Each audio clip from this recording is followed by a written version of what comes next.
I'm also proud of the relentless follow-up work of our investigators. Of the 230 homicides in 2025, 156, or 68%, were cleared, and an additional 76 homicides from prior years were closed as well. Thus, our citywide homicide clearance rate for 2025 was 101%, which includes closed cases from 2025 as well as years prior. Most importantly, these efforts demonstrate the tireless work of our Robbery Homicide Division investigators.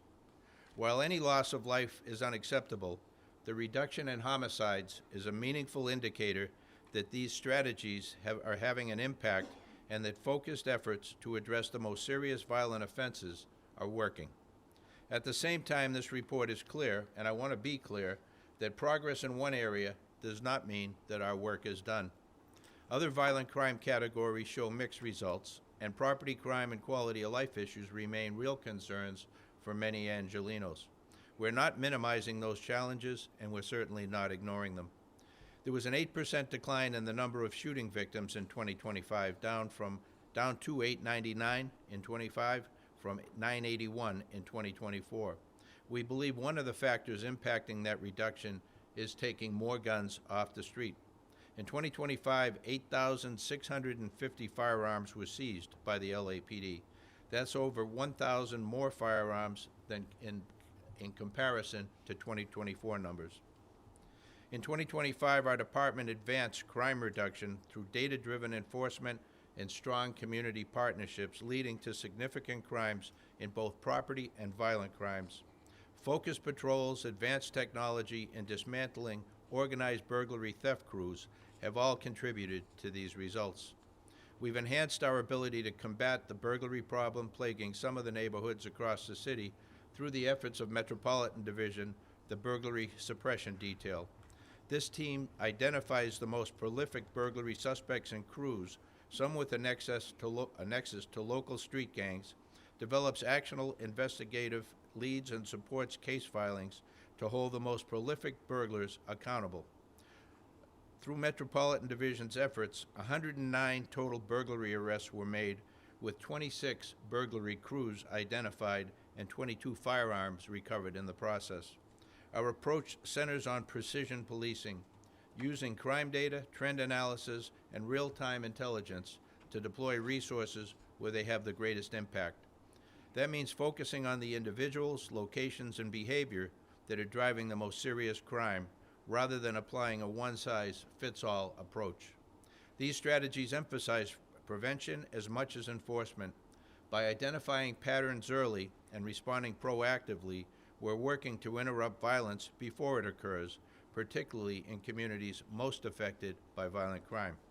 Strong investigative work remains a core component of our crime reduction efforts. That includes follow-through on serious cases, coordination across divisions and specialized units, and close collaboration with prosecutors and partner agencies.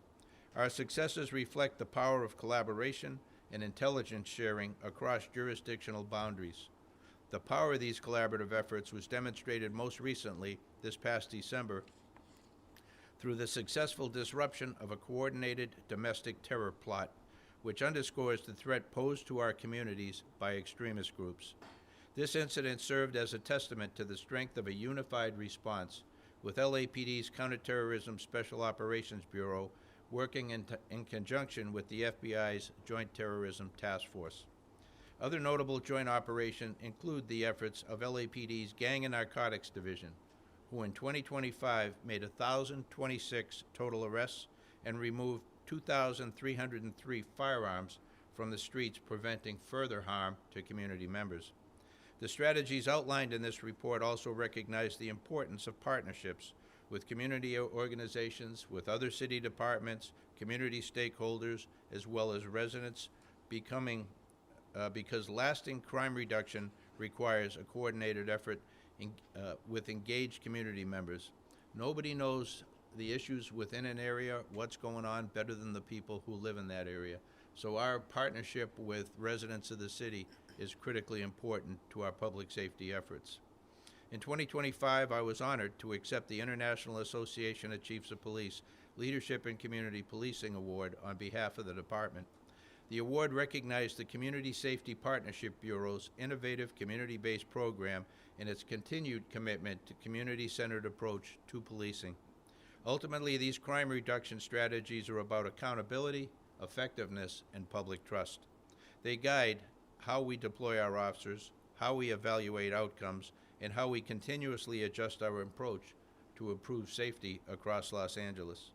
The 2025 annual review also addresses significant incidents that test the department's operational capacity, most notably the Pacific Palisades fire. Our officers responded quickly and decisively to protect residents and secure property following the evacuations. This event demonstrated the importance of training, preparation, and coordination across multiple agencies. The response to the fire highlighted the department's ability to rapidly deploy resources, maintain situational awareness, and adapt to evolving challenges.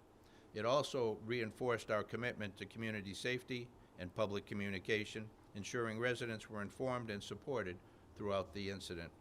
Events like this remind us that public safety is not only about crime, but also about our readiness to respond to emergencies and disasters, and our ongoing efforts to maintain a highly trained, adaptable, and prepared workforce. Another key area covered in the annual review is operational readiness for civil unrest and large-scale public demonstrations. The LAPD remains committed to protecting the rights of every Angelino while balancing public safety during high-profile or potentially volatile events. This requires careful planning, clear command structures, and coordination with other city agencies. Our approach emphasizes de-escalation, communication, precision deployment, while ensuring that officers are equipped, trained, and prepared for a wide range of scenarios. The department continuously evaluates lessons learned from past demonstrations to improve tactics, safety measures, and engagement strategies. Our goal is to maintain public trust while ensuring the peaceful assembly is respected and that public safety is upheld for everyone involved. Additionally, we recognize the critical importance of our media partners in providing vital information to the public, particularly during large-scale assemblies, to include those deemed unlawful, and we're committed to fulfilling the obligations of accommodating our media partners as they perform this important task. The annual review also highlights our traffic safety issues, which remain a critical part of public safety in Los Angeles. Traffic-related fatalities and serious injuries are oftentimes preventable, and our efforts are focused on reducing dangerous driving behaviors that put lives at risk. This includes targeted enforcement, data-driven deployment, and coordination with other city and regional partners. We're prioritizing violations that are most closely linked to serious collisions, including speeding, impaired driving, reckless driving, and failure to yield. These initiatives are about saving lives, improving roadway safety, and ensuring that everyone, drivers, pedestrians, and cyclists, can move safely throughout our city. An initiative I'm excited to share today is the department's continued expansion of the Drone as a First Responder program. This program allows us to quickly gain situational awareness during critical incidents, often before officers arrive at the scene. That real-time information helps improve decision-making, enhances officer safety, and can reduce the need for more intrusive responses. The program is used with strict oversight and accountability, but it's proven to be a valuable tool in responding to emergencies, locating suspects, and supporting search and rescue operations. Technology, like Drone as a First Responder program, supports our goal of smarter, more precise policing while maintaining transparency and public trust. Over the past year, we've made substantial progress on one of our most significant modernization initiatives, the development of a real-time crime center. These centers will bring together technology, analytics, and trained personnel to provide officers and investigators with timely information during active incidents. That support can improve response, coordination, and investigative outcomes. Real-time crime centers help us connect data across systems, identify patterns, and support follow-up investigations, all while operating within established policies and legal frameworks. They are an important component of our data-driven approach to crime reduction and public safety. We currently have a pilot program of personnel from Information Technology Bureau working closely with the Office of Operations and Central Area, which has proven the advantages of this technology, as well as the coordinated support it provides to officers in the field.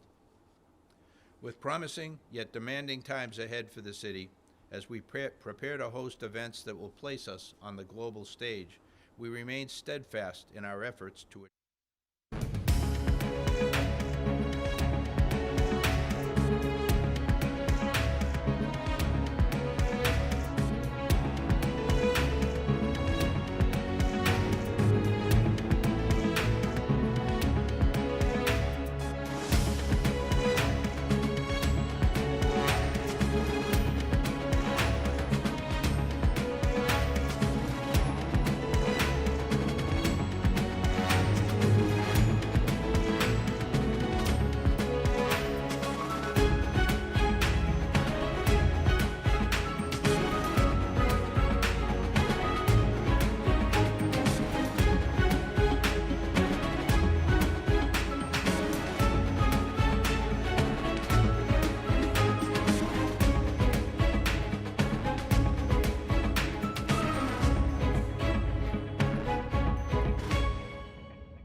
Afternoon. Welcome to day 3 of the Budget Committee's deliberations on the day 3? Is this day 3?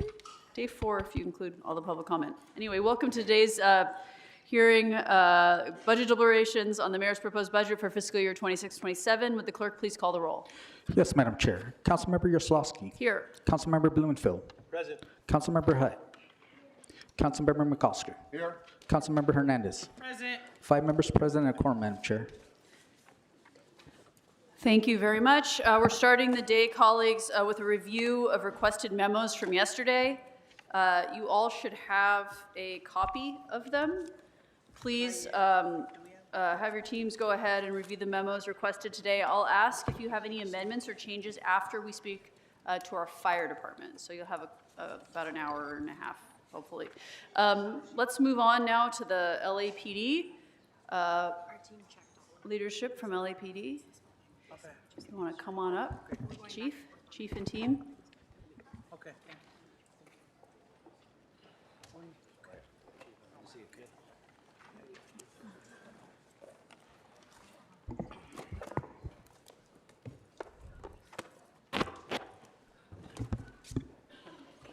Welcome, Chief McDonald and LAPD team and CAO. If you want to go ahead and introduce your team, Sure. and then we'll get started. Yeah, Jim McDonald, Chief of Police. I'm Trina Unzicker. I'm the commanding officer of Fiscal Group. All right. Mara Legospi, Assistant Commanding Officer at Fiscal Group. Yeah. Ed Rose, Chief of the CAO's Public Safety Group. Lani Ponciano from the CAO. Good afternoon. Assistant Chief Scott Harrelson, Director of Office of Support Services. Okay, wonderful. We've all read your letter. Is there anything you'd like to highlight? Otherwise, we'll just jump right into questions. Up to you, Chief. Yeah, if I could, just a quick overview. Some of it is in the letter, but I'll just kind of give you our priorities as best I can. Good afternoon, and thank you for the opportunity to be able to be here today. I appreciate that the mayor's proposed budget provides funding for replacement vehicles, replacement of 911 consoles that are at Communications Division, which are almost 25 years old, expense accounts that have been historically underfunded, such as our parts account, OPG, and security services, IT priorities, including our body-worn, in-car video, taser contract, data center for disaster recovery, our mobile digital terminal life cycle replacement, and cybersecurity. We're looking at standing up a cybersecurity incident response team, so that'll be paired up with that resource. One replacement helicopter and several capital projects, including lead removal from the Davis Training Facility, and then the conversion of the West LA jail into a woman's locker room. Something long overdue. However, we do have 3 significant concerns with the proposed budget. First, the civilian hiring plan. The budget assumes that we'll start the year with 2,338 civilians. That is 58 fewer civilians than we expect to end this fiscal year with, which we estimate will be 2,396. The CAO also raised the civilian salary underfunding as an area of concern. Our understanding is that there are supposed to be no layoffs in our budget, but this could potentially result in layoffs. We're requesting an additional $9.1 million to maintain our civilian workforce based on our current staffing levels. Second, sworn overtime. We appreciate funding is provided to cover cost of living adjustments, and sworn overtime funding that had been cut on a one-time basis previously is now being restored. However, the additional funding we requested is based on our actual usage, is not funded. We submitted a request based on our comprehensive need because we don't have enough staffing to cover all of the needs. We will work with the sworn overtime budget that's provided, but we want to caution that it is not enough. The approved budget provides the department about 1 million hours of overtime, but based on year-to-date data, we've already used 1 million hours of overtime, and there are still 2.5 months left in the fiscal year. We're projecting that we will end this year using almost 1.4 million hours and report a projected $16.5 million deficit in non-reimbursable overtime after accounting for the $11 million transfer in the mid-year FSR. The amount we requested was based on our fiscal year 24-25 usage, where we used just under 1.4 million hours of overtime compared to a budget just over 1 million hours. Fewer officers mean more overtime to be able to cover the same mission. That comes out to a $43 million shortfall for what we need to be able to cover actual hours. And then third, the Olympics. We requested funding to purchase vehicles, technology, and specialized equipment to be able to do the Olympics. We appreciate the funding is provided for vehicles and some funding for technology, but we need additional funding for technology and specialized equipment to prepare for the Olympics. For example, while funding is provided to purchase vehicles, funding was not provided for the technology equipment in the vehicles. While we anticipate funding will be available in the OB3 NOFO, it will not be released until the fall. In addition, the $1 billion budget is for all agencies involved in the Olympics, not just the LAPD, and will be restricted primarily to police officer overtime. LA 28 confirmed that they have zero police or public safety budget, and while they do have a security budget, it doesn't cover law enforcement. And just on carve-outs, we understand we're working with 3 carve-outs in the mayor's budget for MacArthur Park, downtown LA, and the Copper Wire Task Force. Well, we just asked for consideration on the more carve-outs we have, the less flexibility we will be able to have throughout the year to address emerging issues that we really even can't anticipate at this point. So thank you for your time. Our team is here to answer any questions you may have. Thank you so much, Chief. We're going to start with Councilmember McCosker, who's going to tee off some questions, and then we'll go around. Mr. McCosker. Thank you, Madam Chair. Appreciate that opportunity. Thanks, Chief. I'll start where you started with the civilians. And there's been a lot, and Trina just gave a half smile because she knows what's coming. There's been a lot back and forth on this, and I will say that I'm very grateful that Trina and your team are in the Personnel Committee meetings over the past year, where we looked at the I think it was 400 or 500 civilians that were slated for layoff, and that number has whittled down in this fiscal year to 48 or 40, depending upon who you talk to, and it's a fluid number, of course. Right. I have 2 concerns. One concern is that we have those civilians that I believe are critically important to hang on to and figure out how we do that. And I think the mayor's office has some input or response on the issue. But I'm also have this share your concern that it looks like the civilians in this new budget year actually diminishes over time. And so I'm just going to ask, where is the money for the solutions to the civilians that we are currently carrying on substitute authorities for this year, going into next year, and where is the funding for a civilian hiring plan that we have in the current budget? And I guess that's a CAO and mayor's response. And while you're thinking about that, I mean, I see the note in Exhibit H that basically says for the new budget year that we're going to use in-lieux and substitutes and the transfer portal and all of those things to make sure that we hang on to folks. But I don't know that that really applies to the folks in this current fiscal year who are slated for layoff, maybe 40 people slated for layoff by midnight at June 30th. So I'll just start by saying I would recommend that we report back with a budget memo. If the instruction is to ensure that no civilians are laid off, we can certainly provide you those options. Our position, our analysis is that the police department will end the year with approximately 50 civilians in sub-authorities that without placements. The current fiscal year.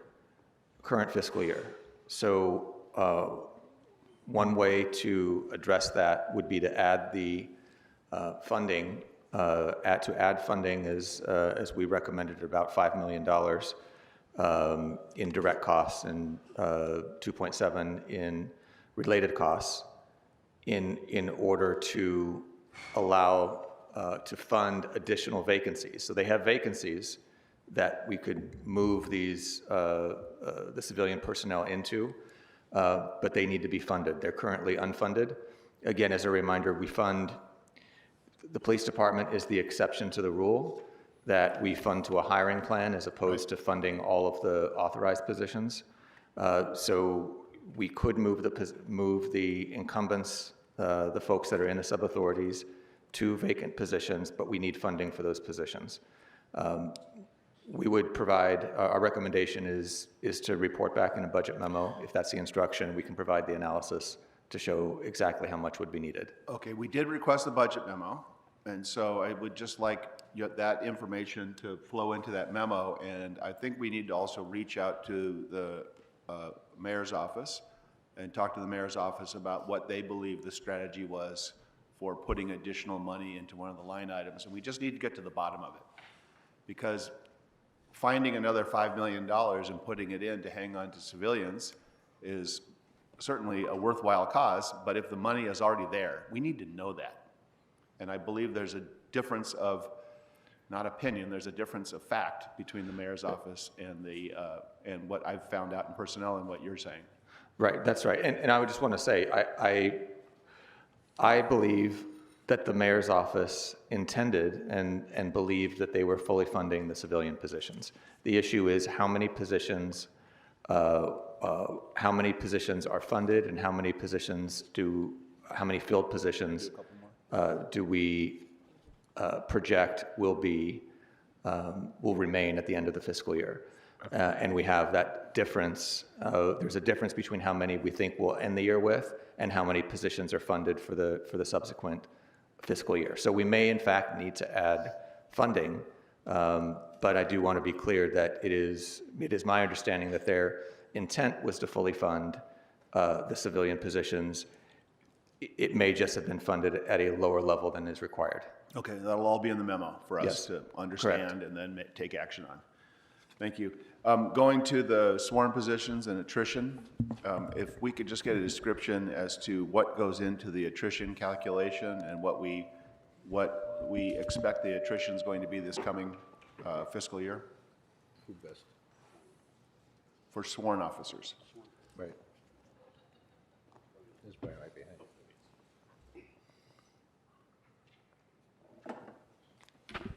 Sorry.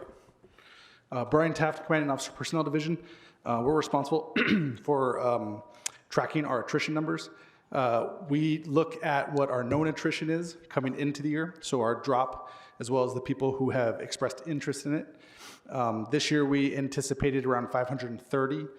It is a slight decrease from the previous years, but we still are averaging about 570 per year over the last 3 years. So our attrition still, we believe, to be about 510 for next year. So it's somewhere between 510 and 530. Most likely, yes. And when you say people that show an interest in going into the drop, I mean, that gives us, there's a 5-year shot clock on that, isn't there? Well, those expressing interest to retire. So maybe not drop, but just regular service retirement. Okay. And how does that look for historic records over the last 5-10 years? Like I say, over the last 5 years, our attrition has been over 600. And so it has decreased, but not at a fast growing pace, I guess I should say. Kind of an observation would be maybe the raw number is not the best way to track it, but a percentage of your officers. Maybe that decreases because the numbers are down. Correct. Okay.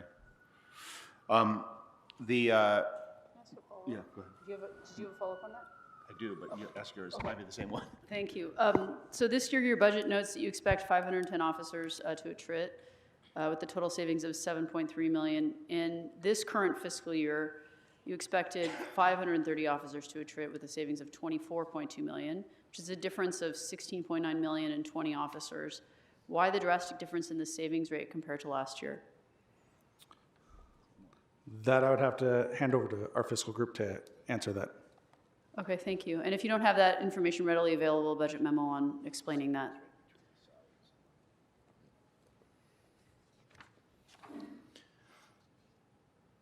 I think that's where the budget memo, we each had the same question. So we're booking the savings at a different rate apparently, and that must be attributable to something.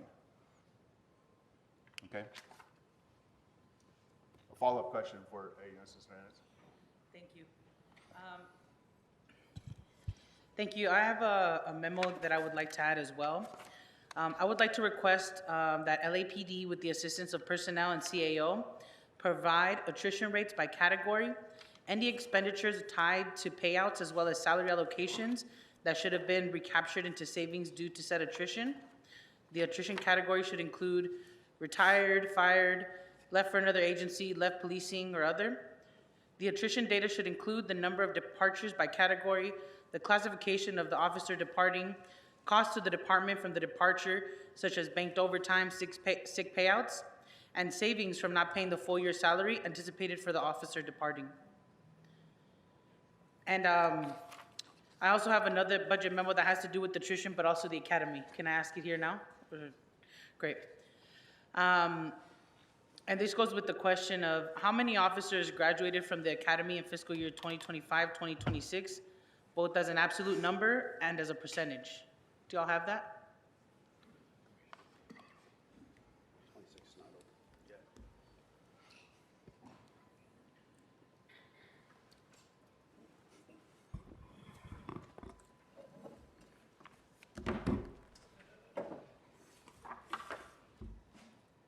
Hi, good afternoon. I am Captain Lisa Rubalcaba, the Commanding Officer of Recruitment and Employment Division. To answer your question in regard to the graduates from the Academy this fiscal year, there have been 268. That's an attrition rate of 18%, which is down 6% from last year, which was 24%. Great, thank you. To that, I would like to request a memo that clarifies the attrition assumptions and separates the number of cadets assumed to not finish the academy and the number of sworn officers estimated to leave the department this year, and the cost difference between these two assumptions. Thank you, Chairman. Can I follow up on recruitment? Please. So one of the exercises that a lot of different parts of our city have been going through was to decrease the amount of time it takes from the first moment a cadet or a candidate is interested in the job to the time they get into the academy. And we have been working to get that number down to about 6 months. Can you tell us where we are on that process and whether we could achieve 510 in a single calendar year, a single fiscal year? Yes, sir. So the answer to that is yes, we can achieve the 510 with the implementation of Executive Directive 14, dated in September of 2025. We've been working in a unified partnership with the Personnel Department. In that time, without the new job bulletin, we've actually reduced the hiring timeline of the last 6 months by 49 days, which is, I think, extremely, worth noting. And when we implement the new job bulletin that's scheduled for June of this year, moving forward, I think you're only going to see the improvement on that down to 180 days. Do you feel that there is a pool of candidates that would allow you to continue to draw down over the course of the year to get to 510 into the academy?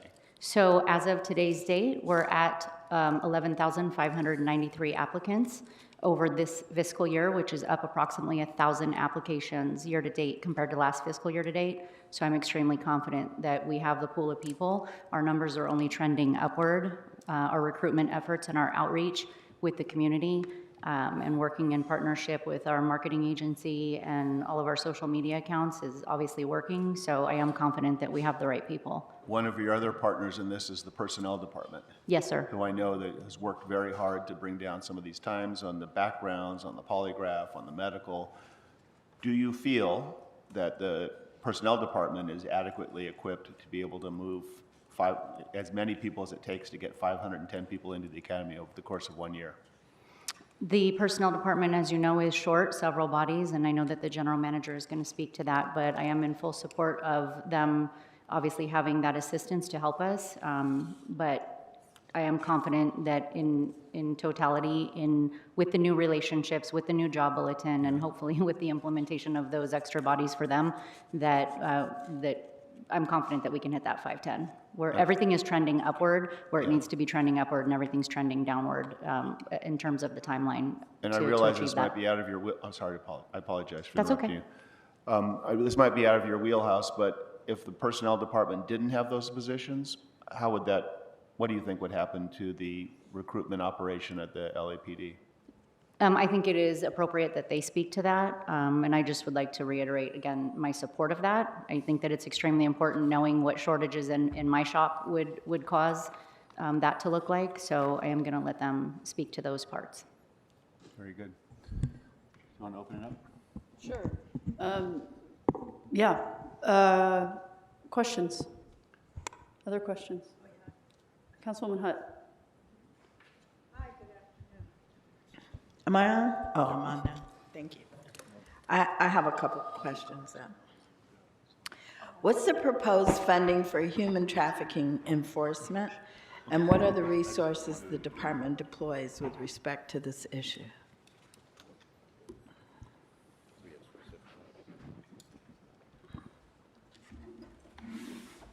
Just chairs with no mic. Good afternoon. My name is Amada Tingarides, and I am the Director of the Office of Operations. Right now, we currently have 3 bureaus that have a human trafficking task force. We have one up and running in South Bureau, West Bureau, and Valley Bureau. Right now, because of our diminished numbers, we utilize the VICE teams to support the human trafficking task force that we do currently have. Last year and prior years before that, we had funding dedicated, specifically carved out for Valley Bureau and South Bureau. Those funds last fiscal were put into the main pot, and we did not have carve out specifically for those human trafficking task force. However, the work did not stop. We continue to deploy officers to work with our nonprofit organizations to rescue the young boys and girls that are being trafficked in these areas. We just had a diminished footprint as it relates to overtime and really keeping the pressure and the strategic enforcement in those areas. Thank you. What is the funding? What funding is proposed to attack the illegal cannabis enforcement in the city? So as of right now, I can, is Hamilton here? Alan. Oh, Alan, okay.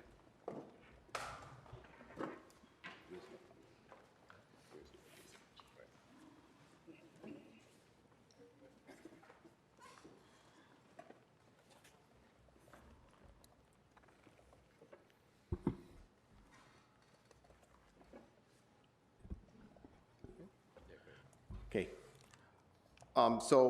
In addressing the ongoing support, we do still have some members of our gang and narcotics division that are dedicated to assisting with some of the administrative duties.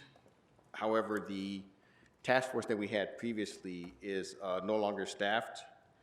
So we have a subgroup out of our high-intensity drug trafficking area, Team 44. That supervisor is taking on the oversight of anything that has to do with the cannabis enforcement at this time. The previous duties, those duties that were still being done by the officer that we had, the last officer that we had in the unit, that officer, he was promoted to sergeant, so he's no longer with the unit, and he was the last person that was in the unit prior to it being disbanded.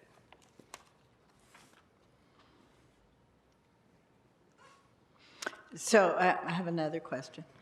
What do you feel the department needs in terms of personnel and resources to handle the illegal cannabis industry? So, ma'am, if we had the staffing and the resources to staff the unit fully, so when the unit was originally put in place, we had 6 officers and detectives and 1 supervisor.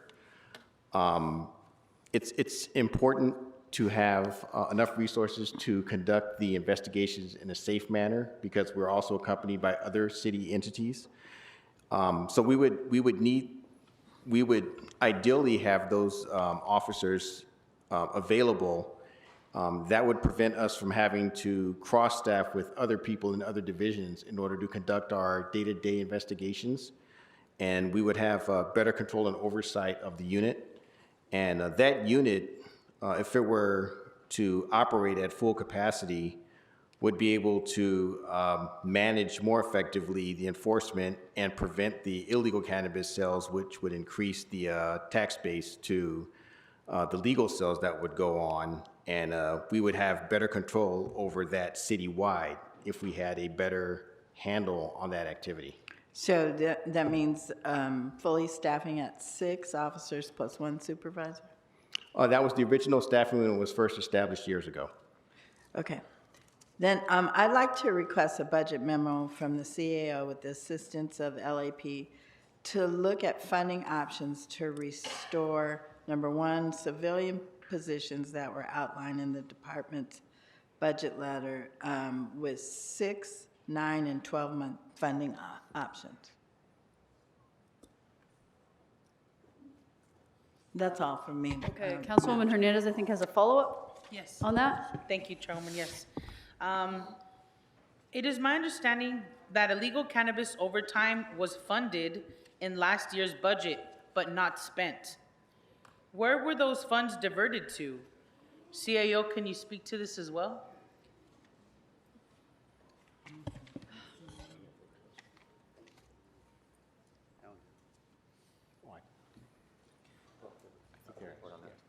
Can one speak on it?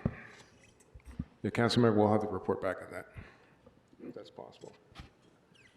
Okay, can you tell me how much the amount was that we put in for cannabis overtime? The amount that was put in the cannabis enforcement is about 5.3 million. And it is the same amount that is carved out for this fiscal year. I mean 26-27. So we did fund it last year, but it didn't get spent. I have no idea if it was, how much of that was spent. So maybe we can give you information on that. We'll have to get it from PD if they have the information. We don't have it right now. Great, I would like a budget memo on that, please. Okay, ma'am, will do. Thank you. $5.3 million is a lot to not know where we spent it, but so I'll put a budget memo there. And Chairwoman, I have a few more questions around traffic control. Can I go into that? Sure. Okay, thank you. What are the practices involved in preventing traffic? So let me take a step back. I'm talking about the traffic control program, $100.7 million. What are the practices involved in preventing traffic accidents? What metrics do you use to determine that for this use of funds?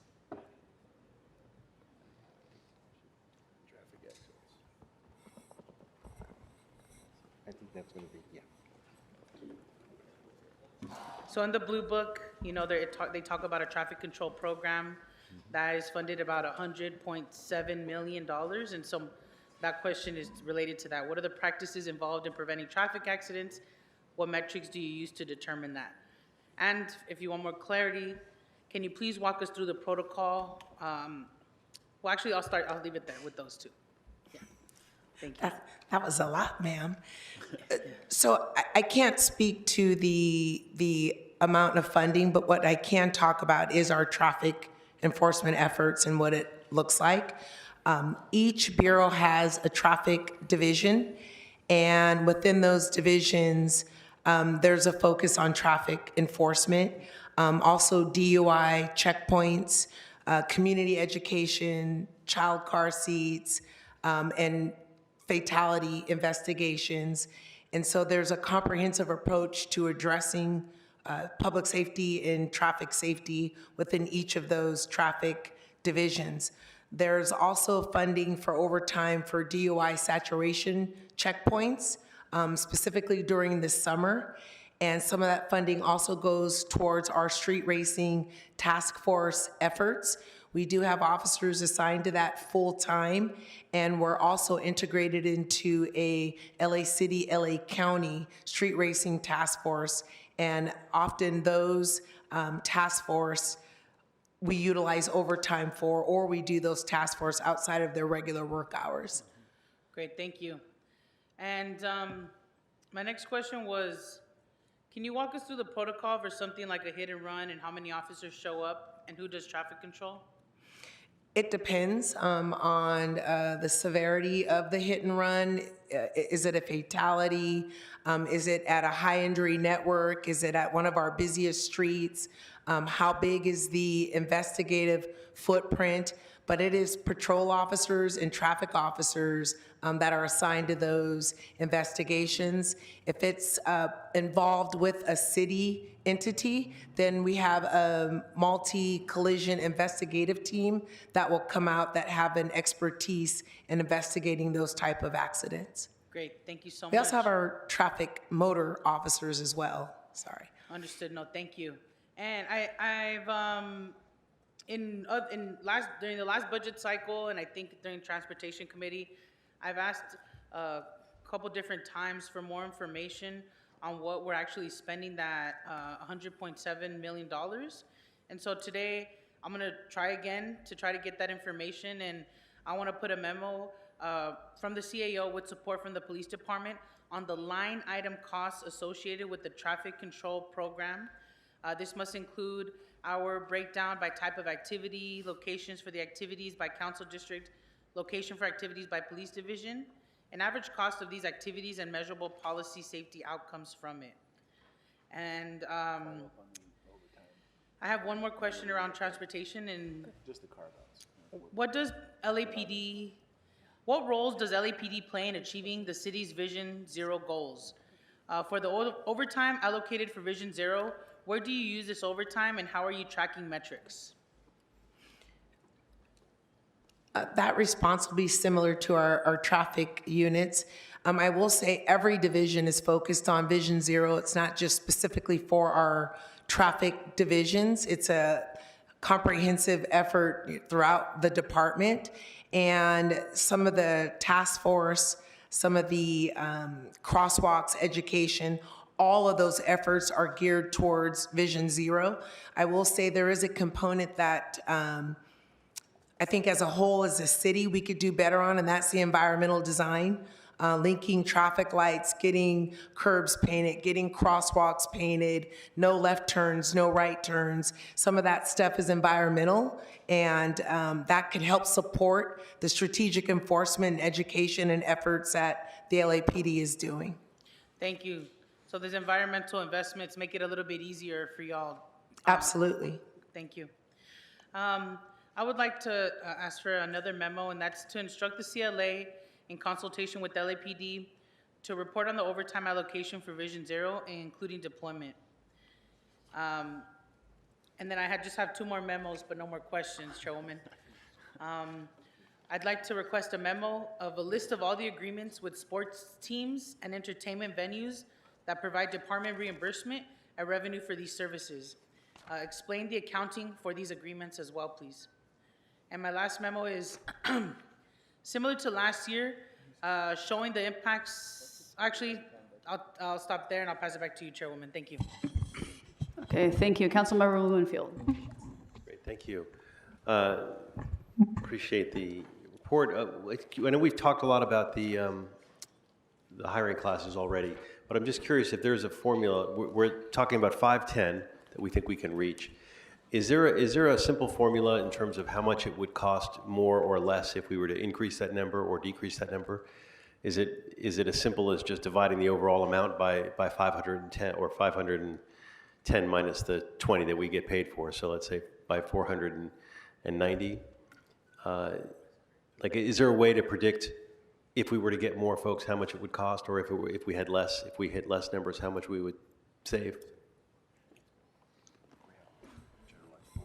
We do have a generalized formula. I can say that, a few here, a few there, we can manage to get into the class. The overhead is the same, the number of instructors, as long as there's room in the classrooms and room on the ranges and driving facilities, we're able to go higher, and sometimes we end up going lower on those. And so from an efficiency of scale perspective, we could add more at minimal cost other than salaries. Okay. Yeah, just if there is a simple formula, we could get that in the report back in terms of just so we can see, we can understand that numbers. I don't know if it's been asked for already on the unrestricted overtime, but I do want to make sure we get a report back on options to increase the unrestricted sworn overtime, including ideas of eliminating specific operational carve-outs, just so we have a clear idea of what that would take. Because I'm a believer that, you know, when we put things in the bank, it's spending money on a credit card, and I'd rather fund that, do the best we can to fund that up front so that we don't, you know, end up basically spending the future money instead of spending, you know, budgeting properly. Wanted to ask you about the real-time crime centers as well. Can you tell us the department's plan to use the technology as a force multiplier, and how the implementation of these real-time crime centers and new equipment, including the drones, can reduce the risks from high-speed chases, improve public safety, potentially impact our liabilities? Absolutely. Randy, come on. Yeah. Commander Goddard can speak to that. And our CIO, if you haven't met him, Dean Gialamas, he's joined us recently and been a tremendous addition to the team.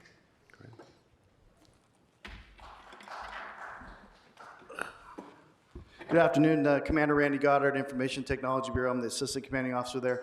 So, yeah, real-time crime centers, to answer your question, Council Member, just to kind of run a scenario through so it's really easy for everybody to understand, the public that's watching.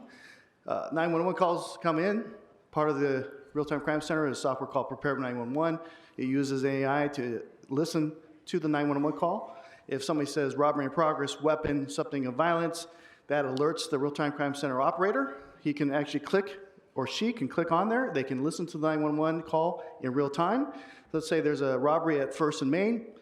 Drone can be launched to 1st and Main even before the dispatcher has completed the call and dispatches it via the radio.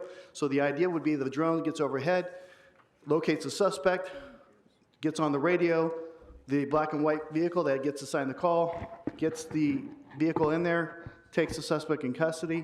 Obviously, you have better prosecution rates and stuff like that. So all these technologies go together. So from the software that is monitoring the CAD, the computer-aided dispatch, to the radios, to the drones, to the ALPR sensors out, everything works together to ultimately identify the suspects quicker and ultimately get them in custody. To your second part of the question with regards to pursuits, we don't have that data as of today because we've only been using the drones for about 9 months, but ideally you would think if that scenario I just presented to you identifies the suspect before the suspect enters the vehicle, and that suspect is able to be taken into custody before they get into the vehicle, then that would obviously reduce the risk of a pursuit enabling.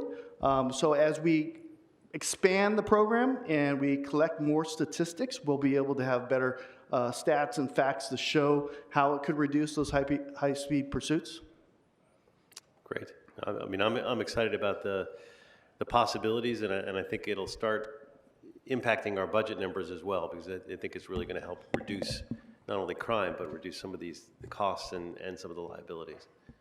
So yeah, just if I could, as an addition, originally there was some plan to have a real-time crime center in each of the 21 stations. When that's not possible from a standpoint of being able to staff those, and it's we're going to have one centralized real-time crime center downtown here at the police headquarters building.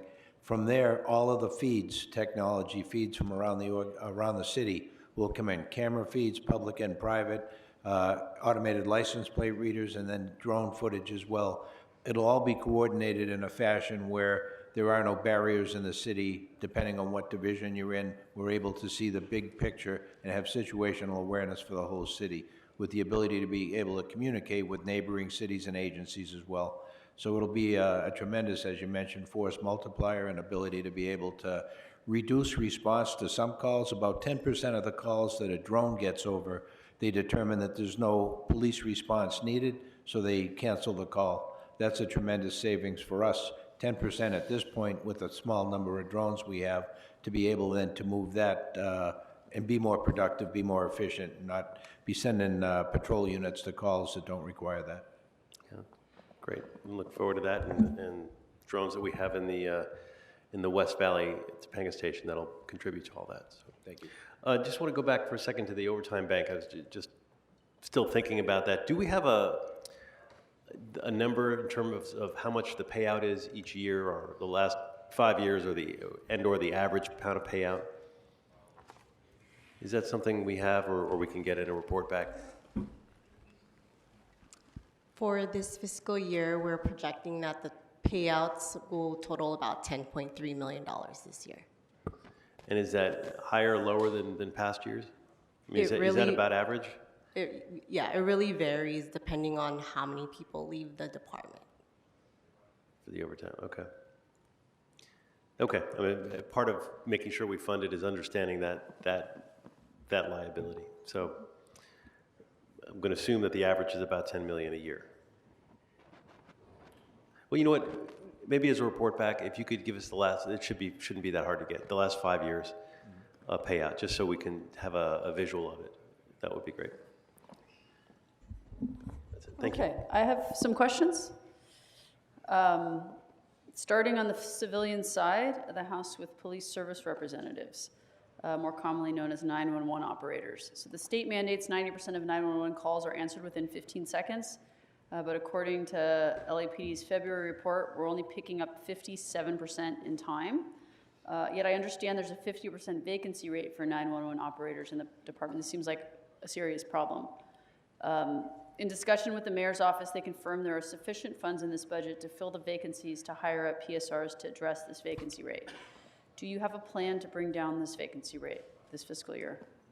You could take it. Or this next fiscal year?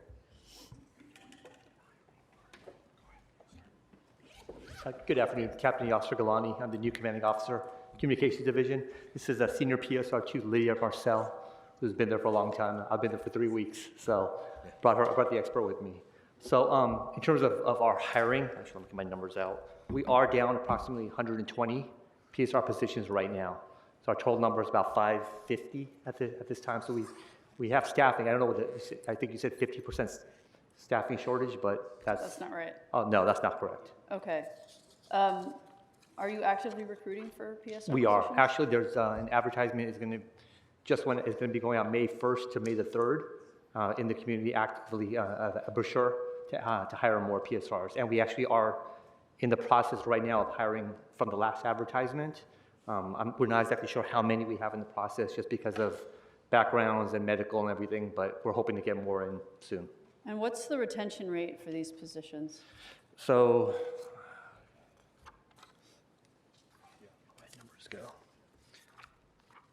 So in 2024, we hired 145 PSRs and we had a 41% attrition rate.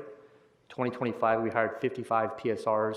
We had a 49% attrition rate. So that's where the 50% comes from. It's a 50 attrition rate, not vacancy rate. Correct. Okay. Do you have suggestions or ideas on how to increase job satisfaction, one-time bonuses? I mean, it sounds like hiring more would be helpful because you have sort of forced overtime. How are you thinking about trying to address this? Seems like a pretty glaring problem in the department. So a couple things that, again, my 4th week there, as I'm kind of learning and talking to the PSRs, a couple of issues that have been identified. One is actually in this budget, the actual consoles themselves. I think they're 26 years old. The life cycle is about 10 years for those. And we're having a lot of issues with our console system. So I know there's about $4.6 million in the budget request to upgrade that system. You think that'll help with retention? I think so, because we are losing PSRs to other cities also. So I think that if they're feeling a little comfortable, if they're a little bit more, their working environment is better, that might help retain some. And the second issue we have, especially downtown, is parking. That's just an issue that they're paying about $200 a month for parking. And remember, we work a 24-hour shift. We actually are on an 8-hour schedule.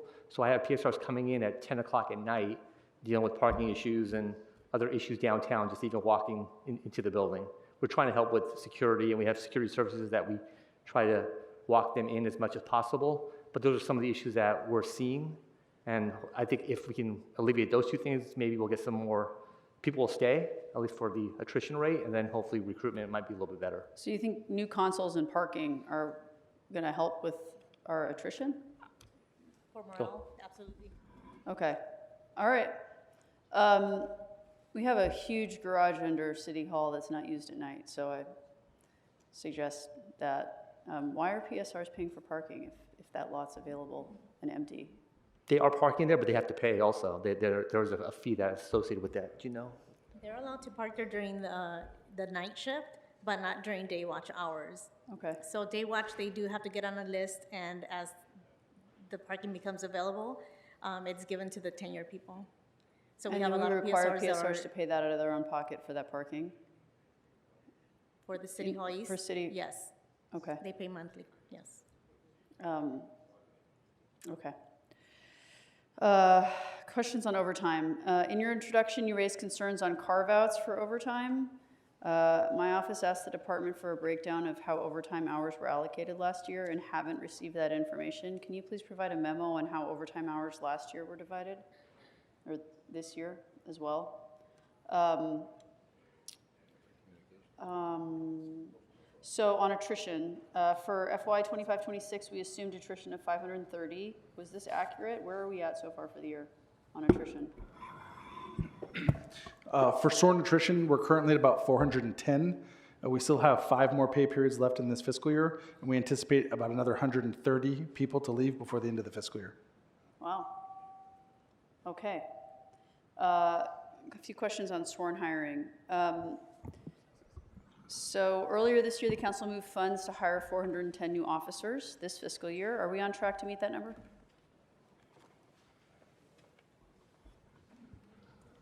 Sorry, I should have just. Yeah.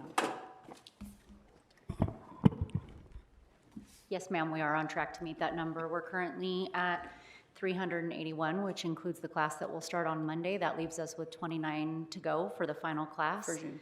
which is under the average we've been hitting. And with our projections, we're confident that we will hit that number, and we are also confident we will stop at the 410. Okay, wonderful. We understand from Metro that they're going to start to hire for the Metro Police Force this next fiscal year as well, and we'll be using the Police Academy for the training. Is that right? I'm unable to speak to a training division. Okay. You know, that hasn't been established yet. We certainly bring in outside agencies as we have room.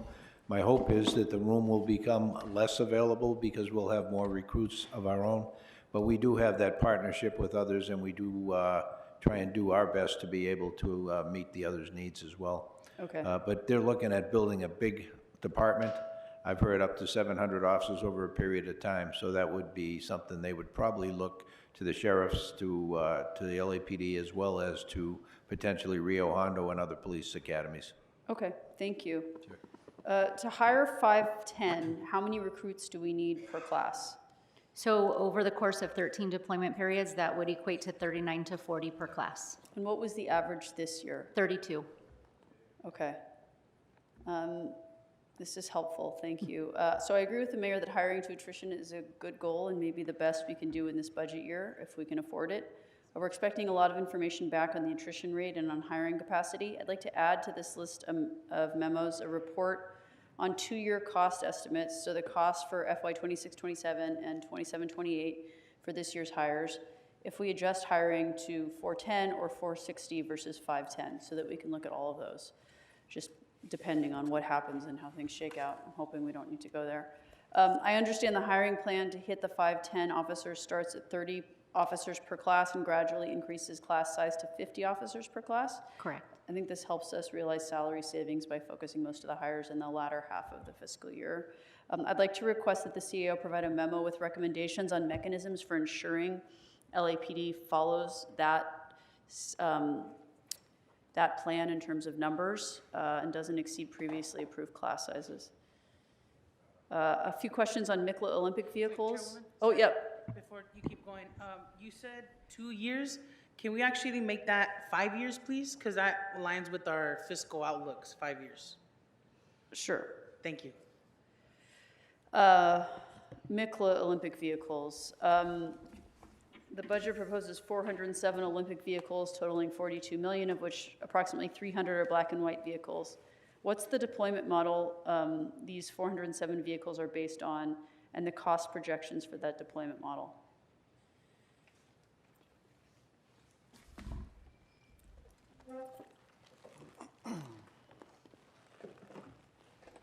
Good afternoon, committee members. Commander Mario Mota, Commanding Officer of Major Events Group, and I'm here with my partner, Captain Shannon White from Major Events Group.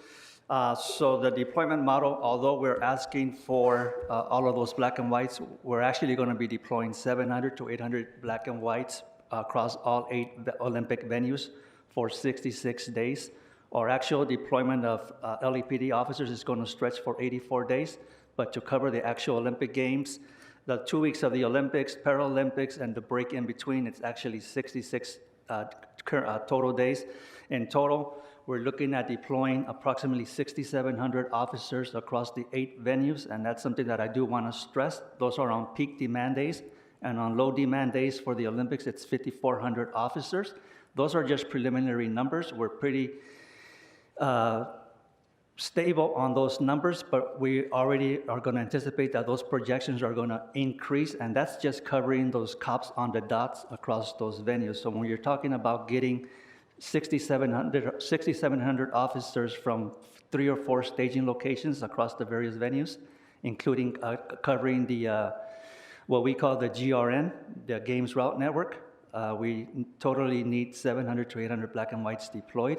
We already have a plan in place to start retaining some of the vehicles that are scheduled for salvage, because we need every available black and white for the Olympics, along with the other vehicles that we requested. And that is in addition to maintaining continuity of operations across our Office of Operations for core policing across the city. Yeah, follow-up question. Just follow up on the vehicles are being used for what purpose in the Olympics? I mean, is it literally just to get to the venues, or I'm assuming that there's there's a reason why you need a police vehicle and not a bus or a regular vehicle? Yes, thank you for that question, Council Member. And I think we need to go back to the foundation of this. What we're being asked to do is secure and provide safety to the largest event that's been hosted in the history of the world. The City of LA has done a good job of maintaining a number of those events in the city. So we have 8 separate venues, and 3 of those are sports parks. Those are many square miles wide. Everyone in this council chamber is familiar with the fact that the Los Angeles Police Department does not operate in a footbeat configuration. When we're anticipating responding to incidents and emergencies, we deploy our officers in an A-car configuration, that is 2 officers in a car, in order to respond to those emergency calls. We understand that the security footprints for each of these venues will impact areas that have residences, businesses that are still open with people living there, as well as the fact that we need to deal with the number of spectators that will be crowding into these areas. We will be deploying numerous officers that are in a mobile configuration in order to deal with any emergencies or incidents that arise in those areas, and these black and whites are to support that. As you see in our budget, or the responses that we've had at various points, it's to show that we are doing everything we can to use the vehicles already on hand, but the department will be fully mobilized. What you see each day in black and whites, those need to stay on the patrol side of the house. Everything for games operations, we need to make sure that those officers can remain mobile. We will use the additional seats in the back, so those back seats, because they're coming and we can put officers there, we will use it to enhance our ability to transport people to their posts. But most certainly, we are at this point trying to make a decision about what our footprint when you see LAPD people securing the games, or are we ceding that to other agencies to keep our city streets safe? My understanding is that the federal government is supposed to be providing the security because it's a major venue, it's a major event. So ma'am, this falls under the National Special Security event. Right. And so the Secret Service is the lead for that, but the federal government performs very specific operations. They will not perform patrol in our streets, and I think that's probably more towards what we're looking for. So, but you just talked about patrolling the venues. My understanding is that the federal government's supposed to cover that. You're talking about, there's 2 things, right? One is patrolling the venues and one is patrolling the streets. Yeah. And I just can't get clarity because we have these ad hoc Olympic committee meetings where LA 28 comes in and says that the federal government is going to be providing the security, which we haven't gotten that finalized yet. But assuming that's the case, what is LAPD's role inside of the perimeters of the venues? My understanding is that it's not. Same goes for inside the Athletes Village. And the fact that we haven't nailed this down, and I feel like we're having 2 different conversations, and it's confusing and starting to get frustrating. So I can recognize that frustration, ma'am, absolutely. If I can clarify for you, both Commander Mota and I represent Chief McDonnell on the NSSC co-chairs, so we're at these regular meetings with the Secret Service. It is an inaccurate statement, if that's what's been conveyed to council, to say that the federal government will secure the entirety of these venues. The federal government's apparatus has been very specific with us about that they have clear roles that relate to the security for our international delegations that come, some of the places where there are high security assets within the venues. But when you talk about, as Commander Mota said, cops on dots, that high visibility on the corners, when we talk about who is going to do enforcement or respond to radio calls, they don't actually have the ability to enforce state laws for us. That is something that you have to have somebody that has a California Post certification in order to do. We can certainly work with the federal government to expand on what their willingness to perform things that are normally by municipal law enforcement, but we are happy to offer greater clarity of what the clear delineation is that has been described to us by the federal government of their responsibilities versus local law enforcement. Well, I guess this is not the first time this has happened. Atlanta hosted, Salt Lake City. I mean, there's a lot of more recent precedent than the LA Games in '84. Did Salt Lake City have to hire or buy hundreds of new cars for their games, or? So Salt Lake City was the first NSSC for the country. The NSSC structure was established after 9/11, and ultimately it was an all-of-state apparatus. We do have to recognize that the winter games are 1/4 the size of the summer games. Understood. But yes, they did rely heavily on what took place by bringing in people from across the state in their county and municipal law enforcement. They had the benefit of having Senator Mitt Romney working on their commission in order to facilitate the funding for that. Sure. What are the mutual aid assumptions in your deployment model for the Olympics? So this request that we're making is specific for our personnel. Each day, as Commander Mota shared, our high deployment is at 6,700. When we've done the estimates for the overall region, that is looking at 30,000 personnel, law enforcement personnel that need to be brought into the region to fulfill municipal law enforcement roles. We certainly will not be filling all of those ourselves. With respect to mutual aid, because this has not been declared as a state of emergency, it does not activate the mutual aid system. As it's been framed to us, we will have to use contract services in which we will need to pay any outside agencies coming into town. And that includes if they are from outside of the region, that we would have to cover their hotel costs, per diem, and transportation. So you're saying the average daily deployment during the games is like going to be 6,700? Just for the city of Los Angeles. We've run the estimates for the rest of the region, which will bring it up to closer to 30,000 personnel needed for each 24-hour period. And that's not including our specialized resources. So when we're looking at canines, bomb squad, hazmat, et cetera. It also does not account for the games route network, which covers significant mileage on our freeways and streets. The street part of the games route network will be the responsibility of the Los Angeles Police Department or any entities that we bring in order to have oversight and direction. 6,700 is beyond what we have right now for tactical alert. I mean, it absolutely is. Everybody. So we will have to bring in outside resources. The most that the department is able to dedicate toward the games on a daily basis hovers around 2,400. That gets smaller as we start to say how many staging locations we need to deploy from, how many other logistical support functions we need to fulfill. Is there any way that back to the vehicles, is there any way we could repurpose other vehicles, like non-black and white vehicles, for transportation purposes? So again, for transportation, we're already putting everything that we can toward that. That is pulling every single piece of our fleet, whether it's smaller vans up to the 15-person vans, our dual-purpose vehicles. Our request for this is because of the recognition that we have to cover so many square miles and do basic patrol functions there, high visibility and emergency response within these secured perimeters. Okay, I think we still have okay. And this is a question for CAO. Are either leased or purchased vehicles of any type eligible for reimbursement by LA 28 or the federal government? So we don't have complete clarity on the eligible uses of the federal dollars, the $1 billion that was set aside in the budget bill. That is reserved for state and local security costs.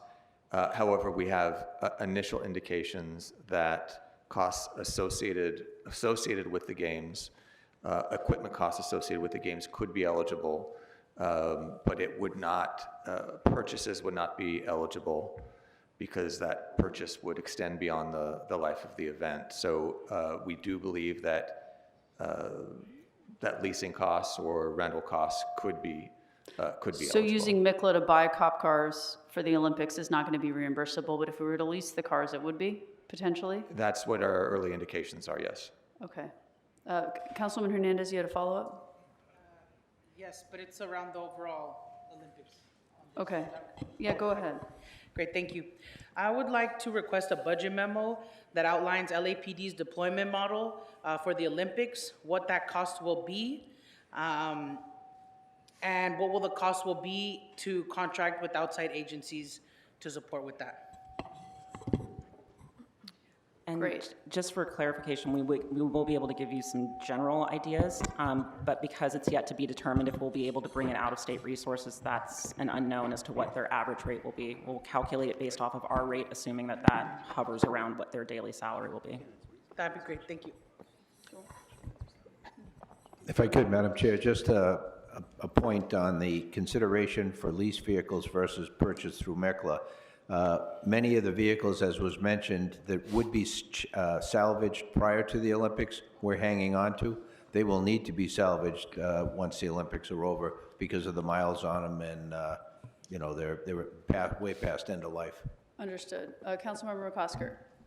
Could I then get a budget, following on your questions, each of your questions, could we get a budget memo on the comparative cost of just purchasing vehicles through MICLA versus leasing vehicles, taking into account the what will be the natural attrition and turnover of some of our rolling stock? So we're looking at the MICLA purchase, which you know violates our policies. But what does that cost? What savings are there, or what opportunities are there to replace our rolling stock? And how do we compare that to leasing? And then I think you're going to need to factor in what's reimbursable potentially reimbursable out of the federal bill. I'm going to add in what the interest for purchasing with MICLA too is when we're talking about costs, include interest in there. Councilmember Blumenfield. Yeah, very interested in these different options. How do you lease a police vehicle? I mean, is that done? Is there some agency out there? Because doesn't it have to then be outfitted with LAPD logo and from smaller. So it can be from smaller agencies. It's not what we do. I would also like to stress and really stress the importance that the NOFO for OB3 is not yet out. There's been much discussion about what will qualify for that.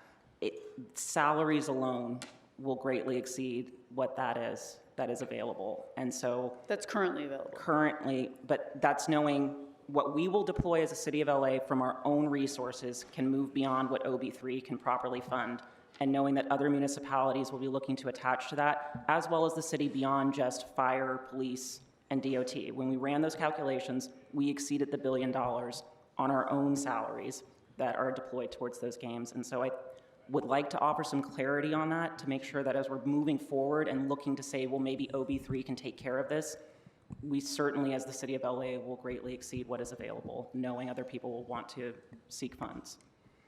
Which, as budget chair, I'll just say I don't think that that's an option, because we're talking about hundreds of millions of dollars, and if we go over, we know we have to eat that, right? And maybe some of it comes out of the LA 28 reserve fund, but that entire fund is only a couple $100 million. Yes. So I think we need a better plan. Chairwoman?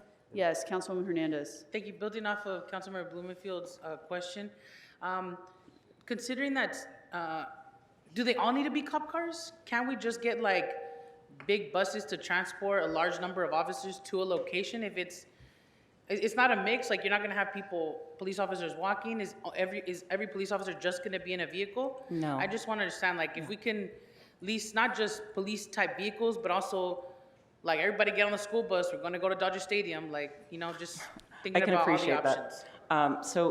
We have to imagine with that number of personnel that we're putting out, what we're looking at, and we talked about, we cannot cover all of the cops on dots that we need. We really are at the point of trying to say that the LAPD officers are the ones that are doing patrol, because when we're saying that somebody is calling for help, they expect to see somebody who knows the streets, knows what our policies and procedures are, and understands what is supposed to happen in the city of LA. So most of our personnel will ultimately be mobile. It is all of these outside resources that, yes, we will be doing that. We will say, you need to gather up at this parking lot. We need to put you in vans, in buses, whatever conveyance we have to get you there. But we are really having to strategize how to make sure that we understand that in these specific security zones that have a very unique experience of all of this influx of tourists, but also these residences and businesses who will still have 911 calls for service, that they're not having to wait for a patrol car to go through vehicle screening, to get through a special lane, to get through gridlock, to get to them. They deserve to still have that immediate response. And so part of that, having that mobile quick response force, is to stop the clock, that those personnel, while they're driving around, high visibility, making sure the streets are safe, that where people are having a good experience, but also if there is a call for service in that area, they can get there first and start to address it. And that's why there is this kind of immediacy and need for this, so that we are equipping our personnel with the standard equipment that they would normally have, police vehicles that have ballistic panels, that have space for them to carry all of their equipment, and that we are tasking our LAPD officers with that very important function. Understood. And just last one on this is, but like, let's say we contract with Riverside sheriffs. Wouldn't Riverside sheriffs have their own vehicles that they could use? No, absolutely. And so that would be the thing, that they would transport themselves. But again, we're prioritizing that those are the people that are on foot. The mobile officers, and we also can't guarantee that. So when we talk about the region, this is a regional effort. As much as it's in the city of LA, all of our surrounding county partners are going to be looked to be drawn into this. And so LASD has kind of the relationships with those other county partners as law enforcement as first to try to meet those contract obligations. Our other strong issue with all of this is the lead time for the vehicles. Making a decision in this process to not order them really restricts our options as a city of what we're able to do. We are then committing to saying that we have to explore other agencies being the primary law enforcement response in the city of LA. Well, I don't think we have to commit to that part. I think there's still a lot of questions and answers that I have, but also answers that we need. Like, yes, we need time to purchase the vehicles, but also, like, why does that have to be the only option? So I would be afraid to make this $42 million commitment plus interest when we don't even have the answers on what the plan actually is, right? We haven't even decided who's going to be patrolling the venues and who's going to be outside. So too many questions for me. That's a huge chunk of money, but I appreciate you. Thank you. Yeah, not a problem. And certainly, again, as we make the plan, we look to prioritize the values of the city, and we believe that the Los Angeles Police Department, more than calling in an out-of-state agency or out-of-region agency, represents that. And so when we're prioritizing where we will put our personnel, it is to be in that mobile configuration. And obviously, as we come through here each year, we are an agency that is based in cars. Thank you. So just one quick related question. You mentioned that mutual aid isn't available because it's not a state of emergency. Is that state law that dictates Yes, so mutual state aid? of emergency is required in order to seek that mutual aid ahead of time. It's really, we don't normally apply that for anything that is a pre-planned event. So Would there be value in trying to change that law around the Olympics? That is there something- would we rather have mutual aid from neighboring jurisdictions rather than just having the federal government come in and dictate who I they're certainly bringing with them?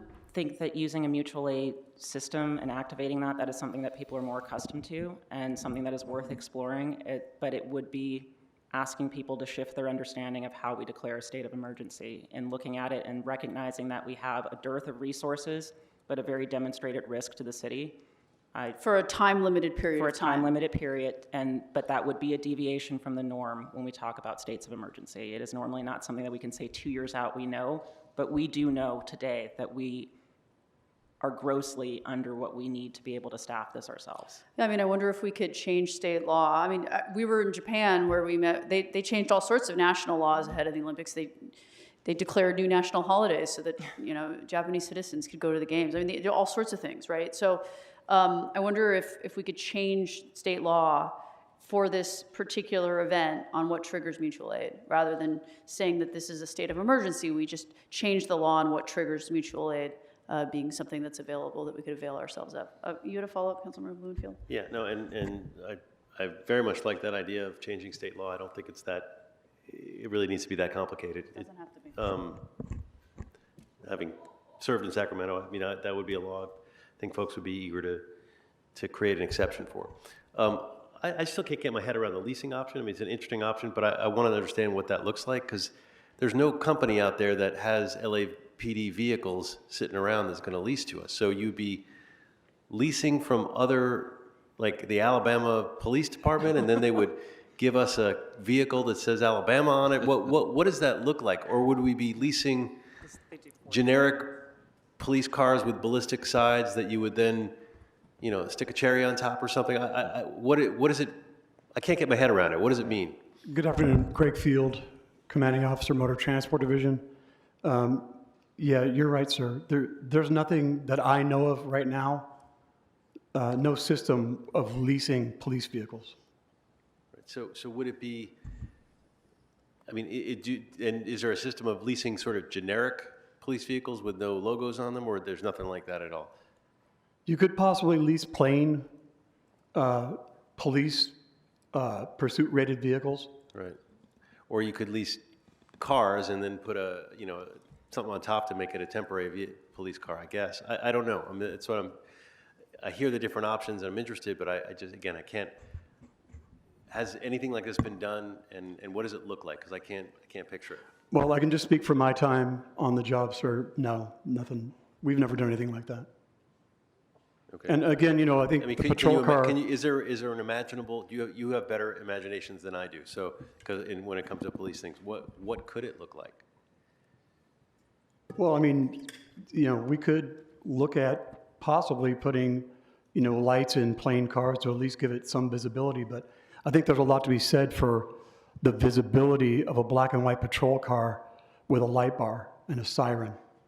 It's public safety wise and visibility, if they're code 3, it's obvious to all who they are and their, their intent. Versus leasing or letting people use their own vehicles and putting light bars on them would be odd, but okay. I'm trying to get. I have a follow-up to that. Since I'm the one that asked about doing the analysis of lease versus buy, it's rather generous to say you have a greater imagination to a group of folks who don't want any other option than to buy. Okay. That's a generous offer. You have a better imagination because you have to write the check. The folks who have to write the check have less imagination. The idea that you can't, I'm not saying I'm opposed to the purchase, but don't sit here and tell us that we can't have the analysis, that there's no such thing as leasing a vehicle. And don't tell me that cops don't drive around in unmarked cars. Nobody's telling you that. Okay, so let's get to the part where we have the information and we make a good decision. Okay. I have a couple more, follow-ups. Follow-up to that. Councilwoman Hutt. If they are doing a report back, I'd be interested in understanding what the insurance looks like on a lease, because we don't have the ownership. So is it self-insured? We're always self-insured. But the lease would not be, would it? Who would know that? So can we include that in the memo on what insurance would look like? Thank you. Okay. Councilwoman Hernandez, do you have a follow-up? Yes. I just want to make sure that I have understood what has been shared so far. That we are looking during the Olympics to have LAPD be the ones responding to emergencies out in our communities. Correct? Yes. Okay. So basic in the community, and then also we have the secured perimeter, which includes part of the community. Yes. Understood. Okay. So LAPD on the outside community perimeter and in the community. And we have our force and we have our vehicles there. So what we're talking about is filling the gap of around the venues vehicles? Yes. Okay. Now, in and around venue vehicles, I don't see why it needs to be a cop car. Yeah, I don't see why we need to have everything on it. Like, I can see how it could be an unmarked vehicle if what we're talking about is filling the gap of in and around the venues, since LAPD will already be external. So that's why I said I had more questions and I need more answers, because this is a heavy commitment, and if that is the plan, then I think we can be more flexible in the vehicles that we use within the perimeter of the venues. And so I just want us to ask ourselves that, like, if that is the gap, then there's many innovative ways that we can fill that gap without having to spend $42 million of MICLA on police vehicles. If I If could, we're talking about in Sorry. the venue, right? So Right. And the clarity for that, if you could talk about the red zone and the yellow zone, because that complicates it. There is not a one perimeter, there's a couple of perimeters, and people still living and working within the outer perimeter. Dodger Stadium, absolutely. I know what you're talking about. Yes, so to clarify, again, it extends for many, many blocks outside of what you would think of as the venue. On your approach toward the Coliseum or BMO Stadium, you're walking through what is still the perimeter, because the vehicle perimeter is based off of threats of vehicles, right? Of how a bomb that could go in a vehicle and how it could damage the site. And so that goes much farther out than what you think of when you think of maybe a traditional venue perimeter. Because for most events, when we think of a game at Dodger Stadium, it is really the stadium and the parking lot, right? For this, again, we're moving many, many blocks out in every direction. When you think of things like the Athlete Village, it covers a lot of UCLA's campus, encroaches onto a lot of city streets. And so this is where we're looking for that. I will say that part of what we were trying to do in order to look at this being fiscally responsible is saying that that then is the following fiscal year's fleet, that standard 300 that we would be coming to you for, that supplants for that following year. So that when we say that 28, 29, these vehicles are integrated into fleet, so we shouldn't be asking for them again. They now become into service for our regular patrol functions.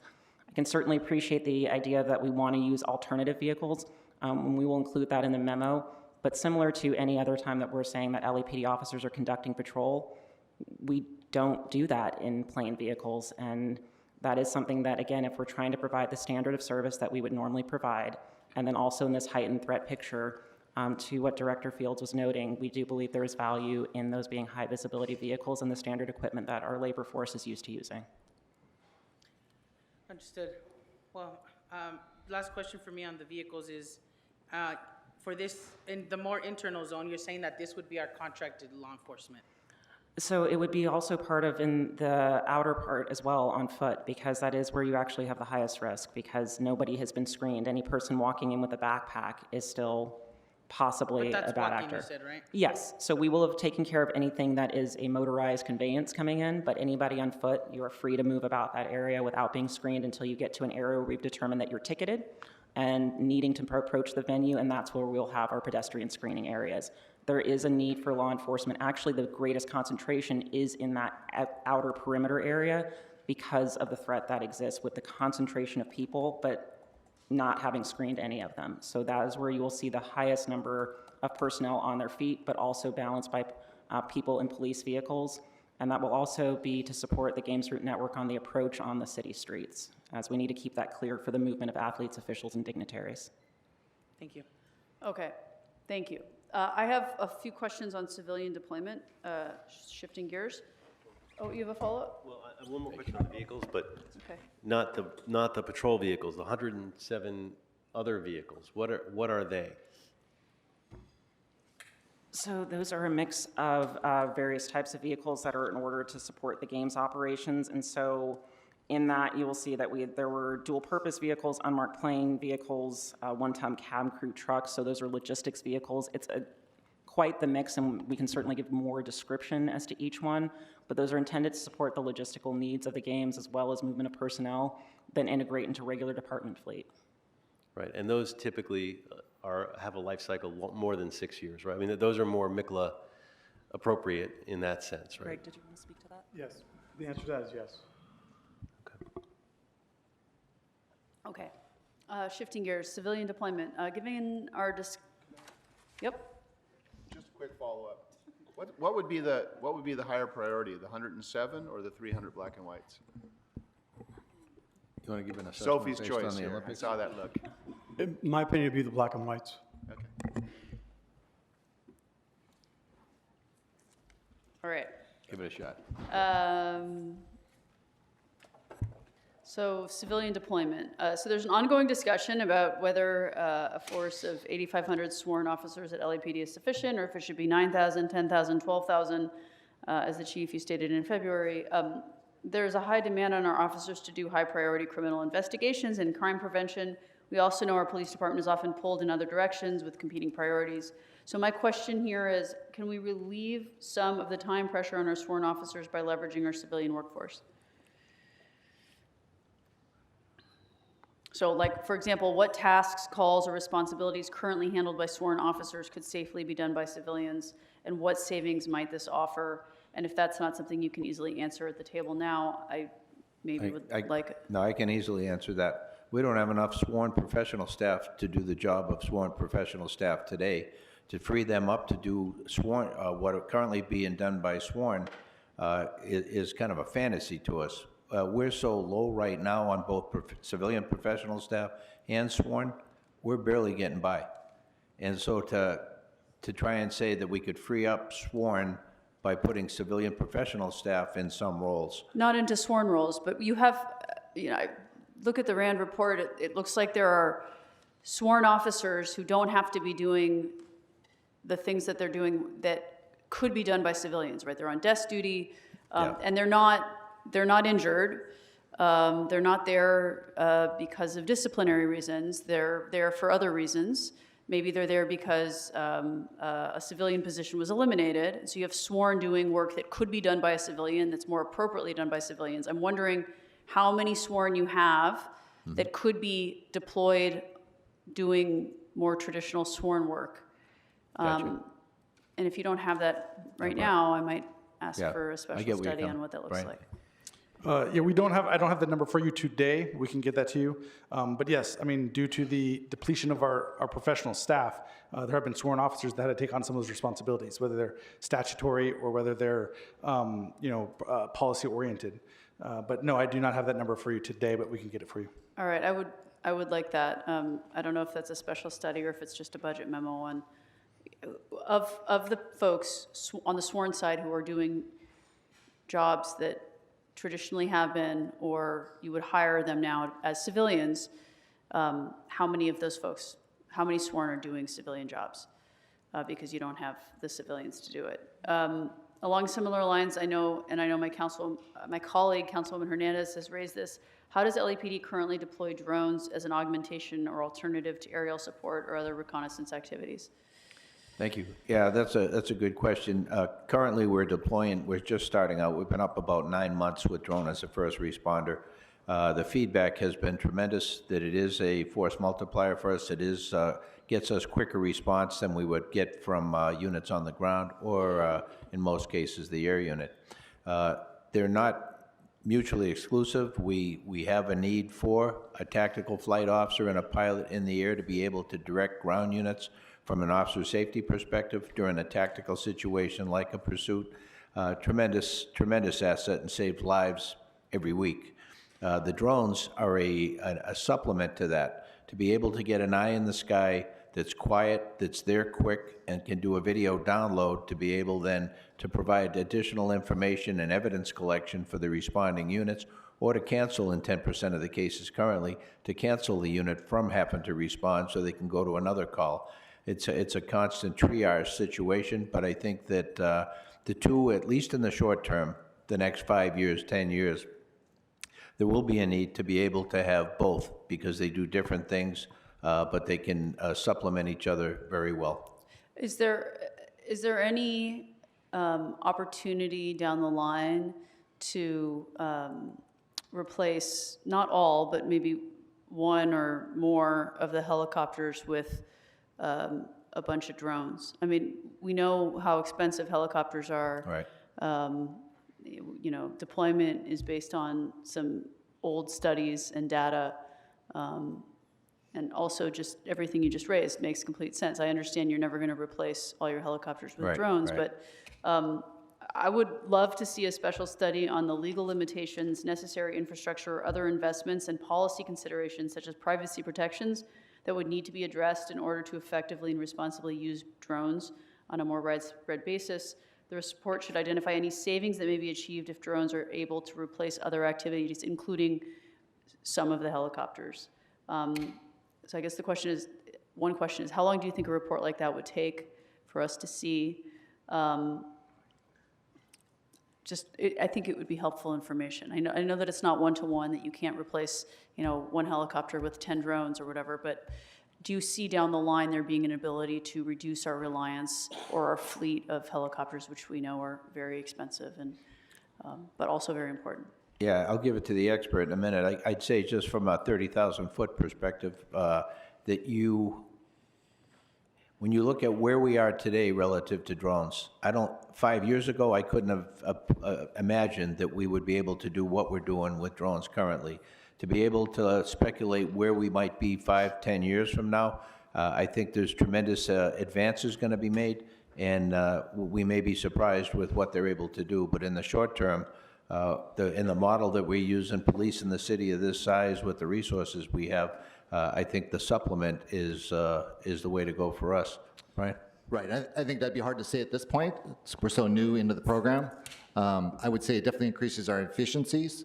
If anything, we work in partnership with Airship. There's times that we're on scene, we'll see suspects loading up into a car. We're able to relay that to air support and literally hand it off to air support. The same thing, we'll have cases where a helicopter's overhead. There's areas that they can't see where the drone can. So the drone will respond. The airship's able to go on to other tasks that they're more appropriate to use. So I'd say right now we increase each other's efficiency and we work well together. Okay, thank you. Councilwoman Hernandez, did you have a follow-up to that? I do on helicopters. Okay, go ahead. Thank you. Thank you, Chairwoman. Yesterday, during the conversation on MICLA, I requested a memo on the purpose of this program, not the drone one, but the helicopter one, because I have not seen one provided yet, even after the lengthy conversation we had last year in the budget. Last year, there was a long conversation around the helicopters. I put in a budget memo, or a special study requesting that LAPD, the CAO, and the CLA work with outside partners to put together a plan and assessment of our helicopter program. And I know that the CLA has been working on that, on an overall report in concert with LAPD and outside experts. And one item that seemed to be missing from this assessment is the rationale for the 17 helicopters. So can you please explain why you need 17 helicopters in the fleet when you only have 2 flying at a given moment? Yes. Good afternoon, Jay Milanakis with Air Support Division. I'm here with my partner, Lieutenant Tarek Ishmael. Currently, we have 16 helicopters, not 17. That is 15 A-stars and 1 medium lift helicopter. The way our division is set up is that we have a model where we require 11 helicopters per day in order to function. The way that breaks down is that we have 4 shifts, 2 helicopters per shift. However, we deploy 6 helicopters for our Astro, which is our basic patrol airships. Then we factor in 2 helicopters for our special flights, 2 helicopters for our training, and then an extra helicopter for any type of additional things that may be done, such as flight checks. So, and just to give you an example, for instance, today, when we came into work, there's a board in our watch commander's office that tells us which helicopters or which airships are mission ready. So out of those 15 A-star helicopters, there was only 10 that are actually mission ready. And out of those 10, only actually 2 of those were below their hours, meaning that they didn't have enough hours in order to perform an entire shift. So in reality, that brings us down to 8 ships out of 11 that we need. So although it may seem like 16 helicopters is a lot of helicopters, on a given day, it's not 16 helicopters that are ready to fly, and that's because of maintenance cycles and so forth. Understood. And so a day, how many then do you have in the air? I'm sorry, say again? So then, can you tell me, thank you for that answer. Per day, can you tell me how many are in the air then? Well, it depends on the day, but generally speaking, each watch, there's going to be 2 in the air at any given time. 24 hours a day? No, we operate in a 20-hour cycle. Okay, 20 hours, okay. I would like to make sure that Memo 71 on the memos list circulated from yesterday includes information on the hours and costs for emergency police activity, non-emergency police activity, and non-policing activities that are being done with the helicopter. And then I would like another memo, which is related to non-policing activities. I would also like a memo on the usage of police motorcycles for emergency police activity, non-emergency police activity, and non-policing activities. This information should include hours and costs for these activities, broken down by hourly rate and average cost per activity, whether it's emergency, non-emergency, or non-policing, and the districts. Thank you. I have a lot more questions, but that was just on helicopters, so I'll pass it to you. Okay, yeah, I have just a few more questions on basic car plan. So what would you need to reevaluate the basic car deployment? My understanding is it's a couple $100,000. Yeah, it would probably be at least that. The challenge with that is we did the basic car plan in 1968, and we came up that the city was broken down into 122 basic car areas. We maintained that until 1996. We reevaluated the basic car plan, and there was found to be a need to increase the number of basic cars citywide to 168. If we were to break it down again, we can anticipate that we would probably be at least 30 to 50 additional basic car areas. And with the staffing we have, that would be something that would sit on the shelf. We don't have an ability with vehicles, with all of the tools necessary and personnel more than anything to be able to staff any additional basic cars from what we have today. We're going in the wrong direction right now as far as personnel. So I understand the need for more sworn to fully staff a more accurate and updated basic car plan, including SLOs. Is there any way the department could make internal restructuring or decisions around sworn deployment? Like we were talking earlier about sworn doing jobs that civilians used to do or could do. Is there a way to rejigger that internally so you free up some sworn to start to expand the basic car plan without hiring another 1,000 police officers? We just did that probably 6 or so months ago. We reorganized the department in an effort to be able to free up additional bodies from administrative type assignments, community-based assignments, to be able to get people back in the patrol cars. And how did that work out? It worked out well. We had an increase of, anybody have that number handy? A substantial increase in the number of people. I want to say 575 overall that we're able to get back into, and that includes motor or traffic going from a centralized traffic function back to bureaus and available to the areas. And so we took a good look at trying to be able to free up people who could work the field. That's something we reevaluate on a regular basis because that's where our primary mission is. But we also have to, at the same time, looking at specialized assignments.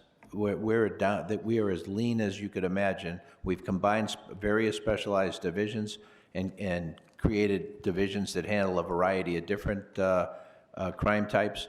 And we're in a position now where we don't want to say we no longer handle pick a crime. We want to be able to be a full-service police department, but that has been strained with the resources we have available to us. Okay. And did you add additional basic cars as part of that reorg? Not at all. Okay. We don't have the ability to be able to add basic cars. To add a basic car each basic car takes roughly 11 officers to do around-the-clock service. And then you have the vehicle needs and all of the other support logistical functions. But you said you freed up about 575. So you to go back in, yeah, we weren't fielding police cars in areas throughout the city.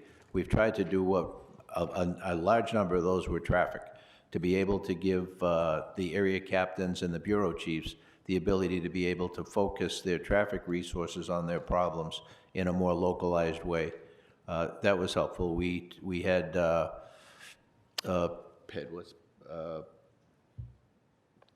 community CRS. Yeah, community engagement, no. Community relations section and public engagement section, is that it? Yeah. If you could speak to that, Chief. Yes, good afternoon.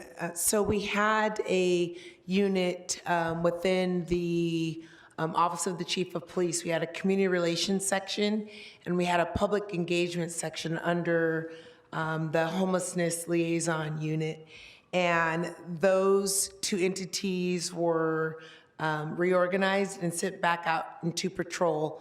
With those officers, we were able to fill some senior lead officer vacancies and also add officers to divisions that were short in their patrol deployment.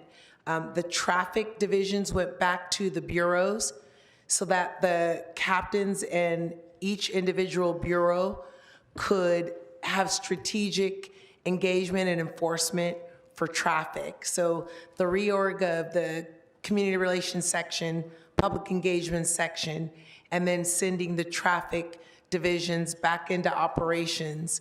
Also, the Community Safety Partnership Bureau was brought under the Office of Operations, and they are engaging and coordinating with each of the divisions that we have the CSP sites in as well.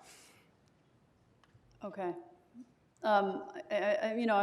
This is a pretty parochial reason for bringing all this up, but, for example, in my district, we have one basic car for the West LA division, which is meant to cover more than 25 square miles, which is half the size of San Francisco. It means that response times are unacceptably slow. And, I guess I'd just like to ask I'd like to request a memo on resources necessary. I understand that if we update the basic car plan, it's going to show that we need a lot more basic cars, but at least then we have a starting point for starting to have the conversation. So a memo on resources necessary to update the LAPD's basic car plan to better fit the proportionate needs of divisions. And you mentioned traffic. When we give citations, most of that money goes back to the state. So, if there are other recommendations that you all have for potential state law changes that will allow us to, for example, we know we need more traffic officers, but when they write a ticket, we don't receive that revenue. So if you have recommendations as well on how we can seek some changes to state law that would allow us to get some cost recovery on things like giving moving vehicle citations, that helps inform how we think about a legislative platform for Sacramento. Yes. Okay, I'm done. Colleagues, more questions? Councilwoman Hernandez. Okay. Followed by Councilmember Blumenfield. Oh, thank you. Okay, thank you. This is for the CAO. Departmental receipts are down by $3 million for fiscal year 27. Even though there has been a change to update fees for different permits, as well as a continuation of our major contracts such as MTA. Can you please tell us what accounts for the $3 million decline in departmental receipts? Are those departmental receipts related to For LAPD? LAPD? Yes. We may need to report back on that. Okay. Yeah, we can report back on it. Thank you. Great, thank you. Next is another one for the CAO. There is significant increases in funding coming from the Supplemental Law Enforcement Services Fund. How much money is currently in the Supplemental Law Enforcement Services Fund? Can you share that, please?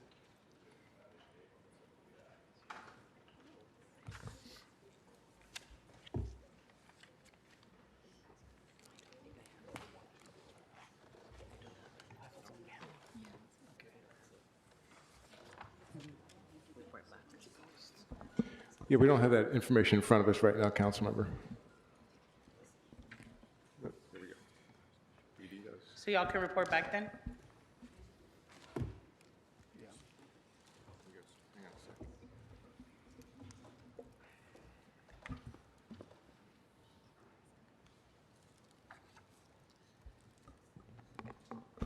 I'm gonna request a budget memo. You can include it there too if you need to. Okay, so I'd like a memo providing information on what generates the revenue for this fund, how decisions on the use of these funds are made, and outlining types of expenses and transfers within the current proposed police department and other departmental budgets that can be covered by this account. Okay. Next, I have a question for the dispatch consoles. I understand that LAPD requested that this be funded by MICLA. Why was it decided that this be covered by the general fund instead?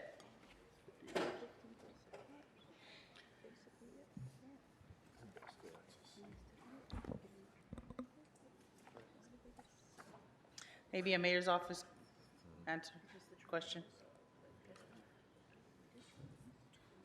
I got a team of experts and Thank you.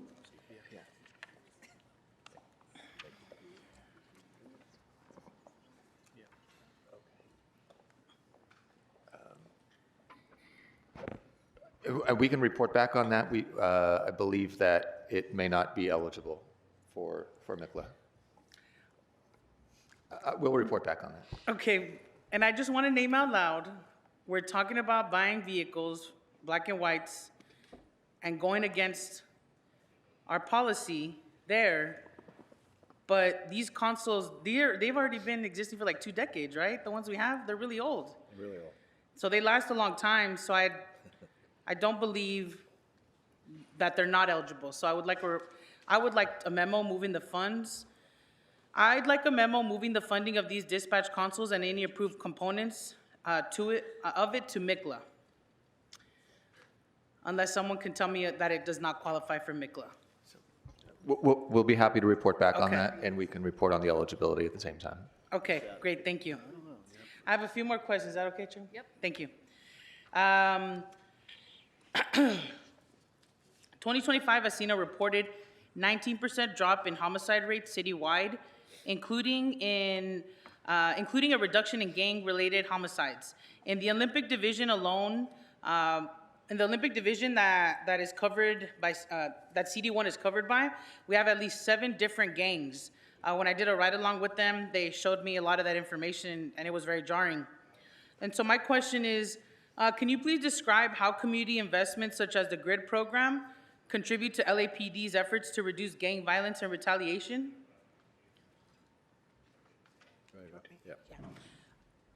So we have a working relationship with the Mayor's Office of Gang Reduction and Youth Development, and there are grid providers throughout each bureau, as you know.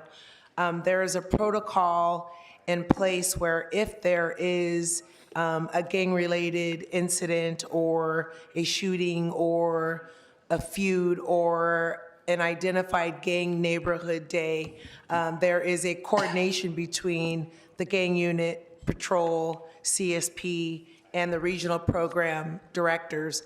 So they have their lane, we have ours. The expectation is that if there is an incident that occurs that we become aware of, we notify the regional program director.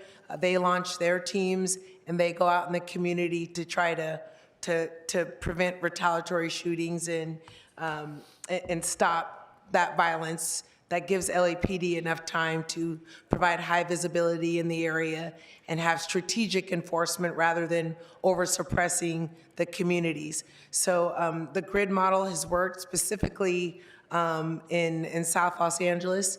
Across the city, we have a reduction in victims shot, and it's been successful. I definitely know that it is a coordinated effort, because with gang crime is also narcotic sales, human trafficking, and on that end, we don't necessarily coordinate with the GRID office to address that side of the house. But for the violent crime, the shootings, there is a coordination between LAPD and the gang intervention. And the really important part of that is also the prevention component. We don't want to be responding to those incidents. So the prevention component of the GRID program, working with the youth, having the community ambassadors has also been successful. Beautiful, thank you. Can you please describe how community investments such as the graffiti abatement provided through the Office of Community Beautification contribute to LAPD's efforts to reduce gang violence and retaliation? It's extremely important as it relates to the community concerns in the environment and getting that graffiti painted out immediately. It could be the difference between life or death with having some of that gang graffiti up.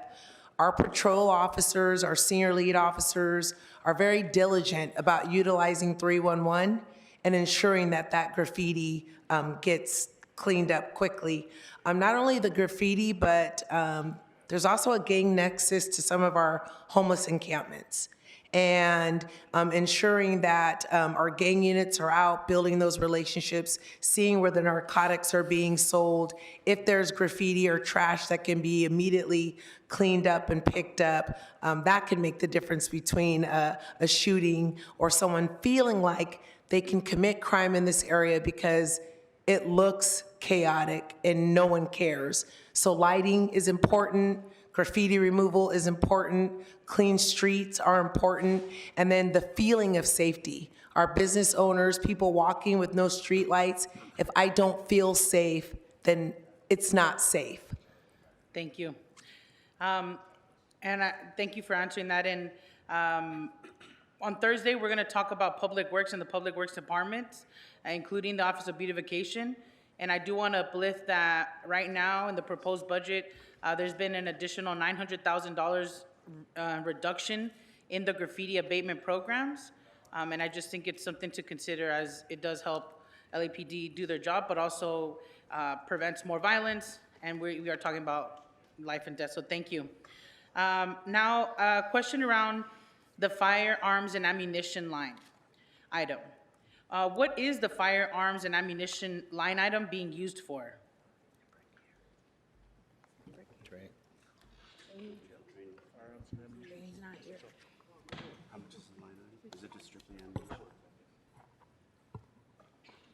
Is it strictly ammunition? Please, well, I mean, for the firearms, I don't have the exact specifics on the actual line item, but we purchase firearms, obviously, for all of our recruits coming into the academy. That's a set cost of what our purchase is, as well as ammunition. We qualify 3 times per year, as well as all the ammunition that's used in the academy in training. So that's the overall total cost of ammunition and firearms purchases. And built into there is probably also some of our less lethal weapon systems. That's built into that cost as well. I don't have a complete breakdown of each line item, though. Wonderful, thank you, sir. And I bring this up because the firearms and ammunition line item nearly doubled from last year. It went from $2 million last budget cycle to $4 million this budget cycle. And so I would like to request a memo for you all to provide us a list of the budget expenses and categories for the firearms and ammunition line item, please. We'll do that. Just for background, the price of ammunition in recent years went skyrocketed. Thank you. Just to, hello, the reason for the increase is last year. Hello? Last year, the department was not, this year, the department received funding for recruits of 510. Last year, as you recall, we received funding for recruits of 240. That is primarily the reason for the increase. Understood. Are there any, I'd still like a breakdown and a memo of that, please, for that information. And again, a list of the expenditures, please. Now I have 2 more sections, a PSR and contractual services. I know we talked about PSRs, but I missed my chance there, sorry. When I came into office, the dispatching center for LAPD across the street was one of the first places I went to. And when I went, PSRs were understaffed. I think the starting rate was like $54,000, but they were also on mandatory overtime. This was burning people out, but they were on mandatory overtime for us to meet the basic demands of the city. And so I know that I put in a motion about almost 3 years ago now, trying to create the incentives that Councilmember Yaroslavsky was asking about, trying to create a more expedited hiring process. And I guess I just don't have no questions on that. So I'm gonna ask for a budget memo, and that's to instruct the CAO in coordination with the police department to report on current PSR staffing levels, including vacancies, overtime usage, and workload capacity, and identify the number of additional PSRs and associated funding required to achieve sustainable staffing levels. But I do have a question that I actually just wanna make sure I heard correctly. Are you saying that are they back on mandatory overtime right now? No. So our PSRs are not on mandatory overtime as of this point. We are paying overtime a lot because of shortage for supervisors, but it's not mandatory. It's voluntary at this point. Okay, so it's much better than Yes. okay. But we still need to make it better. So that's why I'm putting this budget memo forward. Appreciate that. Thank you. Now I'm going to contractual services, so thank you. Sorry, I'm almost done. This is my last section. Contractual services. I want to talk about the body-worn camera line item. Can you please tell me what is included in the body-worn camera line item in contractual services? Are there new features that we didn't have before? What do those features include? Is this higher than the base model?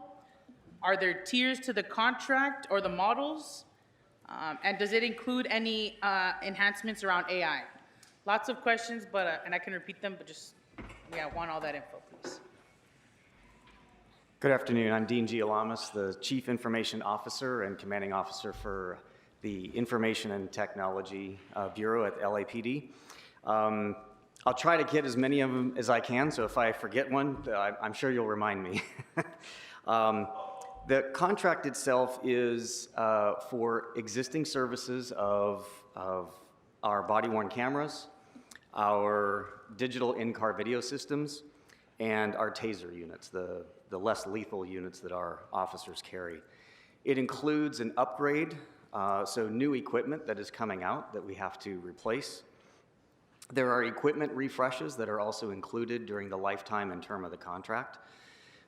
There are additional features that are going into this contract with the proposed vendor that include some of the AI features that you mentioned. So things like auto tagging, the ability to have AI record some of the interactions for police reports so that it takes time away from the officers, allowing them to have a better and easier ability to write reports without taking as much time.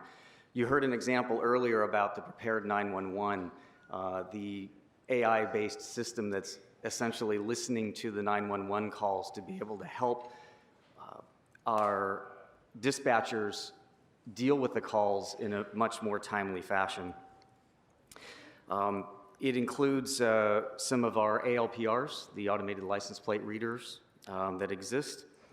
I don't know if I tackled all of them for you. Yes, no, I mean, that's good to know.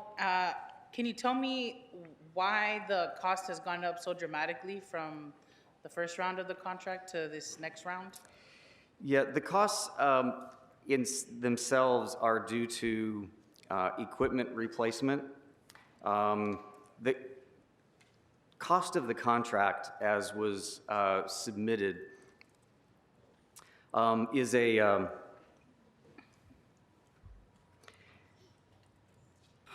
sorry, I want to refer to my notes here. I think there was a question around the $8 million.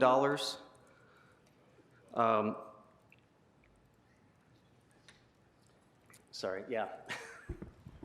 So the last contract that we negotiated was in 2020. Since 2020 to 2026, the nation has seen a 26.1 cost of living increase. So obviously when you negotiate a contract in 2026 compared to 2020, there's going to be the natural cost of goods have gone up. But to your point, council member, there's been a lot of new things entered into it. So one of the things, this Prepared 911 actually translates into 30 languages. So one of the things you're talking about, the lack of PSRs, Korean speaker calls, person answering 911 doesn't speak Korean.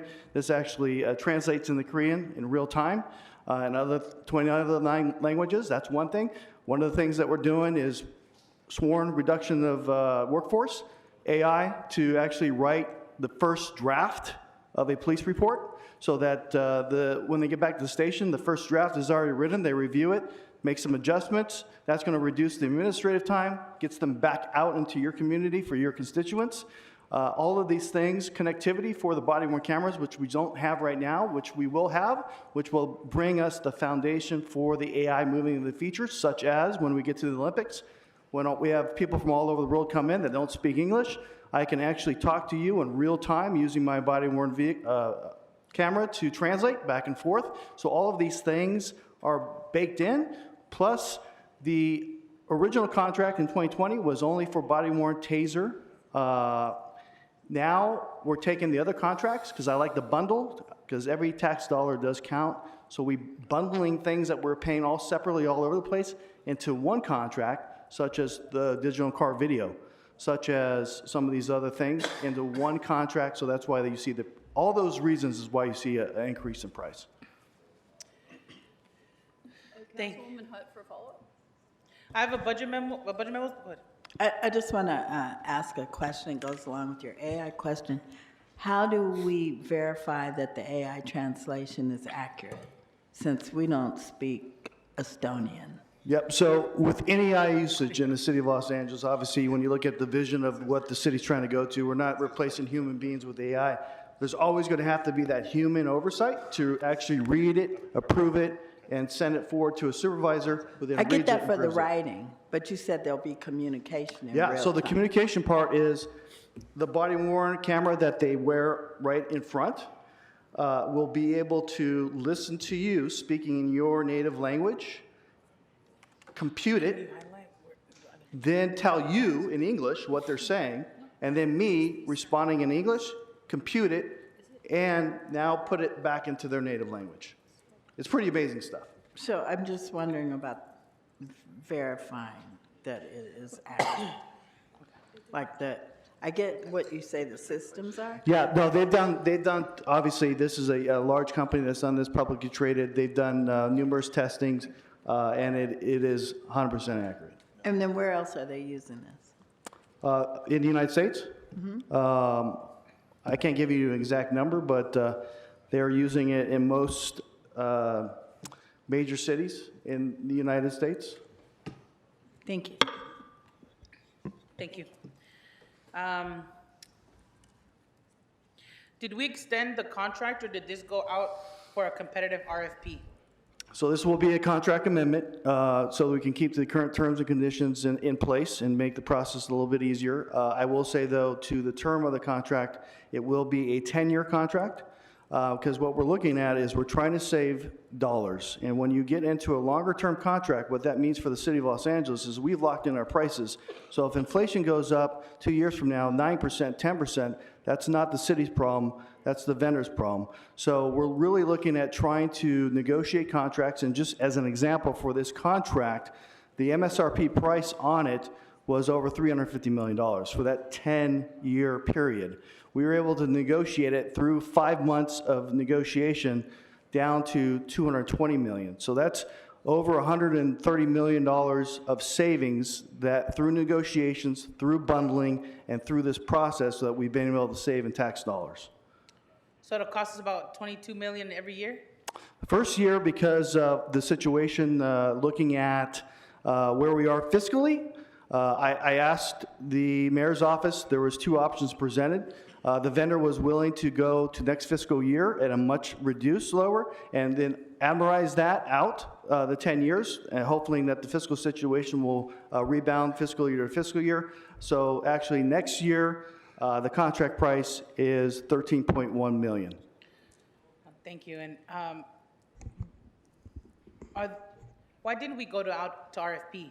Wouldn't that get us perhaps a better rate because there's competition? So I love competition. Unfortunately, with the taser, there's only one company in the business of taser. They've got the monopoly on that.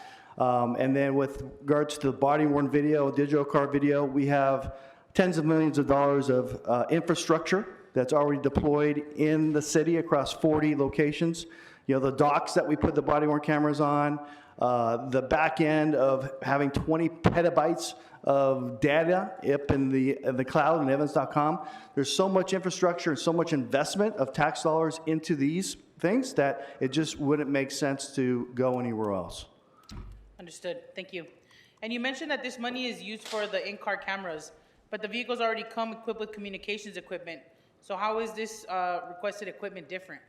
So these are digital car cameras. They're actually mounted at the front and to the rear seat. These cameras are activated anytime any type of enforcement action is done by police officers. This will capture the traffic stop or the pursuit or any of these officer-involved activities. Obviously, capturing pursuits and driving and whatnot actually protect the city against civil liability. In case there is some serious injuries or death in some type of pursuit, we have video evidence to show exactly what the officers were and were not doing. So those, when a vehicle comes from the vendor, Ford, it does not have those type of technologies in it, and it has to be equipped with those technologies. Understood. Thank you. I have 2 more questions. Thank you so much. You mentioned the license plate readers. It's my understanding that we had some issues with those license plate reader programs that we already have, especially in data sharing, especially during the federal immigration raids. What kind of protections exist with this contract with these license plate reader cameras, and why are we still using them when we haven't had a practice of protecting the data that we have? No, that's a good question. So one thing we have done since last summer regarding the protests that we saw in Los Angeles, under my guidance, our folks are doing monthly inspections to make sure that the data that's being generated from any LAPD-owned camera, we're doing audits to ensure that data is not being shared with any outside entity, whether that's local, municipal, county, state, or federal agency that we don't have a mutual agreement with. And obviously under state law, as you know, council member, we cannot share data with out-of-state agencies, nor can we share that data with federal agencies. But we were wanting to make sure that we're doing inspections to make sure that that's the case. For this contract, to answer your question, I sit on the Major City Chiefs Association Technology Committee. This has been a topic of discussion across the country with regards to data ownership, data protection, data sharing. Moving forward, we are going to have, in conjunction with the City Attorney's Office, very rock-solid, legally binding language that no data will be used from LAPD for any reasons without LAPD's written permission. And if they are found to do something in breach of that contract, there will be liabilities and penalties that they could suffer in that type of situation. Thank you. And you said mutual agreements. Who do we have? Can you give me some examples of mutual agreements and what kind of data access they would have? So right now we have 16 local state of California mutual agreements with that we share the LPR data with. Any of those agencies has to go up to the chief of police for approval, and he actually signs off on it. I probably have that, actually, if you want me to go over the 16 agencies, probably somewhere in here, but they're all in state. Most of them are neighboring cities like Beverly Hills, Glendale, Torrance, those type of cities that obviously we'd want to have some collaboration with, because we know criminals don't necessarily adhere to any city boundary. They cross over boundaries, and more we can get information, better we are to identify them, bring them to justice. Understood. Thank you for that. I'd like to request a memo. So now I'm going to go into my action steps. I'd like to request a memo that includes the scope of work for this contract and any additional features that are in this proposed extension that goes into effect August 1st. The cost analysis for each feature from the current contract to the proposed changes, and options for renegotiating this contract to be more cost effective. This memo should also include comparable costs from other companies. And I know that you've negotiated and you've looked into things, but if there's any other thing that we might have missed, I would love to hear about that. And I'd also like to request a memo with all contracts managed by LAPD to account for the $67.5 million proposed funding and contractual services. This memo must include scope of work for the contract, details on who the provider is, what the services contracted for entail, and what goods are being delivered. They're not tied together. And this is my last piece, is the special study. I would like to instruct the CLA, in consultation with the CAO, LAPD, and LADOT, to report back with an analysis of whether the towing and processing of impounded vehicles can be more effectively managed by another department or in partnership with another department such as LADOT. The report should include the current program, financial model utilized by the city for towing, storage, dismantling, and recycling vehicles, and any recommendations to reduce costs. It should also include an analysis of costs of other comparable cities and provide recommendations to improve operational efficiency and accountability measures for LAPD and any contractors involved in the towing and processing of the vehicles. Thank you, Chairwoman. Thank you so much. Thank you. Thank you. Councilwoman Hutt. Madam Chair and Councilmember Hernandez, can we add the data sharing piece in your request? Yes. So the AI data sharing or any data sharing from body worn or vehicle scanners? Yes, that's great. Thank you. And also, to add to that as well, the procedure for which you will verify the reports that come in that are AI generated. And if anybody needs that language, I got it. Thank you. Thank you. Thank you, Chairman. Thank you. Councilwoman McCosker, did you have one more question? Yes, I have a CSP question, but Chief Tingarides, I think you can stay right there, because this is going to be easy, and in the interest of time. On the premise, this is a a budget memo back, but I think the budget memo will become a special study. On the premise that our housing developments, HACLA has a responsibility for providing police services, security services within their facilities, and they do not, and we have CSP in so many of our facilities, and there is an amount that they pay to LAPD for those services. I just want a brief memo back on what HACLA pays to reimburse LAPD for the excellent service of CSP, and what roughly is the actual full cost of those services. And I think it'll be followed pretty quickly with a special study to negotiate a much higher rate back from HACLA to LAPD. Thank you. Okay, colleagues, questions? We done? Madam Chair, could I have one point of clarification? You had asked earlier about the number of people in our reorg return to operations. The actual number is 633. 633. Okay, thank you. I Councilwoman have Hood. a addition to the memo that Councilwoman Hernandez has. We know that AI is using extra energy, increased energy. Does your budget in using these systems include what the energy costs will be for using AI? The increased energy costs? That's a very technical question. Let me ask if Mr. Gialamas, our CIO, could address that maybe.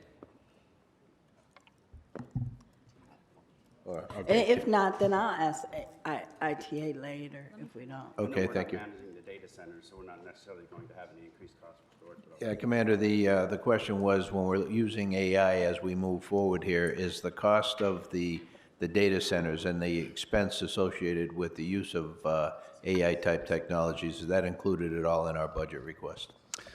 Yeah, so all the data, the AI powering behind that data is going to be in a criminal justice information system, secure government cloud environment, and all the power that is required to power that is included in the contract price. Hence why some of these are a little bit more expensive, because the data centers and the amount of computage power that is needed to use it is expensive. So it's in the it's included. contract price? Yes. For the 10 years? Yes, We get that. absolutely.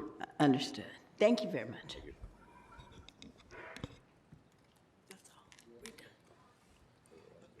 Madam Chair? Just one Yes. item. Just one item of clarification for Councilwoman Hernandez. Just the question that you asked about the 911 console, just to clarify, it was paid for with a special fund, a supplemental law enforcement services fund, and we did determine, CAO did determine that it would be ineligible for MICLA. So would you still like a report on that? Yeah, I'd like to know why. Okay. Because we're talking about the cop cars and we don't normally buy those because they're ineligible. Right. So I just kind of want to know the reason why. Okay, yeah, well, we did recommend against that. Yeah, no, that's Yes. why. Okay. Yeah. All right, I very just want good. more understanding. No, Okay. thank you. Okay, thank you, Chief and team. Appreciate your time and attention and thoughtfulness. We're going to take a 30-second break, and then we're going to move on to LA Fire Department. Thank you all for your consideration. Thank you, sir.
please. Mr. Spindler, this is your last warning. Please sit down. Can we please ask him to leave?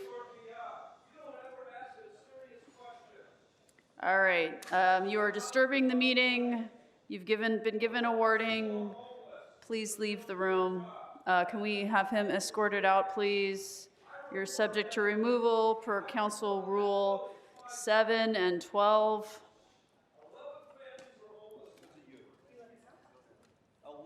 Before we jump into LAFD, I want to return to our memo list. Colleagues, have you had an opportunity to review the draft list? Do we have any changes before we vote on said memo list?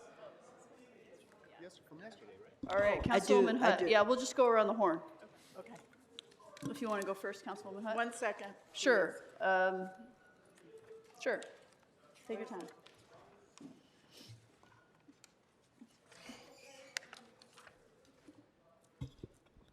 Madam Chair, I'm ready. Wonderful. Go ahead, please. I would like to clarify Budget Impact Memo 145, that it should state that moving the funds would be for a position identified by the Controller's Office as a FMS 4 position and not for contractual services. Okay. Any others? That's Councilwoman? Okay. Councilmember Blumenfield? No? Okay. Councilmember Kosker? Mine are fine, thanks. Okay. Councilwoman Hernandez? Okay. So just that one change. I think we need to vote on the memos. Do we need to vote on them? Yes, Madam Mr. Chair. Clerk? Okay. So I move adoption of this list. Do we have to vote on it, or can we just? You can list the memos that you would like to vote on, and can take your final vote. Well, we just need to get them developed, so we're approving this list of memos. So if we've all confirmed it, I don't know that we need to vote on it. So, yeah, without objection, that's the list as of this morning. Thank you, Chief. Welcome, welcome. Thanks for being here. Please introduce yourself and your team. Thank you, Chief Moore, Fire Chief, Los Angeles City Fire Department. Kyrie Brown, Chief of Staff. Emilio Rodriguez, Fire Administrator. Sam Hinojosa, Chief Information Officer. Okay. Thank you. We've all read your letter. Is there anything you'd like to highlight? Otherwise, we'll jump right in. And I want to remind my colleagues in the committee we are fairly behind schedule, so I'll try and speed it up a little bit. Not looking at anyone in particular. All right, Chief. I understand we're behind schedule, but thank you. Just bear with me as I read my opening comments and highlight some of the things that were in the letter. Thank you, Chair Yaroslavsky and members of the committee for the opportunity to speak on the Mayor's fiscal year 26-27 proposed budget for the Los Angeles Fire Department. This is not an ordinary budget year for this department. The Palisades and Lockman fires of January 2025 were defining moments for the LAFD. They exposed real limitations in our system, including staffing availability, resource placement, command coordination, and our ability to respond to the speed that extreme conditions demand. These issues were not the result of the men and women on the line. They were the result of legacy systems and structural constraints that had built up over time. I have taken ownership of the occurrences during that time, and I am committed to fixing them. Since October, we've been doing the work. Approximately 86% of the Palisades After Action Report recommendations have been implemented. We have strengthened command coordination, improved interagency alignment, upgraded communications, and revised decision-making protocols that previously allowed financial considerations to override operational judgment. Those changes are in place today. The budget before you is part of that same effort. The requests we've submitted are not wish list items. They are corrective actions tied directly to what the after-action process identified. We recognize the city's fiscal challenges and appreciate the complexity of balancing competing priorities. Public safety remains a foundational responsibility. Maintaining current service levels is not static. It's the baseline required to prevent further degradation in response times, increased workforce strain, and elevated risks to both the public and our firefighters. This budget includes important investments. These include increased medical supplies funding, expanded and reimbursed resources at LAX, continued support for rescue ambulance operations during the Vincent Thomas Bridge renovation, additional inspection resources to support wildfire mitigation and rebuilding, investments in firefighter health and safety, which include extractor installations, and continued replacement of aging helicopter assets. These are meaningful and reflect the demand placed on us by the system. At the same time, this budget does not resolve the structural pressures facing this department. The mayor's proposed budget recognizes many of our priority needs within Exhibit H. However, these are critical operational requirements that exist today and cannot be deferred. That is why we submitted 18 high-priority requests totaling $26.4 million, focused on sustaining response capacity, firefighter safety, and system stability. I want to highlight several of the most critical. Emergency incident technicians. They're one example. Last year, 42 EIT positions were eliminated, and I am asking that they be restored permanently. EITs are essential to command and control during complex incidents. They track personnel, manage accountability, and coordinate communications in real time. We have submitted these functions by we have substituted these functions by assigning command personnel, pulling them away from their companies. This forces companies to operate independently or merge crews during incidents, which increases risks and reduces our effectiveness. The after-action report identified command and coordination as a critical challenge. We cannot identify that challenge and eliminate those positions that make the coordination possible. Operational technology, including tablet command, is another. The after-action report called for its implementation to improve situational awareness and decision-making. Tablet command provides incident commanders with real-time visibility, where our units are located, where other agencies are coming from, incident details, and resource status. But a system is only effective if personnel can consistently access tablet command and the information it's providing in the field. Our request for $1.5 million ensures that this capability is fully deployable and will be reliable. Recruit training is also fundamental. The proposed budget funds 2 classes to backfill fire stations and our attrition. We are requesting a 3rd class to begin addressing our staffing shortage.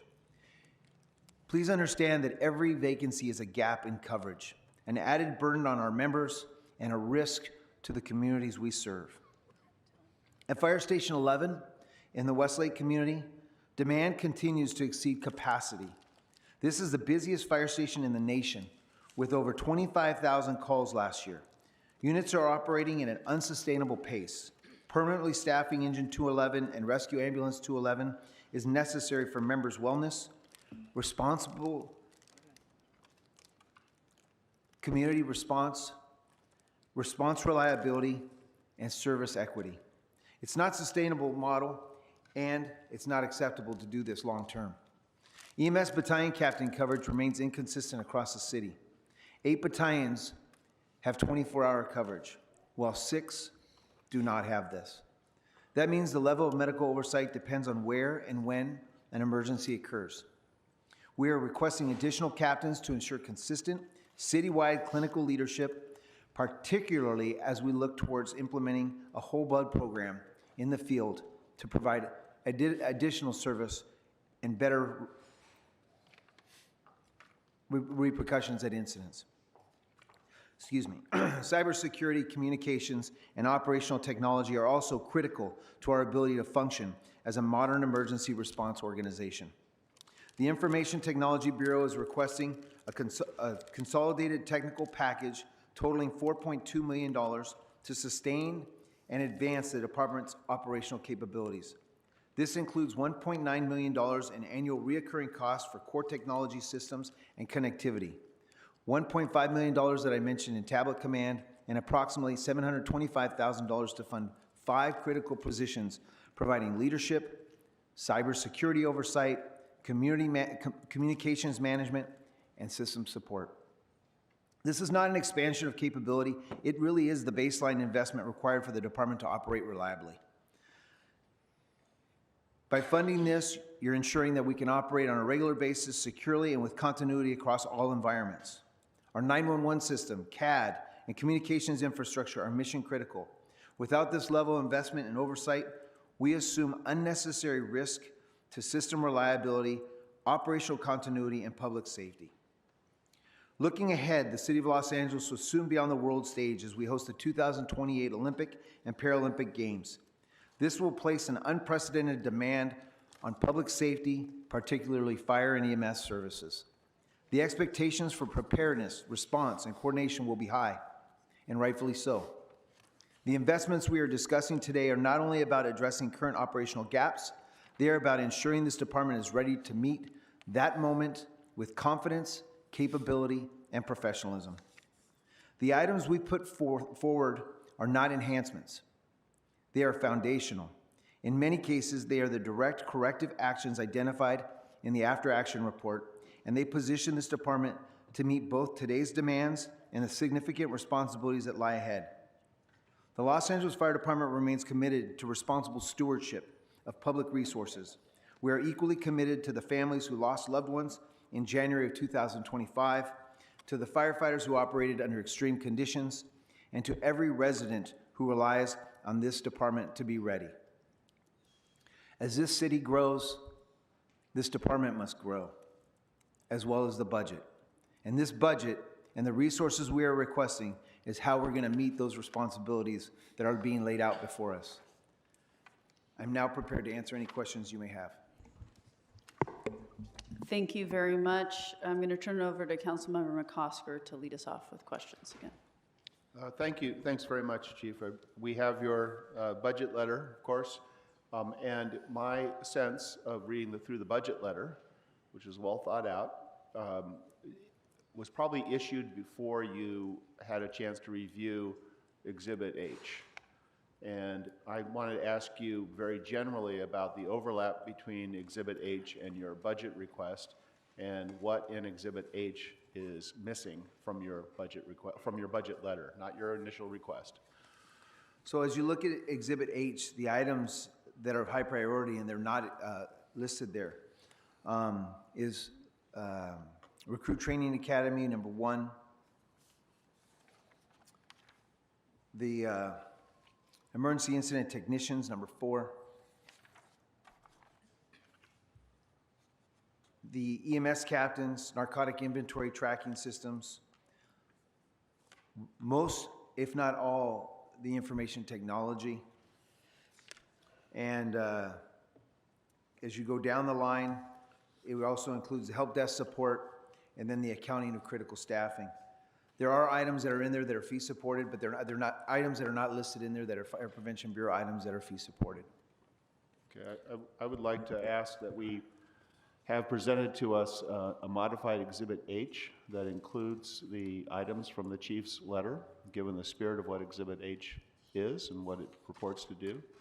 And I want to spend a little time talking about the EITs. Okay. An important function. I appreciate you, in brevity, you laid out an exceptional case, but if you could describe a little more about the importance of EITs and the safety that they provide to all of our firefighters. So our emergency incident technicians are trained firefighters who work with the command team and with our battalion commanders, and they respond to the incidents. They track resources, they understand the situation that's happening, and they give real-time information to the chief officers as decisions are being made at the critical time that the incident's being run. They work in partnership. We have a number of radios that are being utilized, at least 4 radios at all times. It's too much for an incident commander to handle. We also have our Mayday channel, which is monitored at all times in the event that a Mayday happens. These are all things that are happening in critical time at the time of an incident. The way we've substituted this is we've been pulling off captains as well as EMS captains, depending on who's responding to the incident, and we're pulling them in to use at the command post. That means our fire companies are operating without a leader, without a safety officer, and sometimes it's causing them to have to join efforts with somebody else, which is affecting our efficiency on the fire ground. Just so I understand as a non-firefighter, what you just said is that without EIT, when the chief who's rolling to the incident gets there, they might pull the first in captain off of that assignment and then take that captain over to assist with incident command, and that leaves a house without essentially a captain managing the affairs inside the structure? Exactly, and it's a delayed time because not only is the chief officer driving to this incident, monitoring the radio as best as they can, but they're managing the traffic and all the conditions and trying to get an idea of what they're responding to when they get on scene. Then they have to set up the command post, and then they have to start putting what they can pull from the incident and get from that captain and put it onto paper and then start the process. So it's a much delayed operation. And that's on the emergency incidents. I didn't even start talking about what an EIT does on a non-emergency incidents with training, community relations, and helping with the homelessness issue in the city of Los Angeles. Thank you. My sense too, in our conversations and in some of your description of this, is that you as the new chief engineer of the department have also modified what might be added to some of the responsibilities of an EIT? Yes. So the EIT, we recently responded to a homelessness issue in South Los Angeles, which required a considerable amount of time for a fire company to be on scene, standing by, monitoring the situation, waiting for the additional resources that the city has, it provides to address homelessness. That could have been circumvented with the use of an EIT, because an EIT could work with our homeless coordinator out of Metro Fire Communications and coordinate with our city council offices who have homeless coordinators and actually address these issues, because they're in the community. They can see these things. They can work with the fire stations to monitor homeless issues and then bring those necessary resources to be able to assist, be it LASA, be it sanitation, be it LAPD, whoever it is that needs to address those issues before it becomes a problem where we have to sit there and help wait for all these resources to get there to assist us. Thank you. Tangentially related, over the course of the past year, with all the stress and strain on assignments, one of the concerns by folks, I think, in the agency and even folks outside the agency was the potential loss or reassignment of what we, in the sexist way, used to call the 10th man. I think it's the inside member? Yes, the inside. We call them, we all refer to him as the inside member. Okay, so the inside member that a lot of people remember as 10th man. Yes, sir. But I prefer an inside member. So what is the status of that in your deployment plan for the new year? Well, one of the things that I've been working towards and working with you, Flack, on is making sure that every seat gets filled, and that ensures that our inside member is going to be available. The reason why the inside member is such an important role is because when we roll on a structure fire, depending on what is required at that incident, our inside member could go to the roof and assist the roof operations team, which are much safer operations, but they could also assist with the engine company's entry into the structure itself. They're truly a utility player that could go either to the roof or go with the engine company, which could assess a rescue if a rescue needs to be done, but it'll cut down the amount of time it takes for that engine company to get inside and actually be able to assess the situation inside, get a hose line in place, and then coordinate that fire attack with the roof operation that's going to be working to do the ventilation operations on the roof. Great. So with constant staffing, with these issues of making sure that we put ourselves back in a position to have EITs and to have the inside member, real issue, one of the big issues, especially between now and the time that I'm confident the voters will see the need to supplement and grow this department. But between now and then, where are we going to be in this plan and attrition? Will we be able to hire to attrition with this? So the reality is right now we have a staffing crisis in the Los Angeles Fire Department. And I have to commend our firefighters who are out there working, and they're working their days and they're picking up the overtime. But unfortunately, we're seeing recall happening. And that's causing us to have to, what's the situation, what's happened is it's caused us to have to reduce the amount of CTO that's available to our members. So right now, I currently have 121 vacant positions in the Los Angeles Fire Department. I also have about 270 people who are off with injured on duty. So that's close to 400 vacancies a day that we're working with. By restricting CTO, we've been able to manage the number of firefighters for the most part that are available to work SOD and then be able to fill the vacancies that are still left over. staffing is really where we fall short. And I asked for one additional class on top of the 2 that we'd already been given in the budget, because my fear was really taking too many people out of the field to do the training and to manage our classes. In my conversations with UFLAC, they actually support everything I've asked for, and they added a 2nd class. After reading their letter, I spoke with our drill masters. I spoke with my chief in charge of training and support bureau, and he said we could actually, if given the authorities, increase our class sizes from 60, which is normally what we would put in, 60, to 100, which would then allow us to do multiple classes.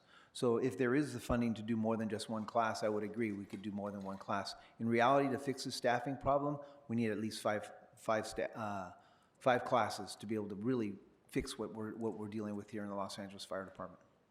So is what you just said, that with 2 classes, we are hiring below attrition? We're hiring below attrition. I could give you the attrition rates for fiscal year 23. It was 131, which is 4%. Fiscal year 24 was 201, which was 6%. Fiscal year 25 was 74, which is 2%. And we're currently at year to date in fiscal year 26, 74, which is at 2% currently right now where we're at. So going to the CAO, with constant staffing needs and requirements, by adding a class, would we be in the long run saving, or even in the short run saving money, because the force hires cost us more than a day's wage?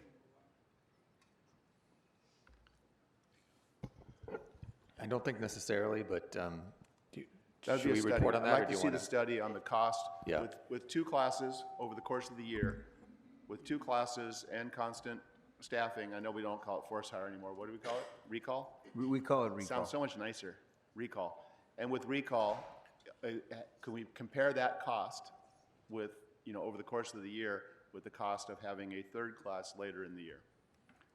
We could run that model, yes. Yeah, thank you. Councilmember Blumenfeld has follow-up. Yes. No, great. And on the 3rd class, we'll know by November whether or not the ballot measure passes. So presumably we can put in Measure H that we'll have this 3rd class or even another class after that. We just need to run the classes as fast as we can right now. But isn't this a decision that can be made post-November? Like we could theoretically add as many classes as we need at that point, right? Theoretically, we could. However, I have to keep in mind that if the ballot measure doesn't pass, I have to be prepared for what we can do. And I'd like, on the record, for everybody to understand that I do have a staffing issue. I mean, it's a serious challenge. Right. And for me to just roll the dice and depend on just the ballot measure to pass would be a bit reckless on my part. Great. No, I get that. And in fact, toward that end, I wanted to add, in Exhibit H language instructing LAFD and CAO to come up with a plan to meet the essential needs, not only if it passes, but also if it doesn't pass. None of us want to think about that, and we don't want that to happen. We all are supporting this. But let's have language in Exhibit H that does come up with a contingency plan if it doesn't pass. And I don't think that doing that will trigger the supplantation issues that we're all worried about, because it'll be a theoretical plan. And then toward that end also, I wanted to get a report back on options for potentially adding $20 million to the reserve for mid-year adjustments to provide a cushion for the potential failure of the fire ballot measure. You never want to plan for failure, you always want to plan for success, but I think it makes sense for us to, if we can, put money into, we need to put money into the mid-year adjustment anyway, because it is woefully short. But if we put it in there with this idea that this is our cushion, if this doesn't happen, if hopefully all goes to plan and it does happen, then actually we have a mid-year reserve that more resembles what it needs to be. So I wanted to get a report about those options, because I think that would make financially sense to increase the mid-year reserve, period, but to do so in this way so that we are prepared, because as you say, we have to be responsible and hope for the best, but prepare for the worst. Councilmember, I appreciate your support. Thank you. I just have a couple of questions. I understand that the department, this is fast response vehicles. I understand the department has the fast response vehicles necessary for service. However, you lack the personnel to staff them. Is that correct? Yes, the request was for 4 fast response vehicles and 12 personnel. We have the vehicles coming through our foundation and the generous donations of people in our community. We just do not have the personnel and the staffing. So we know MICLA can't pay for this aspect of the vehicles, but does the department have any recommendations or offsets on how to staff up these FRVs? We're dependent on that ballot measure unless the funding is found to be able to staff those 12 positions, ma'am. Okay, I'd like a memo on potential funding to meet the staffing need. Colleagues, any questions? Councilwoman Hernandez, and then Councilwoman Hutt. Thank you. I have a few questions. On contractual services, under the contractual services, there are 2 line items that seem to repeatedly cost us money at the end of the year. This is the radio system infrastructure upgrade and the intergovernmental transfer program participation expense. Why is it that those are not part of the department's baseline budget for an annually? Sorry. Good afternoon, Emilio Rodriguez. With regard to the radio infrastructure upgrade, that was actually one-time funding that was awarded some years back, but it's been spent over multiple years, down to 24, 25, and then there's expenditures expected in the current year. That's why it's showing expenditures in the actual and estimates column, but at the moment, we're not committing additional funding to it. So short answer, it's a one-time funding. It'll not appear in the 30/40 schedule at some point. So it's not an ongoing cost for that account. On the IGT, this is the intergovernmental transfer program. That amount is simply a pass-through of funding that's committed to the State Department of DHCS to participate in the IGT program. We commit about maybe 6 or 7 million in payments annually, and we get that money back from the state with matching funds from the at the federal level. Matching funds for this year have come in at an amount of 8.5 million. So again, it's a pass-through. It's only because we can only pay the state from the 30/40 account. So we borrow the money from our sworn salaries account, transfer it to 30/40, make the payment, and then sworn salaries is reimbursed when the state funds are received. So that as well is not really a true ongoing contractual services expense. Understood. Is that correct, LAFD? That we don't, it's not for ongoing like radio use, right? No, that's correct. It's generally driven by milestones in the overall contract, so that's why you're seeing some different billing over a period of time. They might hit, milestone 1, 2, 3, 4, which would trigger the payment. Understood. Thank you. Wonderful. Now I have a question around the arson and counterterrorism program. That looks to have been significantly reduced in this budget. What impact will that have on the fire department and for Angelinos broadly? Are there other areas in your programs where you are maintaining these services? Go ahead. I'll have Emilio speak to it. That was actually a clerical error, so. Right. Arson program is budgeted 6-7 million annually.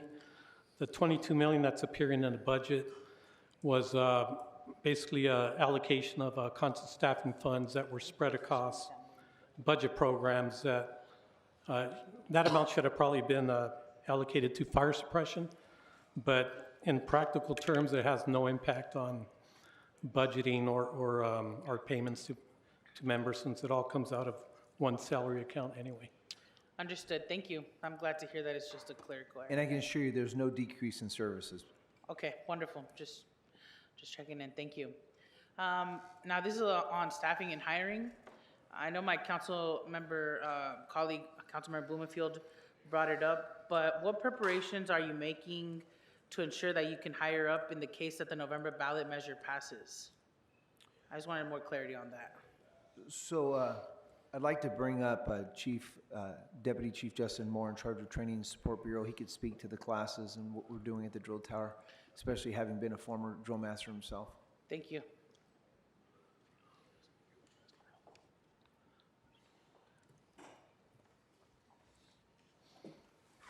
Good afternoon. My name is Justin Moore. I serve as the Deputy Chief of the Training and Support Bureau. So to answer your question about preparation if the ballot measure goes through, so what we've done to prepare in anticipation is we changed our our drill tower model. So we have what's called a modular program. The first 2 weeks is an orientation with PPE and an introduction to the fire department and SCBA. And then weeks 3 through 8 is a hose lay module. And then from weeks 9 through 14, it goes through truck company and ladder operations. And then after that, we do practical applications, which is bringing it all together. And then week 19 and 20 is state fire training and then a closeout. So the plan for that was to change the model so that we would be able to facilitate bringing through 100 recruits. So if we can do that with a class of 50, now that we only have one academy location, we can flip-flop as they go through. So if you can imagine 100 recruits start, they do the same thing for the first 2 weeks. For weeks 3 through 8, they swap, and they swap again from 9 through 14, and then they come back together for the practical application of it, and then the exam and graduation. So that was the module change with how we deliver the training. And then after that, we made some logistical changes to the academy. We're prepared to have a modular classroom and an area for the recruits to be able to have their changing and a locker room, and then also provision for the facilities to take care of having larger folks there. And then the staffing model, which typically is 20 people, we've changed that staffing model from 20 to 37 to be able to accommodate the split so that we'll have enough people meeting the state fire training ratio of 1 to 5 for out on the, what we would call the training ground, and then 1 to 50 in the classroom. So we're fully prepared to be able to go from 60 to 100 per class, which would be an additional 40 recruits. We could do that over the course of the rest of this fiscal year and next, which means we would have two classes of 100, which would be 200 recruits, rather than what we're doing right now, which would be 120 with 2 classes of 60. So that's the preparation we've made to be able to accommodate that. Beautiful. Thank you so much. Councilwoman Hernandez, I'd like to further emphasize that if we were asked to put this into place immediately, we'd be with the number of recruits. Obviously, we don't have that list yet, but if the number of recruits were there, we'd be able to implement it immediately. Mhm. It'd be like a light switch. We'd be able to get into the process. Are you able to start proactively building a list? We're currently proactively, we're in the process of building a list right now. We're processing that list. For class 26-1, it's going to be 60 candidates. Class 26-2, another 60 candidates. And then the new one that is allocated in the budget would be another class of 60. That's why I asked for an additional 60, so it's 120 so far that we have. That would put us at 180 if I did that. If we could do 2 more classes, obviously that's another 120, which would really start helping us, as Councilmember McOsker highlighted, with the attrition and the vacancies that we're having, which would free up our firefighters from having to be recalled and forced to work on a continuous basis. Wonderful. Thank you. I know I put a motion in around helping prepare for that. So I look forward to seeing the results of that as well, building off what we all are doing. But is it possible that I could get a budget memo giving us the various pathways that y'all are going to use to build up your pool of candidates, and how that pool can be expanded based off changes made at the state level? Because I know there's been some legislative changes that perhaps will allow us to have more people that would qualify to be in that pool. So, Yes, ma'am, we could do that. I know one of the questions that LAPD was asked was, what's the timeline from when they start the process to when they get hired? From the moment they take their interview, it's usually around 6 months, give or take, till they get in. So obviously, it would be something that we'd have to expedite to be able to meet the demand. and I'm sure that we would be willing to explore what we've done for LAPD in expediting that process.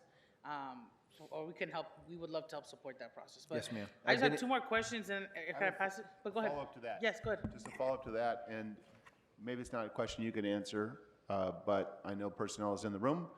And so when we get there, I just want to ask what resources personnel would need to be able to hire up that quickly and that many people for this or future budget years. Thank you. Thank you.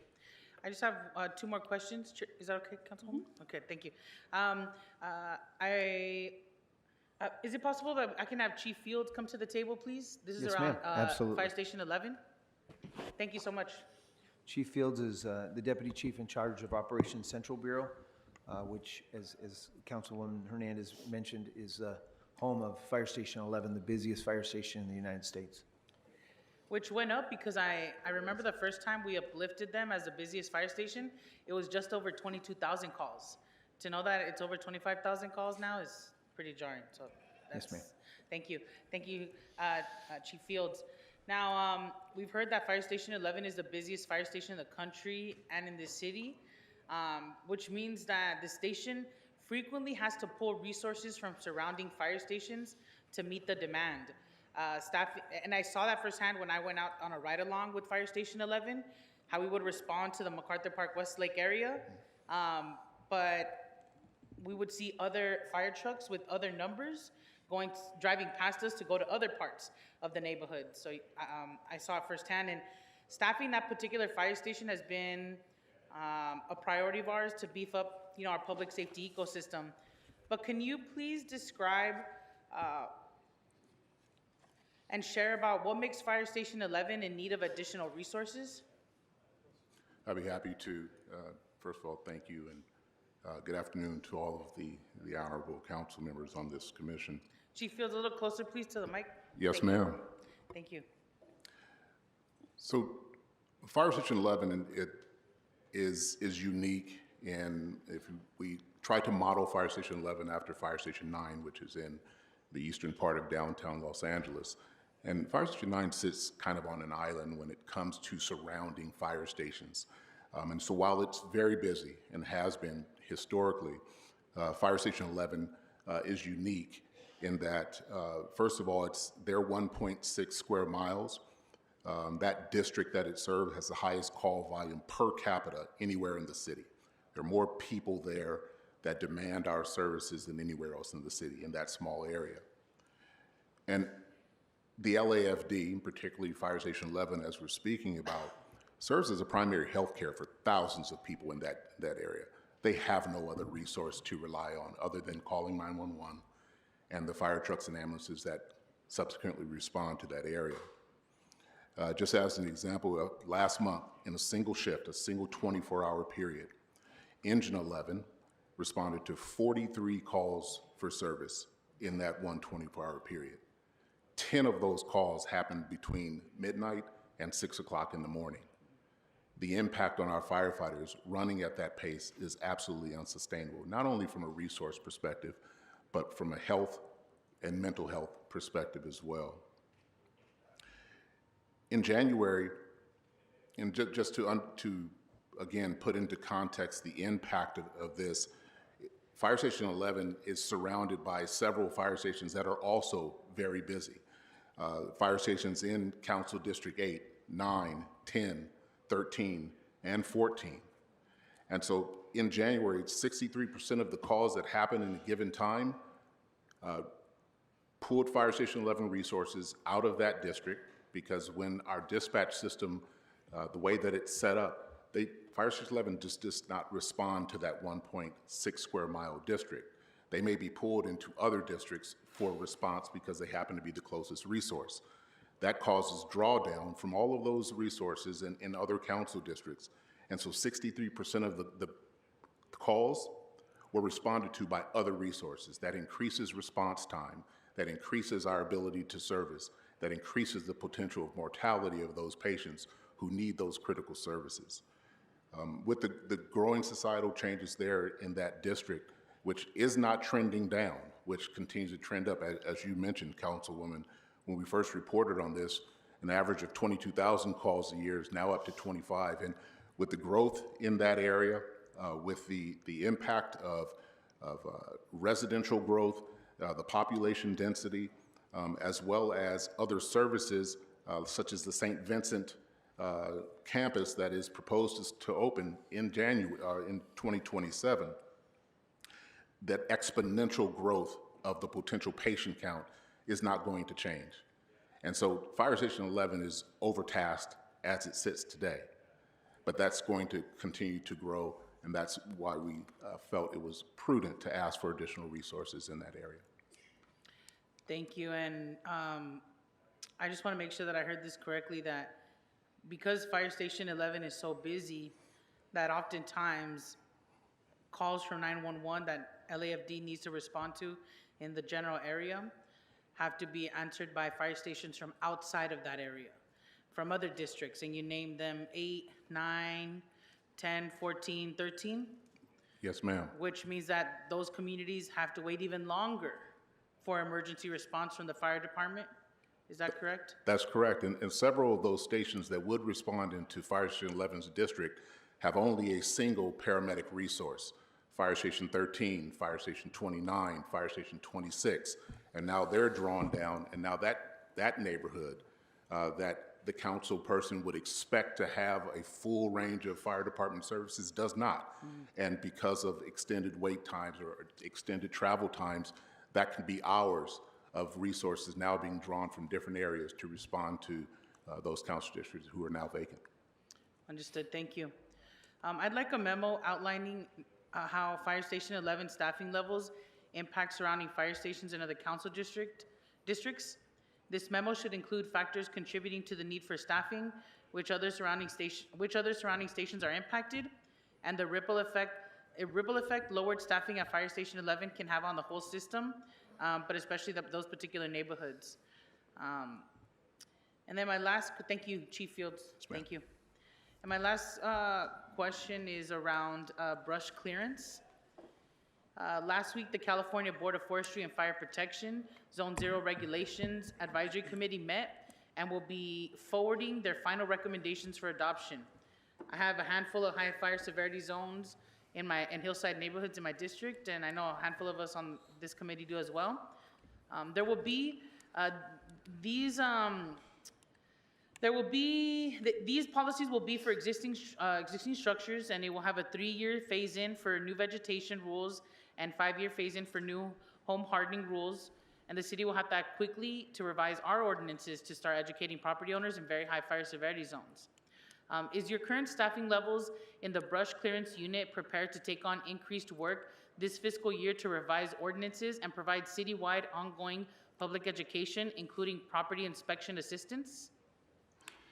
First, good afternoon, council members. I am Fire Deputy Chief David Perez. I am the commander of the Bureau of Fire Prevention and Public Safety, and I serve as your fire marshal. Councilmember Hernandez, to answer your question, the short answer is no. We are not. We do recognize that there is going to be a significant amount of public education work that's going to have to go on now once Zone 0 becomes effective. Currently, the way we are staffed in brush clearance, we have enough staffing to complete the basic inspections, the secondary inspections on properties that didn't pass the first time, and then to achieve brush clearance, if we have to use contract clearance crews, to get to about 40 to 50% of all the remaining non-compliant parcels. So we're still leaving about 50 to 60% parcels untouched in that case. And it's about 1,000 to 2,000 total parcels that we're talking about untouched. There are 3 bottlenecks that combine to create the reason why we can't get to 100%. So on one of those bottlenecks is department staffing. So in order to be able to get to a goal of clearing 100% of the non-compliant parcels and also do this other now public education work, which is going to be a big issue for us, we would need an additional 8 personnel, 4 civilian and 4 sworn. We would be requesting a Captain 1, a management analyst, 2 senior administrative clerks, an accounting clerk, and 3 inspector 1s. They would not be working necessarily a unit, they're just absorbing the additional workload from the other inspectors, and they would all have their own districts. It's just that now they would have smaller districts so that they can engage in those public education campaigns. As we're seeing now, this year, normally by the end of April, we should be finished with all of the government parcel inspections, and clearance work is already beginning on those. But we've had so many requests from homeowners association groups and community councils and neighborhood councils and that kind of thing, that the inspectors are being pulled away from their regular job duties to already start handling that. So having the additional 3 inspectors would certainly assist us in that. I hope that answers your question. Thank you. I would just like a memo requesting us to see if there are any state funding that could help provide us with resources for these positions or other funding streams. Is that possible? Yes, ma'am. We could look into that and also grant funding as well. And also too, ma'am, on the funding streams, in the Fire Prevention Bureau, all of our positions are fee supported. It takes approximately 18 months from the time a position is allocated to the fire department before it shows up in the cost of special services and therefore becomes a fee generating position. But the way we fund the Fire Prevention Bureau is we take the entire cost of the Bureau, both direct and indirect costs, and then divide that by the number of inspectors in the Bureau, and then that helps us create the inspector hourly rate, and that in turn reimburses the department. Currently, the department, because not all of the positions are, while all the positions are funded through that method, not all of them do the kind of work that generate either permits or fines or fees. The Fire Prevention Bureau currently returns approximately 63% of its budget back to the general fund through the various fees and permits that we charge. So a funding stream already exists. It's just a matter of getting the positions and then slowly adding them into the cost of special services. Understood. Thank you. And when was the last time those were updated? They're updated annually. Okay, great. But the process and the cycles is just, it's what takes it to 15 to 18 months from the time a position's allocated before we actually publish the cost of special services with those positions on board. Understood. Thank you.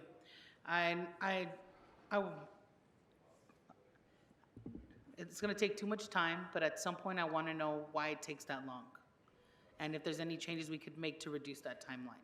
I would love to find out. Okay. I'll work on that for you, I promise. Yeah, thank you. That would be great. A report back on that would be great. Thank you. Now, this is a last piece is, in September of 2025, LAFD was notified by FEMA that the request for a $6.4 million grant as part of the fiscal year 2024 staffing for adequate fire emergency response was approved. This grant would enable a new resource at Fire Station 100 in Lake Balboa. I would like to add an instruction here, instructing LAFD and the CAO to prepare a budget memo on steps necessary to accept the 2024 SAFER grant for new resources and staffing at Fire Station 100 in Lake Balboa. I'm passing it back to you. Thank you. Okay, yeah, and just to follow up on this, can we just, I know I got a text from you like the day before we had to act on it, Chief, but, you know, to add to the memo, why didn't we get the grant in a timely way, and what can be done in the future to support this need? I think this speaks to the work my colleague, Councilwoman Hutt, is doing on how the city approaches grants and their management. You know, I just want to support the department, ensure we're using grant funds efficiently, and have lead time so that we know when we need to get things scheduled for committees, so that we're not trying to figure out how to do it last minute. Yes, ma'am, and we discussed that, and I actually have an update for you. FEMA was actually shut down with the government shutdown, and they were not in their offices, and we asked for an extension of that FEMA grant. I just found out today that they have come back to their offices, and they've extended us the ability to fulfill that grant. So we're working with Councilmember Imelda Padilla's office to try to be able to find some funding, to be able to front load that grant, to be able to accept that grant so we can get Engine 200 out into the valley into her district. Excellent. So we're working on that actively, ma'am. Wonderful. Councilwoman Hutt, did you have a? Thank you, Madam Chair. And then Councilmember Bloomfield. Hi, good afternoon. Good afternoon, Councilmember. Historically, how many firefighters do we hire on a yearly basis? So we hire usually two classes of 60, which is 120 firefighters on an annual basis. So that's almost the full amount of candidates get hired. The problem is we have a 22% attrition rate, So as much as we'd like to say 60 people go in, 60 people go out, the reality isn't, that's not true. Because of the 22% attrition rate, failure rate in the drill tower, we're getting much less, which doesn't meet the attrition that's happening on an annual basis. So that's how we're slowly slipping away and not being able to meet our staffing needs.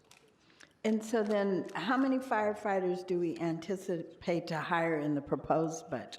Well, in the proposed budget, which was identified in the letter that I submitted to Councilmember Yarsofsky and the committee, you'll see under Section B that we list 59, which are currently in Class 25-2. That's what's in the drill tower currently. Class 26-1 would be 60. Class 26-2 would be 60. And what we're requesting is a third class of 60, which would be Class 26-3. Thank you. So, in terms of the budget letter, can you please provide more detail on the request for core technology, accounting, EMS compliance, and grants management? Yes, ma'am. Our Chief Information Officer, Sam Hinojosa, is eager to explain all those items to you. You want me to repeat them? Thank you, Chief. Just in terms of the core technology request, I've provided some documentation that breaks it up into 5 different areas, but it's annual recurring costs. It's basically for software renewals and services, whether contractual, whether they be cellular or vendor-based. So when you look at that, you're looking at the types of services that include our web hosting environment, our CAD database backend, so our ability to dispatch, access, our basic Windows security, things along those lines, patches. A big part of that would be our cellular services, our vehicle analytics systems, satellite communications, and then much into smaller parts, you're looking at some of the dispatch messaging, emergency notification, things along those lines. This is not hardware based. This is not to purchase computers or servers. This is really to keep our software paid for online and give us the ability to patch against cybersecurity intrusion, things along those lines. And these are annual recurring. They usually only adjust 3 to 5% for inflation, things along those lines. And we may add items, but these are that quote unquote keep the lights on type of costs that we incur every year. Thank you. Thank you. Excuse me on the sneezing. Okay, I'd like to add to Mr. McCosker's budget memo request. So he asked for 3 classes, and then I would like a secondary piece that said an option to increase the training classes to 4 classes with an additional 120 recruits for a total of 240. Thank you, And so Councilmember. that is in addition to his memo. I'd also like to request a budget memo to have the CAO report back with the assistance of LAFD with funding options for the core technology request, the accounting request, restoration of the management analysis for EMS compliance, and the grants management positions. I also have a couple more questions. Could you explain the effectiveness, and I think we heard a little bit about it earlier, of the fast response vehicles that we known as FRVs in response to the calls for service that don't require a fire engine? Yes, ma'am. I'd like to invite up Deputy Chief Tim Warfel, who's in charge of our EMS Bureau. He can highlight our FRVs. And then when you're doing that, let us know how many the department currently has.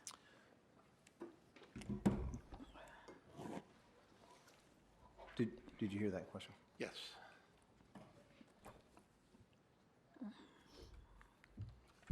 So good afternoon, everybody. Tim Warfel, Deputy Chief of the EMS Bureau. So first part of your question, or let me answer the second part. Currently, we have 8 fast response vehicles. 4 of them house our tactical EMS. You don't have to look at me because then they can't hear you on the mic. Yes, ma'am. 4 of them carry our tactical emergency medical support, paramedics, and they support, the LAPD SWAT operations. So they're on a 4-10 schedule. And then the other 4 that we have are, they're what we call variable staffed. So they're not staffed full-time. And they are located at 9s, 11s, 64s, and Fire Station 27. And the first part of your question, could you repeat, ma'am? What is the effectiveness of using those for service calls that don't require fire engines? Great. So if you don't know, I'll explain, but there's 1 firefighter and 1 paramedic that staff a fast response vehicle. Except for our tactical EMS, there's 2 paramedics. But the thing is, they're on a much smaller vehicle. They're on a pickup truck that has a water tank and a pump. And they are very effective in responding ahead of our other resources because they can do assessment for medical calls. Currently in the city of Los Angeles, our most common incident type is a rubbish fire. It's approximately 33,000 calls a year. And we're able to dispatch a fast response vehicle on that instead of sending a fire department heavy apparatus like an engine or a fire truck. That makes good sense. I have another question. What's the total cost to purchase a FRV? That would be an Emilio question. While Emilio thinks that up and pulls up the number for the individual cost of an FRV, I can tell you we do currently have FRVs on order through our foundation. As Councilmember Yaroslavsky mentioned, the request for funding is actually for 24 firefighter 3 positions, which would be a firefighter and a paramedic, and 4 FRVs. That would staff 4 FRVs. That would actually put 1 on every single shift and 1 in each bureau. And if Emilio doesn't have that number, I'm sure Chief Shao, who runs our supply and maintenance division, will be able to talk about what the cost of a FRV is in comparison to the cost of a fire engine or fire truck. I had some preliminary stats too I just wanted to share. So 80% of the time that FRVs are on scene as the first ALS unit, or 80% of the time they're the first resource on scene. 25% of the time the FRVs cancel a heavy fire truck or engine, and 36% of the time the FRV handles their incidents alone, which means we're saving ambulances instead of sending them to the hospital. So go ahead, Chief Chow. Good evening, council members. Assistant Chief Peter Shao, assigned to supply and maintenance. The current cost of an FRV is about $150,000. That includes the radio package and the light package with the vehicle. Relative to the cost of, for instance, a fire engine, which is about $1.9 million with a 4-year build time, and a fire truck, which is $3.1 million. Thank you for that. I would like, Madam Chair, to add to your memo request regarding the FRVs that we add the cost to purchase a FRV that would serve the valley as well. Thank you. Those are all my questions. Okay. Councilmember Blumenfield?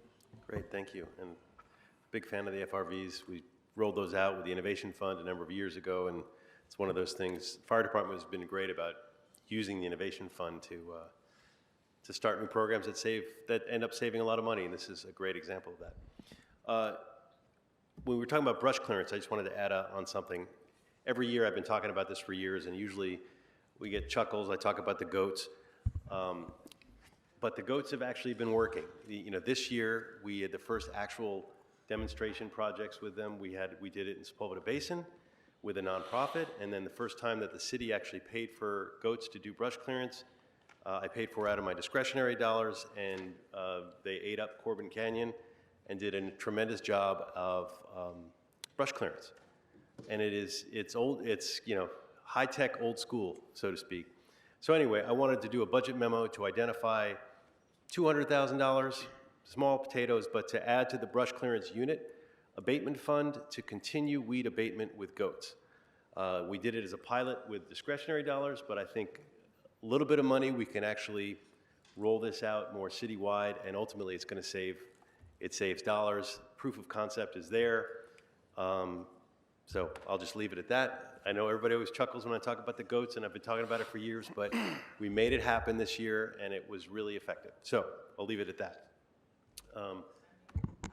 Yeah, it's a good thing. Totally different topic. We're increasing funding for UMCR, and while there's a lot of discussion about how it can reduce LAPD calls, which we've talked about it, there's been less focus on how it could actually help LAFD, and I think it actually can help LAFD in some ways even more. Do you see the potential here? How can we or should we adjust UMCR and other programs that, specifically to reduce LAFD calls? How have you been working with them, and how can we bolster that in the future? Councilmember, we have been working with them, and we found them to be an incredible asset and an ally to addressing some of the issues in the field. I'll let Chief Warfel highlight how effective they were. His bureau recently highlighted them across the department, their use, as well as in a recent all chiefs meeting. Thank you, Chief. We partnered with the UMCR in September of 2025.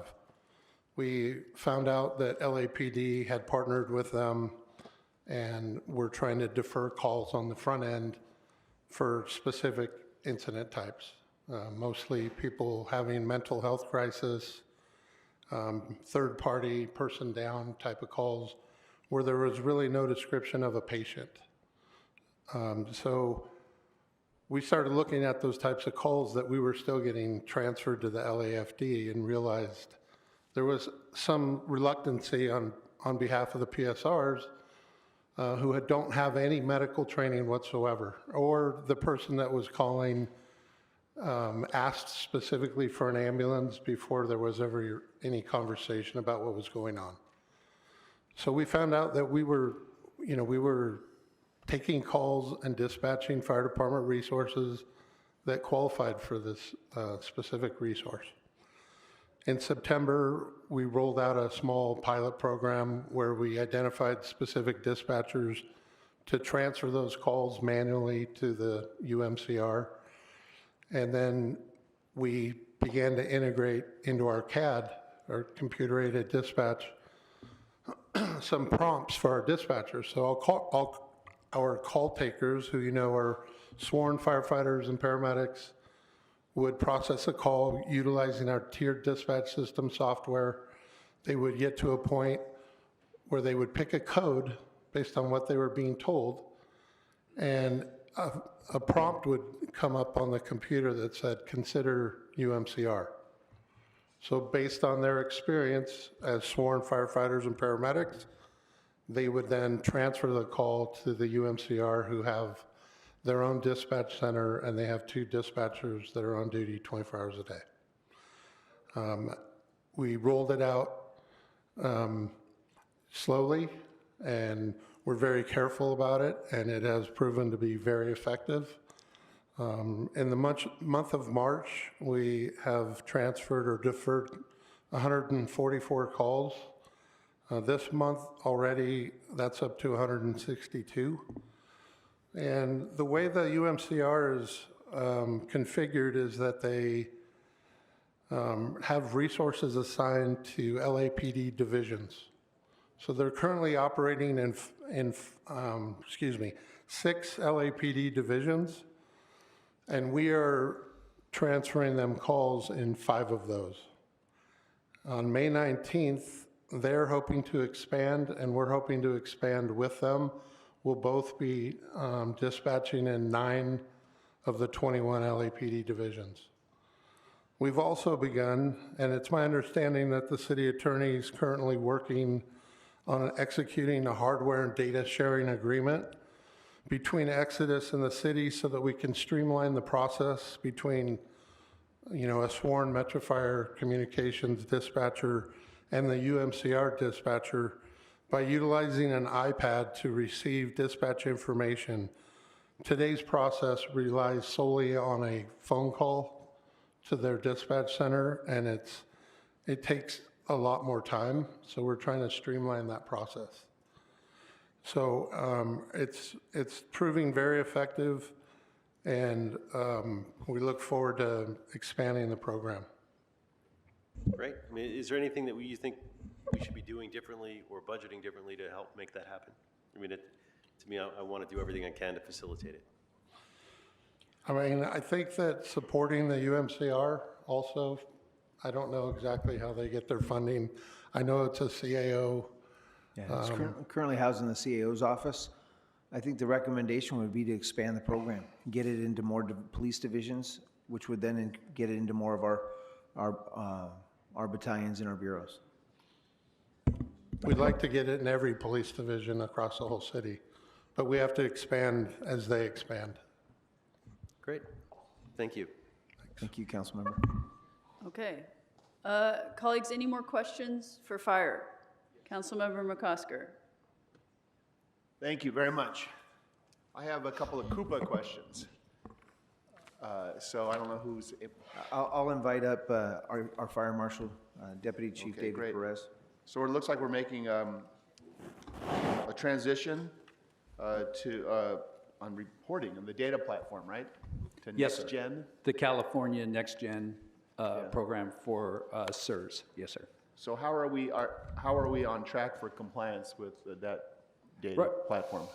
Right now, sir, we're a little bit behind in that we had to go through contracting issues to get the software vendor that we're going to be using. We've cleared all of those hurdles now. We have the contract in place. Where we're going to continue to run into issues is just with the technical support, the programming and database architecture that we need.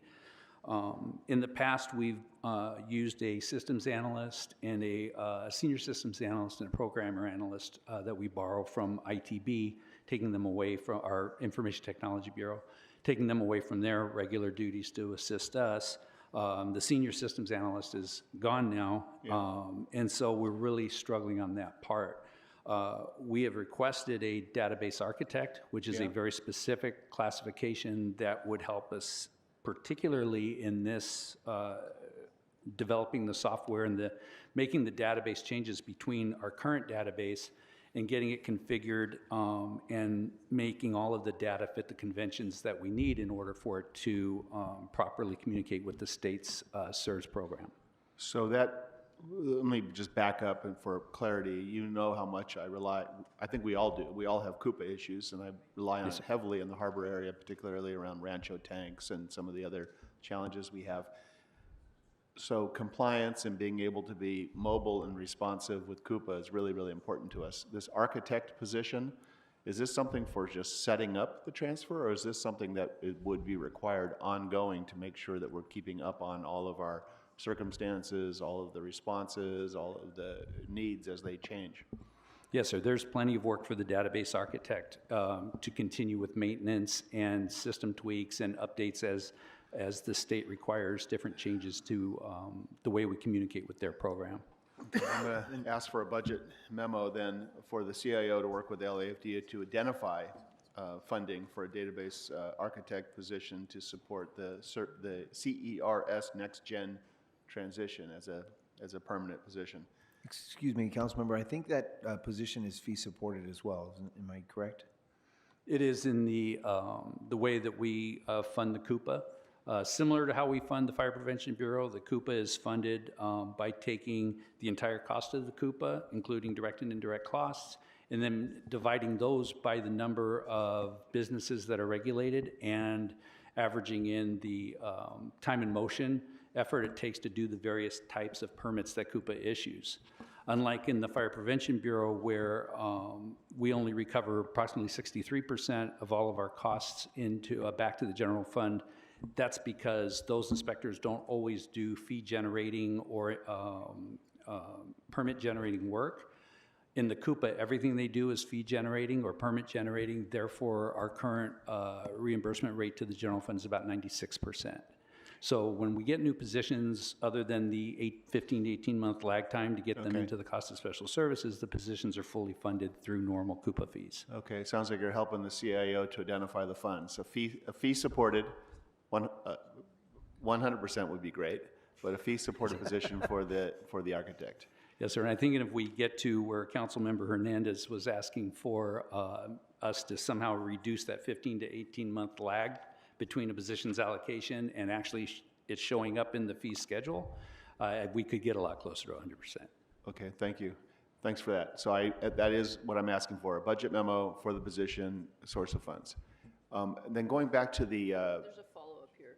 Oh. Are you moving on topics? Yes, I have two more quick topics. Okay. This is on brush clearance, to build off what you said, can I get Totally different subject, but go ahead. No, go ahead, sorry, go ahead, keep going.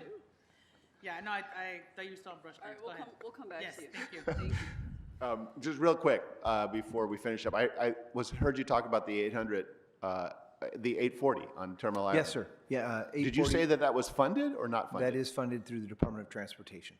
Okay, so that is the resource at 40s on Terminal Island, and DOT is paying for it because of the bridge replacement? Because the Vincent Thomas Bridge is being replaced or renovated. Yeah. And so they're funding the cost of that ambulance for 18 months. Okay, so you're all set on that? Yes, sir.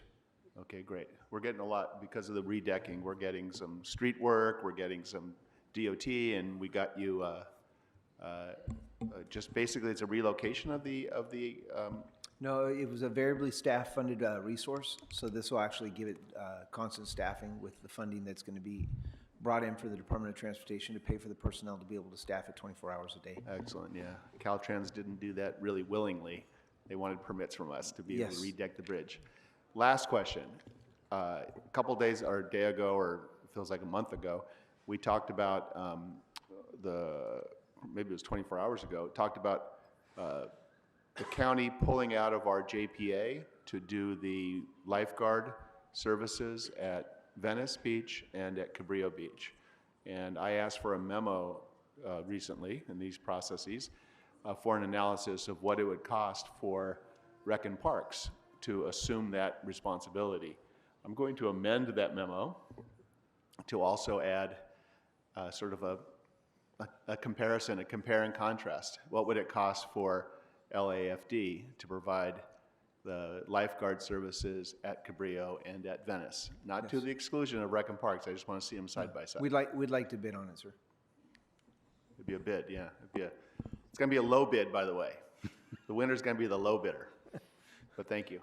We understand. We think we could possibly bring it into our Marine Operations Division and include, we've got many lifeguards who serve as firefighters and firefighter paramedics on this department, sir. I'd be happy to be able to entertain the We just want the best the possible bid. service at the best price.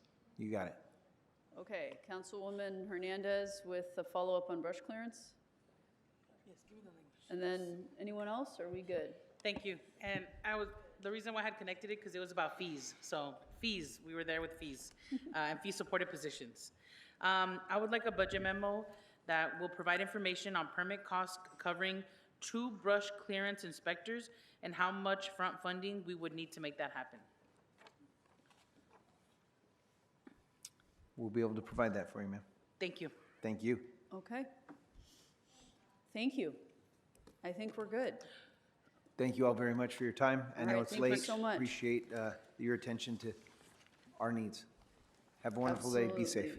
Absolutely. Okay, so we're going to move on to EMD, and then we're going to take a brief, 3-minute break after EMD. Does that sound okay? We have EMD personnel, ITA, Rec and Parks, and Animal Services.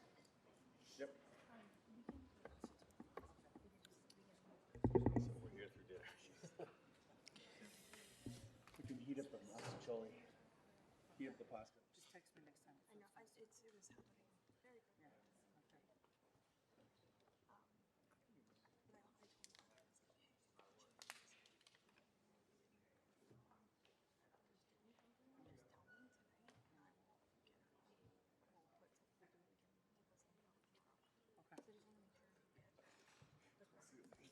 Thank you.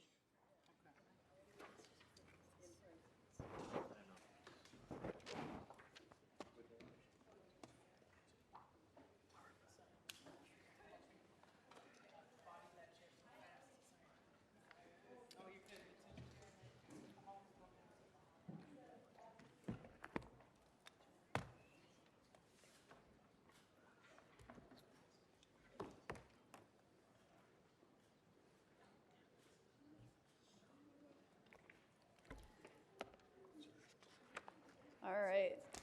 Welcome, EMD and team. We have all read the letter. You want to go ahead and introduce yourself and your team? Good afternoon. Carol Parks, General Manager for the City of Los Angeles Emergency Management Department. Good afternoon. John Brown, Assistant General Manager with the city's Emergency Management Department. Good afternoon. Mike Davis, Operations and Training Chief for Emergency Management Department. Excellent. Thank you. We all have read your memo. Do you want to? Is there anything you want to highlight, or otherwise we'll just go right into questions? All right, I do have an overview. Okay, great. Thank you. Yes. So, good afternoon, Madam Chair and members of the Budget and Finance Committee. What's next for Los Angeles? As we all await in anticipation for the World Cup in about 46 days, about 809 days until the start of the Olympic and Paralympic Games, and hundreds of other smaller events in between, many are asking, are we ready? As General Stanley McChrystal has quoted, too often individuals and organizations fail to mitigate risk because they focus on the probability of something happening instead of what they can do about it. The role of the Emergency Management Department is not to only think about the risk, but to do something about it before it happens. Similar to buying insurance policies for the unforeseen, the Emergency Management Department is the whole of government insurance policy for city government and the people of Los Angeles. Last July 1, EMD reached a milestone of 25 years of being in existence as a city department. However, it has been and continues to be with minimal staffing. As the general manager, it is my duty to acknowledge the work of my 33, and I repeat, 33 full-time employees and 4 as-needed employees. They show up whenever duty calls, no matter the hour of the day, including holidays, to ensure city leadership, employees, and the people of Los Angeles are informed and that services are provided when needed. Investment sooner rather than later is an improvement in the way in which our city is run and in the level that the city is ready for the next eventuality, whether it's celebratory or devastation. Madam Chair, as you mentioned on yesterday, every dollar allocated in this budget has to translate into services for the people of Los Angeles and services that they can see. Today, along with Team EMD, our request is that we reimagine our thinking of readiness to include emergency management at the equivalent level of importance as police and fire, and not to be that forgotten pillar of public safety. Much gratitude to Mayor Bass and our Office of Public Safety and the budget team for their initial efforts to bring additional resources to EMD. Today, we present our requested enhancements. Okay. Emergency management in the City of Los Angeles now operates in a sustained and increasingly complex environment. Prolonged, multifaceted activations for overlapping incidents and multiple ongoing extended recovery efforts require continuous staffing, leadership planning, and 24/7 coordination. These demands exceed our ability with current capacity, staffing, and budget structure. As we can see on the slide, in 2025, we had many eventualities to address. The city's Emergency Operations Center has experienced a steady increase in activations requiring 24-hour staffing and multi-day coordination. We were activated 16 times across 63 days, which included 4 holidays, of which 34 were overnight shifts. Concurrent with the ongoing Palisades fire response and recovery, the EOC was activated to deal with 4 distinct multi-day winter storm events, which brought inherent threats of debris removal affecting new burn scar areas. During the summer months of 2025, there were 11 additional days and nights of activation for citywide protests related to the U.S. Immigration and Customs Enforcement raids, and a week-long water outage in the valley. Throughout the fall of the year, there were 3 additional severe weather events, which spanned a total of 10 days and nights. Most activations occurred with little or no time to reset staffing or complete after-action improvements before the next incident began. Over the course of last calendar year, EMD supported a total of 107 notify LA and or wireless emergency alert messages. To date, EMD has supported a total of 25 alerts. This is just a snapshot of the level of work that our department is responsible for.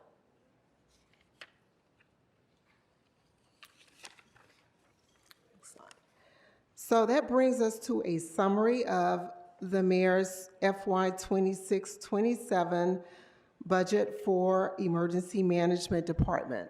One item was approved, and we are most grateful to have that second assistant general manager. It's very much needed and will be very beneficial in the years moving ahead. However, I am concerned about the need for dedicated staffing for recovery. Those 2 positions that were requested in EMC2 and in EMC1 were denied based on funding. And additionally, we were only partially approved for 2 positions for our climate resiliency division. And now I will turn it over to John Brown to talk to you about our staffing and budgeting trends. Thank you and good evening.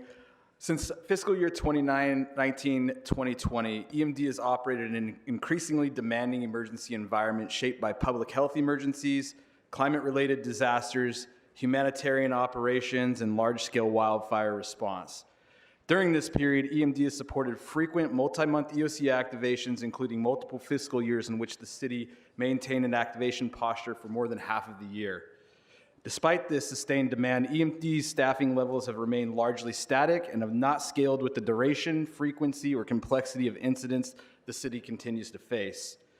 Recent increases in total positions that you see on the chart above include those reflected in 25-26 are due to the absorption of the Climate Emergency Mobilization Office staff through council action and do not represent new emergency management capacity.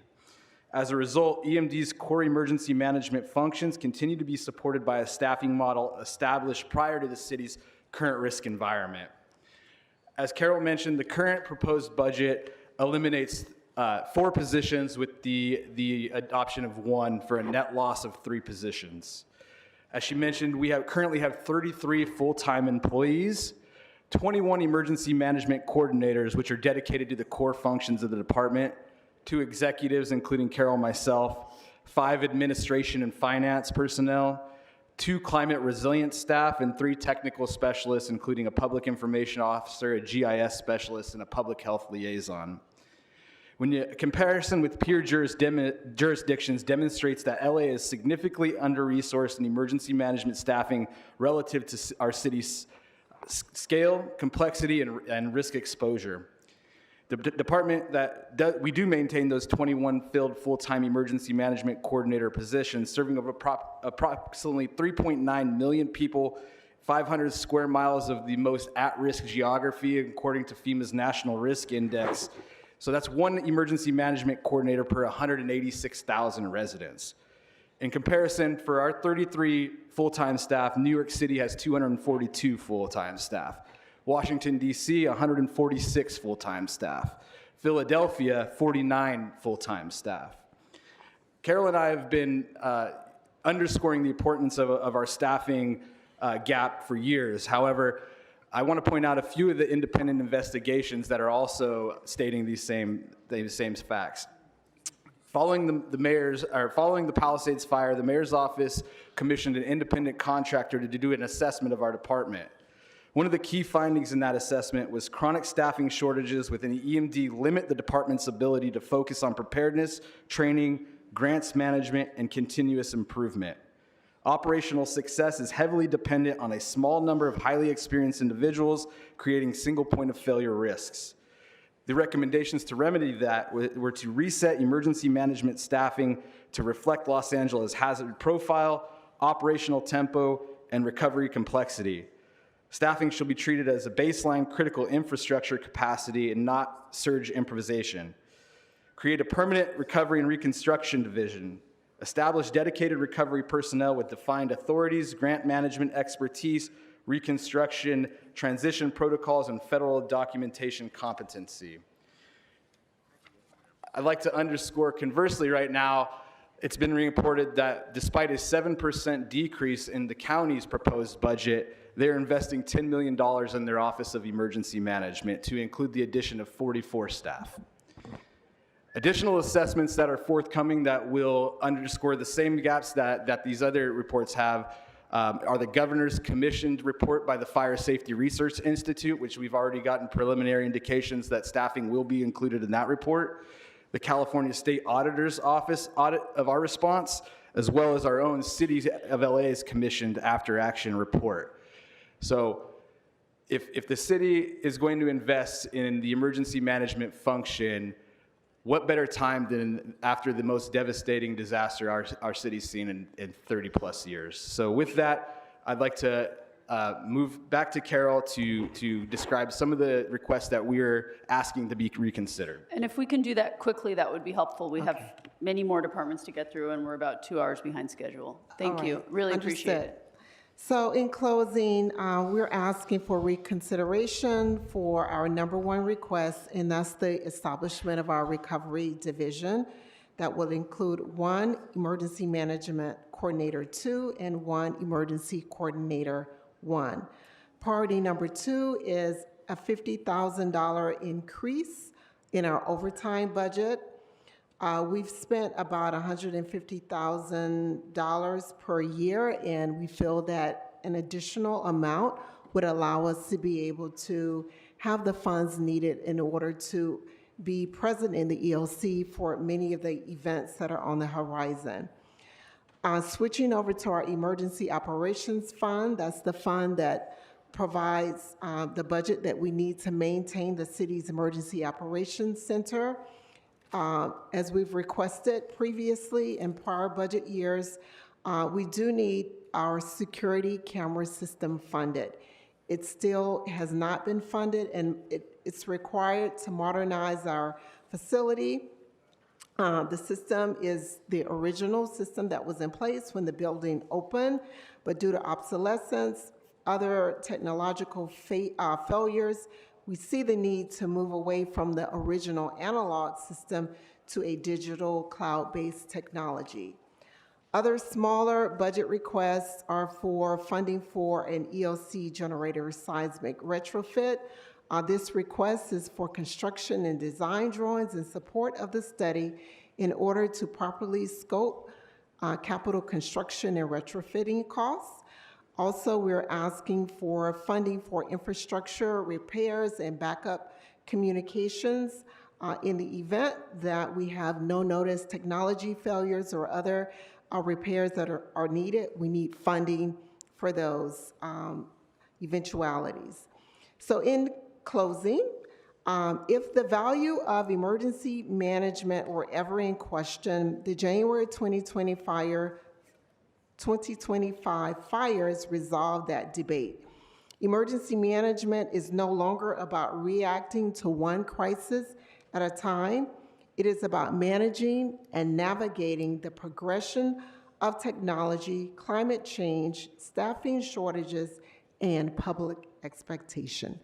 Thank you for your time and for your consideration.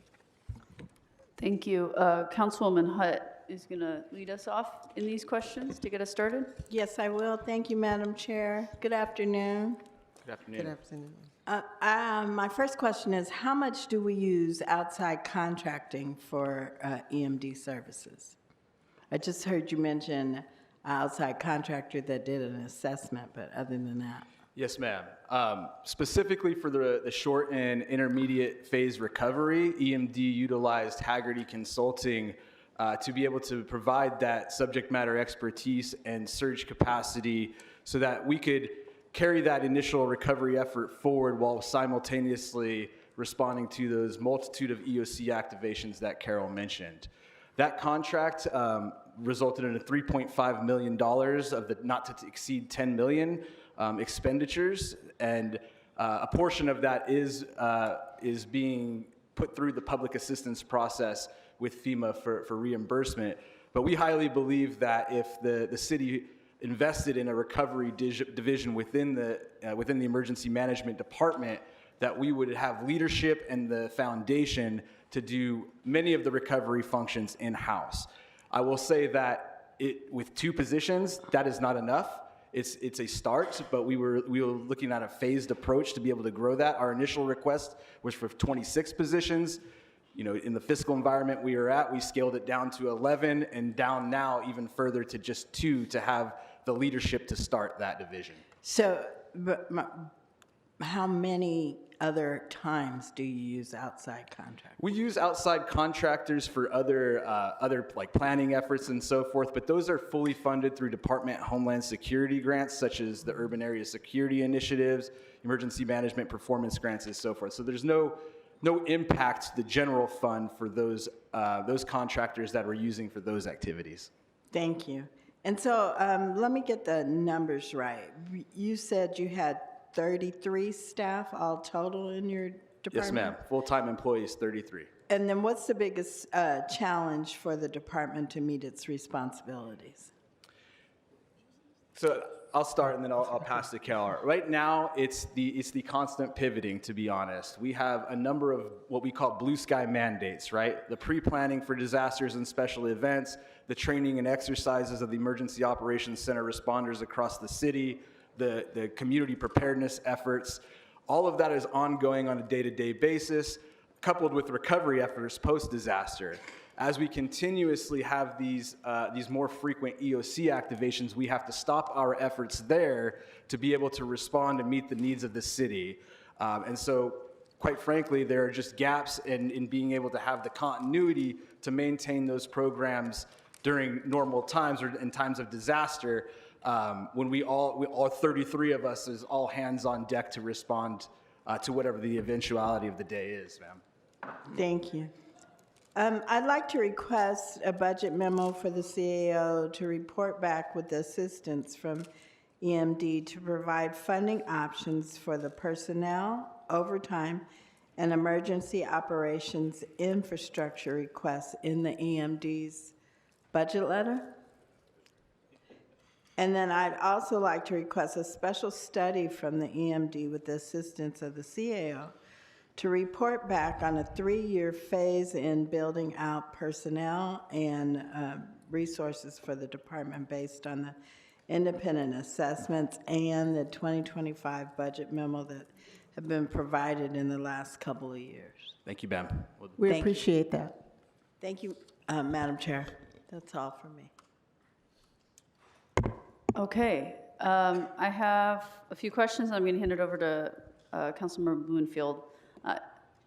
I see your letter notes that overtime funding has remained constant despite recent prolonged activations and increased incident volume. Overtime funding for 25-26 was exhausted, which resulted in staff accruing and using compensatory time off. The department requests increased overtime funding in this coming fiscal year 26-27. However, the department's top priority in your letter is to request the addition of 2 positions to establish a recovery division. If the department is granted the 2 additional positions for the recovery division, would overtime still be needed, and if so, how much? Yes. The reality is next fiscal year, it's going to start. We will be in the middle of the World Cup. Also, we have the Super Bowl. Those are two big events that we already know about. We typically activate for the LA Marathon as well, and then any other no-notice event. So we cannot determine or predetermine the length of some of these activations. For weather events, a lot of times the EOC is activated on a short-term basis, but some of the activations require multi-day activations. So we are thinking, based on prior years, 50,000, having a total of 150,000 would be sufficient for overtime. Thank you. And- How does, Oh, I'm sorry, ma'am. I just wanted to add that we worked with our CAO partners, and the 3-year historical average for our overtime is 151,000 per year. So we really did try to right-size the request to meet what that historical average is.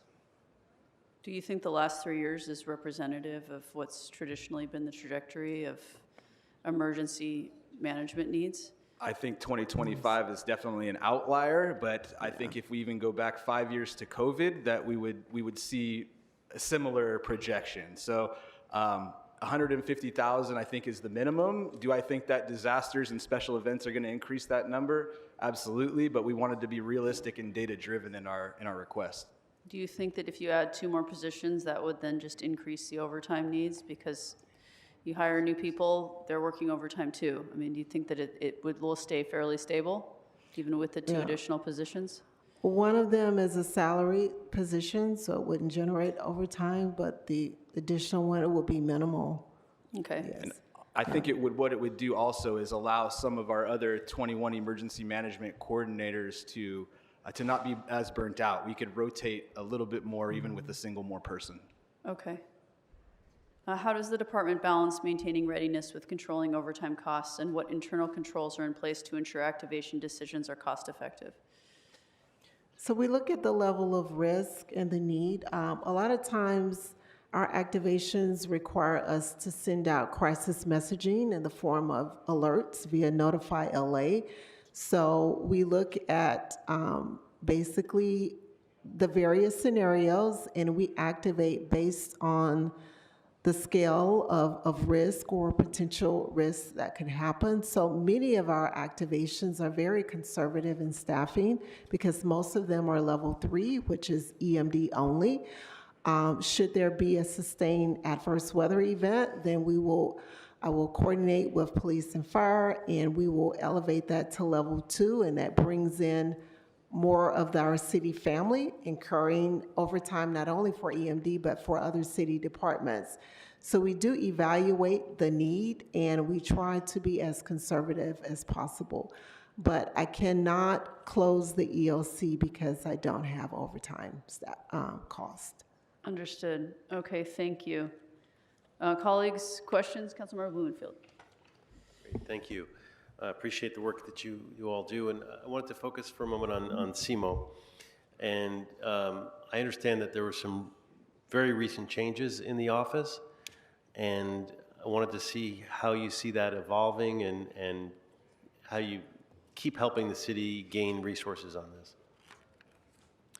So I'll start, and then John can add to it. So certainly last year, as a part of the current budget, we were asked to allow CMO staff to be integrated into emergency management department because there are some similarities of duty when it comes to extreme heat.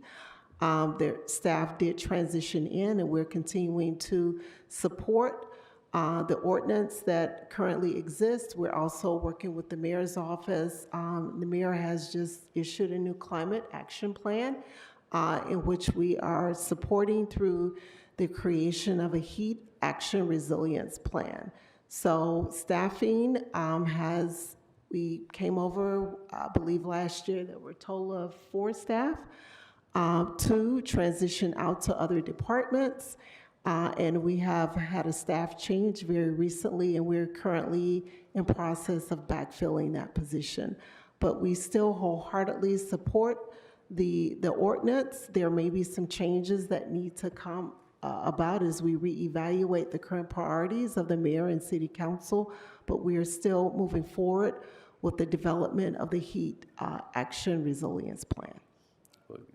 That's good. I want to see that happen. I'm just concerned because the leadership change, and to see if we're going to be able to fill that quickly, or what the plan is for Yes. for making that happen. So in the mayor's climate action plan, I believe the projection date for completion of that plan is in 2027, and we are taking steps to ensure that we meet that goal. You know, the council voted to accept the Extreme Heat and Community Resilience Program, Round 1, the large planning grant from the Governor's Office of Land Use and Climate Innovation. The program to support the development of the city's first heat action and resiliency plan, but as I understand it, as we were just talking about it, of the $750,000 grant, $364,000 was to be used for salaries and expenses at CMO. In this budget, there are 3 vacant positions in the Climate Resilience Division that are not going to be continued under the proposal. Is it possible for EMD to use any or all of this grant money, the $364,000 that's allowed to be used for salaries? Can that be used to continue funding for those positions? We need to reevaluate that and get back to you on that. If we could report back, please. Yeah, no, if I definitely could get a report back on whether that's possible and what that money is being used for, in terms of CMO, and also on the action plan for the new leadership of CMO. Most definitely. Thank you. Colleagues, questions? Okay. Thank you very much. Appreciate you being here. Let's take a 5-minute recess to stretch our legs. Thank you. Thank you very much. And then we're going to come back and hear from personnel, ITA, Rec and Parks, and then Animal Services.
Councilmember Yaslovsky. Here. Councilmember Bloomfield. Present. Councilmember Heck. Present. Councilmember McCosker. Here. Councilmember Hernandez. Present. 5 members present and a quorum, Madam Chair.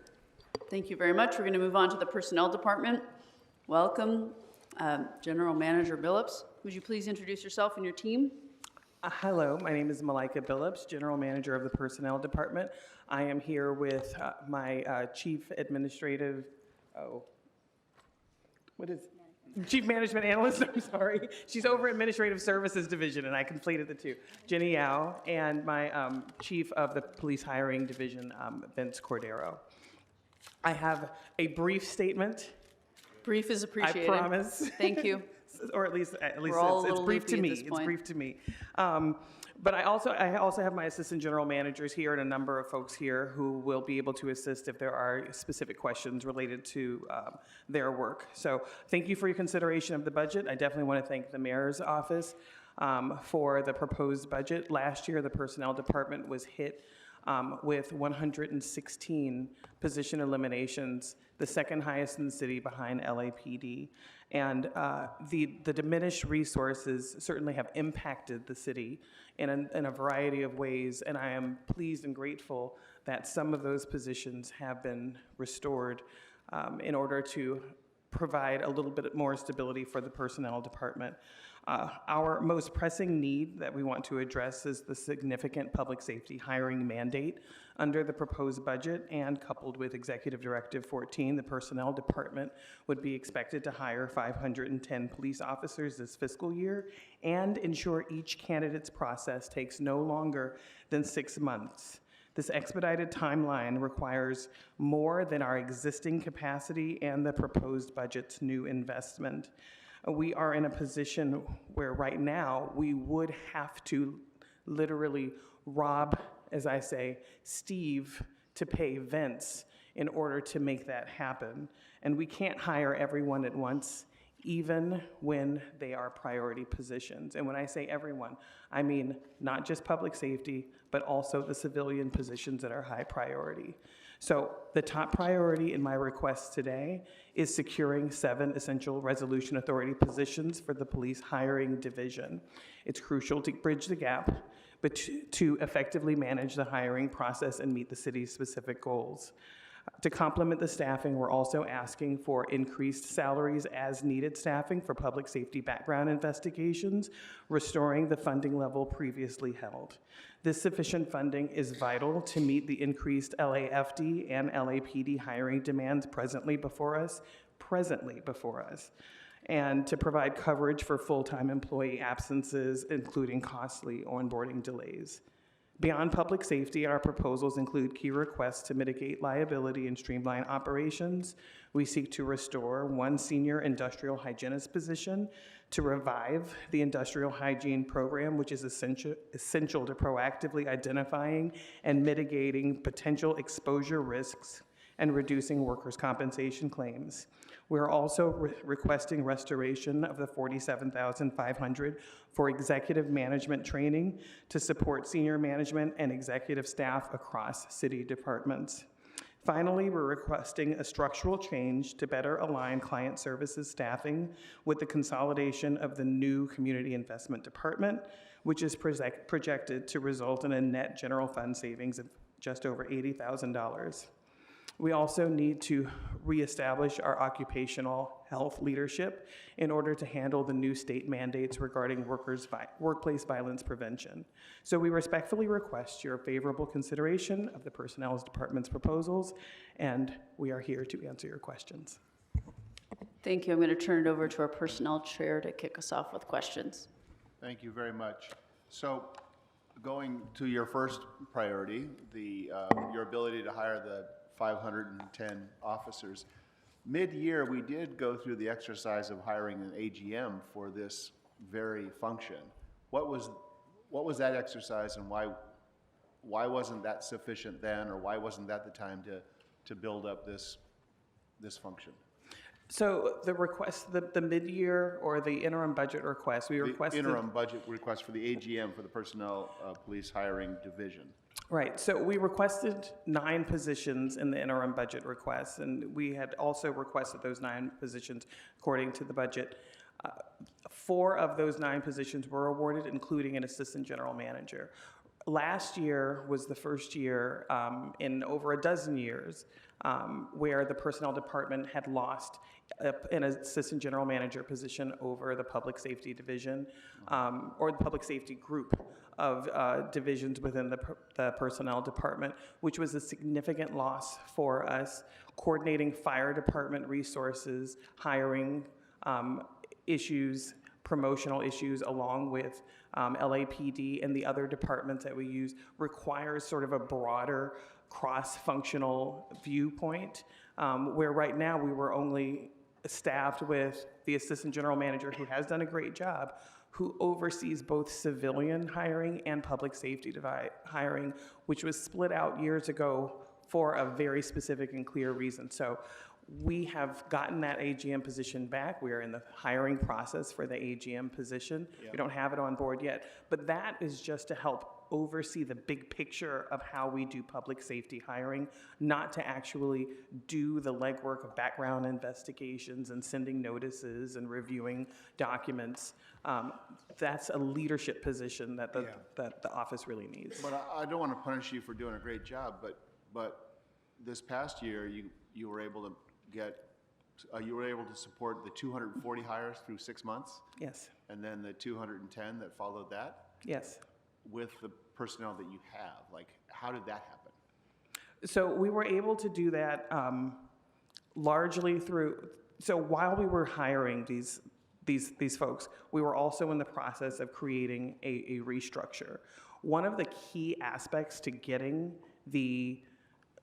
to actually moving to get to the 240 in the first 6 months was reestablishing our relationship and partnership with LAPD, which required the restructure of our department and of the office as it was. So we created that restructure, and then we pushed all of the resources we could, which means pulling resources from other parts of the personnel department to do this work. Right now, we have a deficit in our civilian hiring selection division, and that is what helped us to put ourselves in a position to be able to get to that 240. But that's not sustainable. We have a backlog of exams. We have almost every department across the city that's looking for exams that the personnel department has to catch up with, and the resources that are moving from our selection division are going to police hiring right now because we are still robbing one side of the department to pay for the other. And that's essentially how we got to the 240. There were some other processes that are necessary that we had to slow down within the police hiring process itself in order to expedite moving forward to getting the positions to the 240. And that also is not sustainable because it's creating backlogs that we need to catch up with, which we do not have the resources to catch up with. So with that what I call temporary burst or a surge of effort on the hiring this past year, were you able to process those in the 6-month time according to the executive directive? No. No. No. We won't be able to process police candidates in the 6-month time frame until we are able to develop and implement, well, I wouldn't say develop, because we've been working for the last several months to develop, but to implement the new police hiring bulletin, which restructures how we do police hiring. We are looking forward to creating new innovations for the city that are not necessarily new to the police hiring practice, such as one-day hiring events. And those specific types of innovations are the things we specifically need staff to be able to manage and navigate. Will that include the modifications to the background process or to the poly or to the way that we arrange for and get medical clearance? It can. I would like Vince to speak to some of the innovations that we're anticipating with the new hiring bulletin. You don't have to press it. Good evening. This is Vince Cordell, the Chief HR Specialist. over the police hiring division. So some of the innovations we're working on is, in addition to the one-day hiring event, is transitioning from our PFQ, which is the physical fitness qualifier, to the physical abilities test. That's going to be pass or fail. That will assist with alleviating the pipeline in terms of the number of candidates that will make it to the background process. I see. So you'll basically, let's go quickly here. I appreciate that. Yeah. But you're talking about ways of weeding it out so you don't have as many folks to focus on and sort of more quickly get to the cohort that can be made offers. That is correct. So what is your request for how many personnel you need?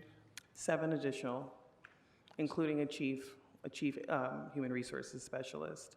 The chief would be over the police hiring division. Right now, we have a borrowed chief from classification, our classification division. And they would all report up to the AGM for personnel and police hiring? And they would report to the AGM. The AGM provides oversight and coordination between all of the public safety hiring, and the chief is the manager of the day-to-day relationship with LAPD, which has been absolutely instrumental to us achieving the numbers that we have. We need somebody who is solely dedicated to that. Okay, so I know we were calling it police hiring, but what are we going to do about fire hiring when that happens at the end of the year? Well, we do have a number of, we have 2 separate divisions that work on fire hiring. So we are in the process of hiring for the June drill tower, and we are also reviewing for the November drill tower. Now, if there's an increase in resources or an increase in drill towers for next fiscal year, that is certainly going to require us to look back at the resources that we have to evaluate whether or not we can keep up with the demand. And what I was getting to is that this, I'll ask for a budget memo on the 7 positions, but are you telling us that those, if we were able to build that up and those 7 positions all reporting up to the new AGM, which you'll have filled soon, that those will be exclusive to police and we won't be able to use, that won't assist us with increased hiring and fire should the half-cent sales tax pass? Correct. Will not? It will not. That would be dedicated to LAPD hiring exclusively, not hiring for any other public safety agencies. Okay, I still want the budget memo, but that's kind of worrisome. Yeah. Well, more than a little worrisome. Can we talk about the detention centers and the care? The care provided, any of that reimbursed by LAPD budget or by county budget, or is that all on us? It is not reimbursed. It's all on general funds. Is that correct? Yeah. And do you have an ask there in this budget cycle? That wasn't. We do not. We got the as-needed budget that we requested. The trouble has been hiring permanent staff. Yeah. Historically, the positions for the advanced practice providers were swept last year, in part because of longstanding vacancies. I've been working with the Medical Services Division to establish a hiring plan that will put us in a position to be able to ensure that if we are ever to get positions, permanent positions that are advanced practice providers, that we will be able to find, obtain, and hire them. Some of that will include recommendations for salary adjustments, things like that. But we have a hard time being competitive with other jurisdictions to get these doctors and physician assistants to come on board to be permanent with the city. So as needed funding will. So you'll be fine in this budget year with the edge, you'll be fine, but that model of as needed budget funding is what you'll follow, whether you have enough or not. I think that is the most appropriate approach right now, while we're not sure how we're going to get physician assistants to get hired by the city. We don't have a strategy for that, so I don't want to ask for a position if it's going to sit vacant for a while. Okay, for now I have one more substantive question, then I'm going to have one more specific question to you, and then a more general question, then I'll turn it over, Madam Chair. Walk me through the consolidation of the Community Investment Department and what that does to your budget. My sense was that the consolidation should make it easier for personnel to support a consolidated department, but it didn't sound like you were saying that. Well, it's not that doesn't make it easier. It can. It's, and I may have to have Jenny sort of explain how we're doing some of this, but the way our funding works for personnel, we have client services departments, so that's our HR support folks, who are split across different departments, and they're funded by different special funds, just kind of depending on where they are. So what we're trying to do is rearrange the funding, because the housing department was able to identify funding and give us positions. What we're trying to do is basically consolidate, create one position that's funded. I feel like I'm not explaining this as clearly as we can. I'm going to actually turn it over to Jenny, who has a better sense of how the numbers work. Yeah, so currently we had 12. Can you hear me? Okay. Currently we have 12 positions that supported LHD, CIFD, and YDD.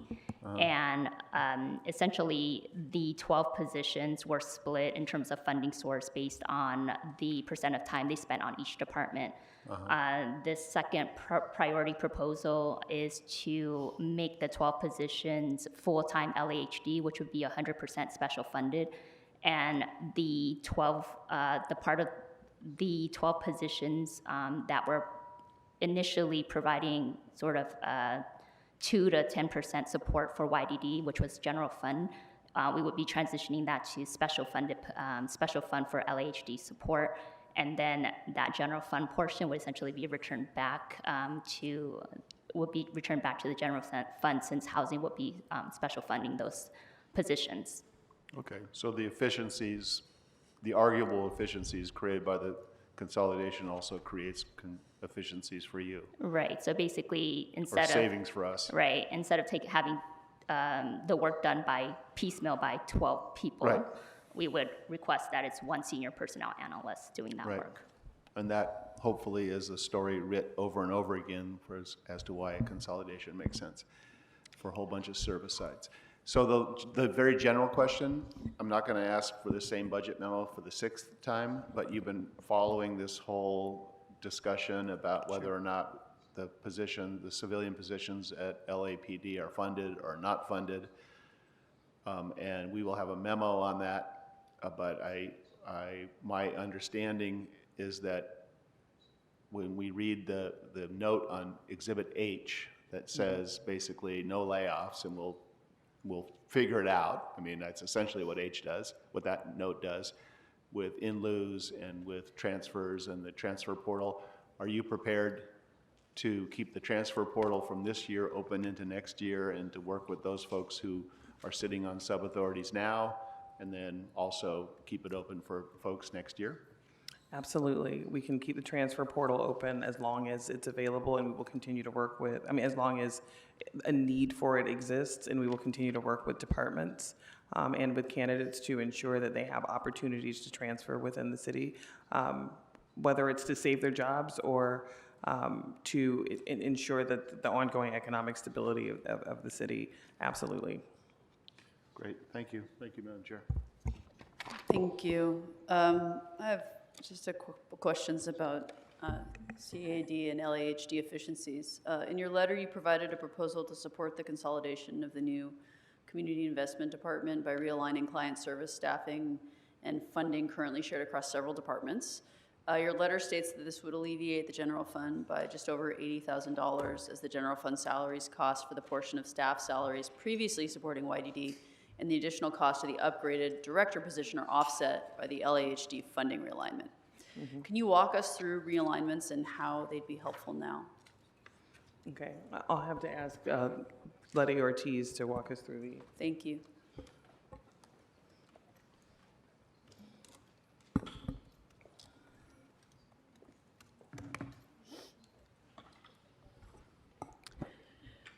Hello, Letty Ortiz, AGM over Client Services. So the realignment, what the realignment will do is it will augment the current 4 positions that are allocated currently to EWDD. It will allow for the upgrade of 1 existing personnel director and then 1 dedicated senior personnel analyst to provide support for CID. It's important to note that that personnel director also oversees 4 other departments And so the total number of employees that position will be overseeing is over 1,200. Okay, thank you. I'd like to effectuate the three-part restructuring as noted on page 5 under requested structural changes, priority number 1, client services and personnel's letter dated April 21st, 2026.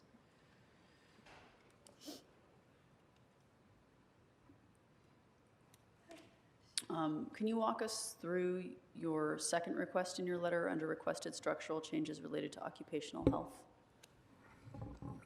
Yes, essentially it's, we have an occupational psychologist 3 and several occupational psychologists 2. What we're looking to do is to delete, so we'd be deleting 1 occupational psychologist 2 and replacing it with a chief occupational psychologist. And this is so that we can create a structure related to managing the substantially increased workplace violence prevention demands.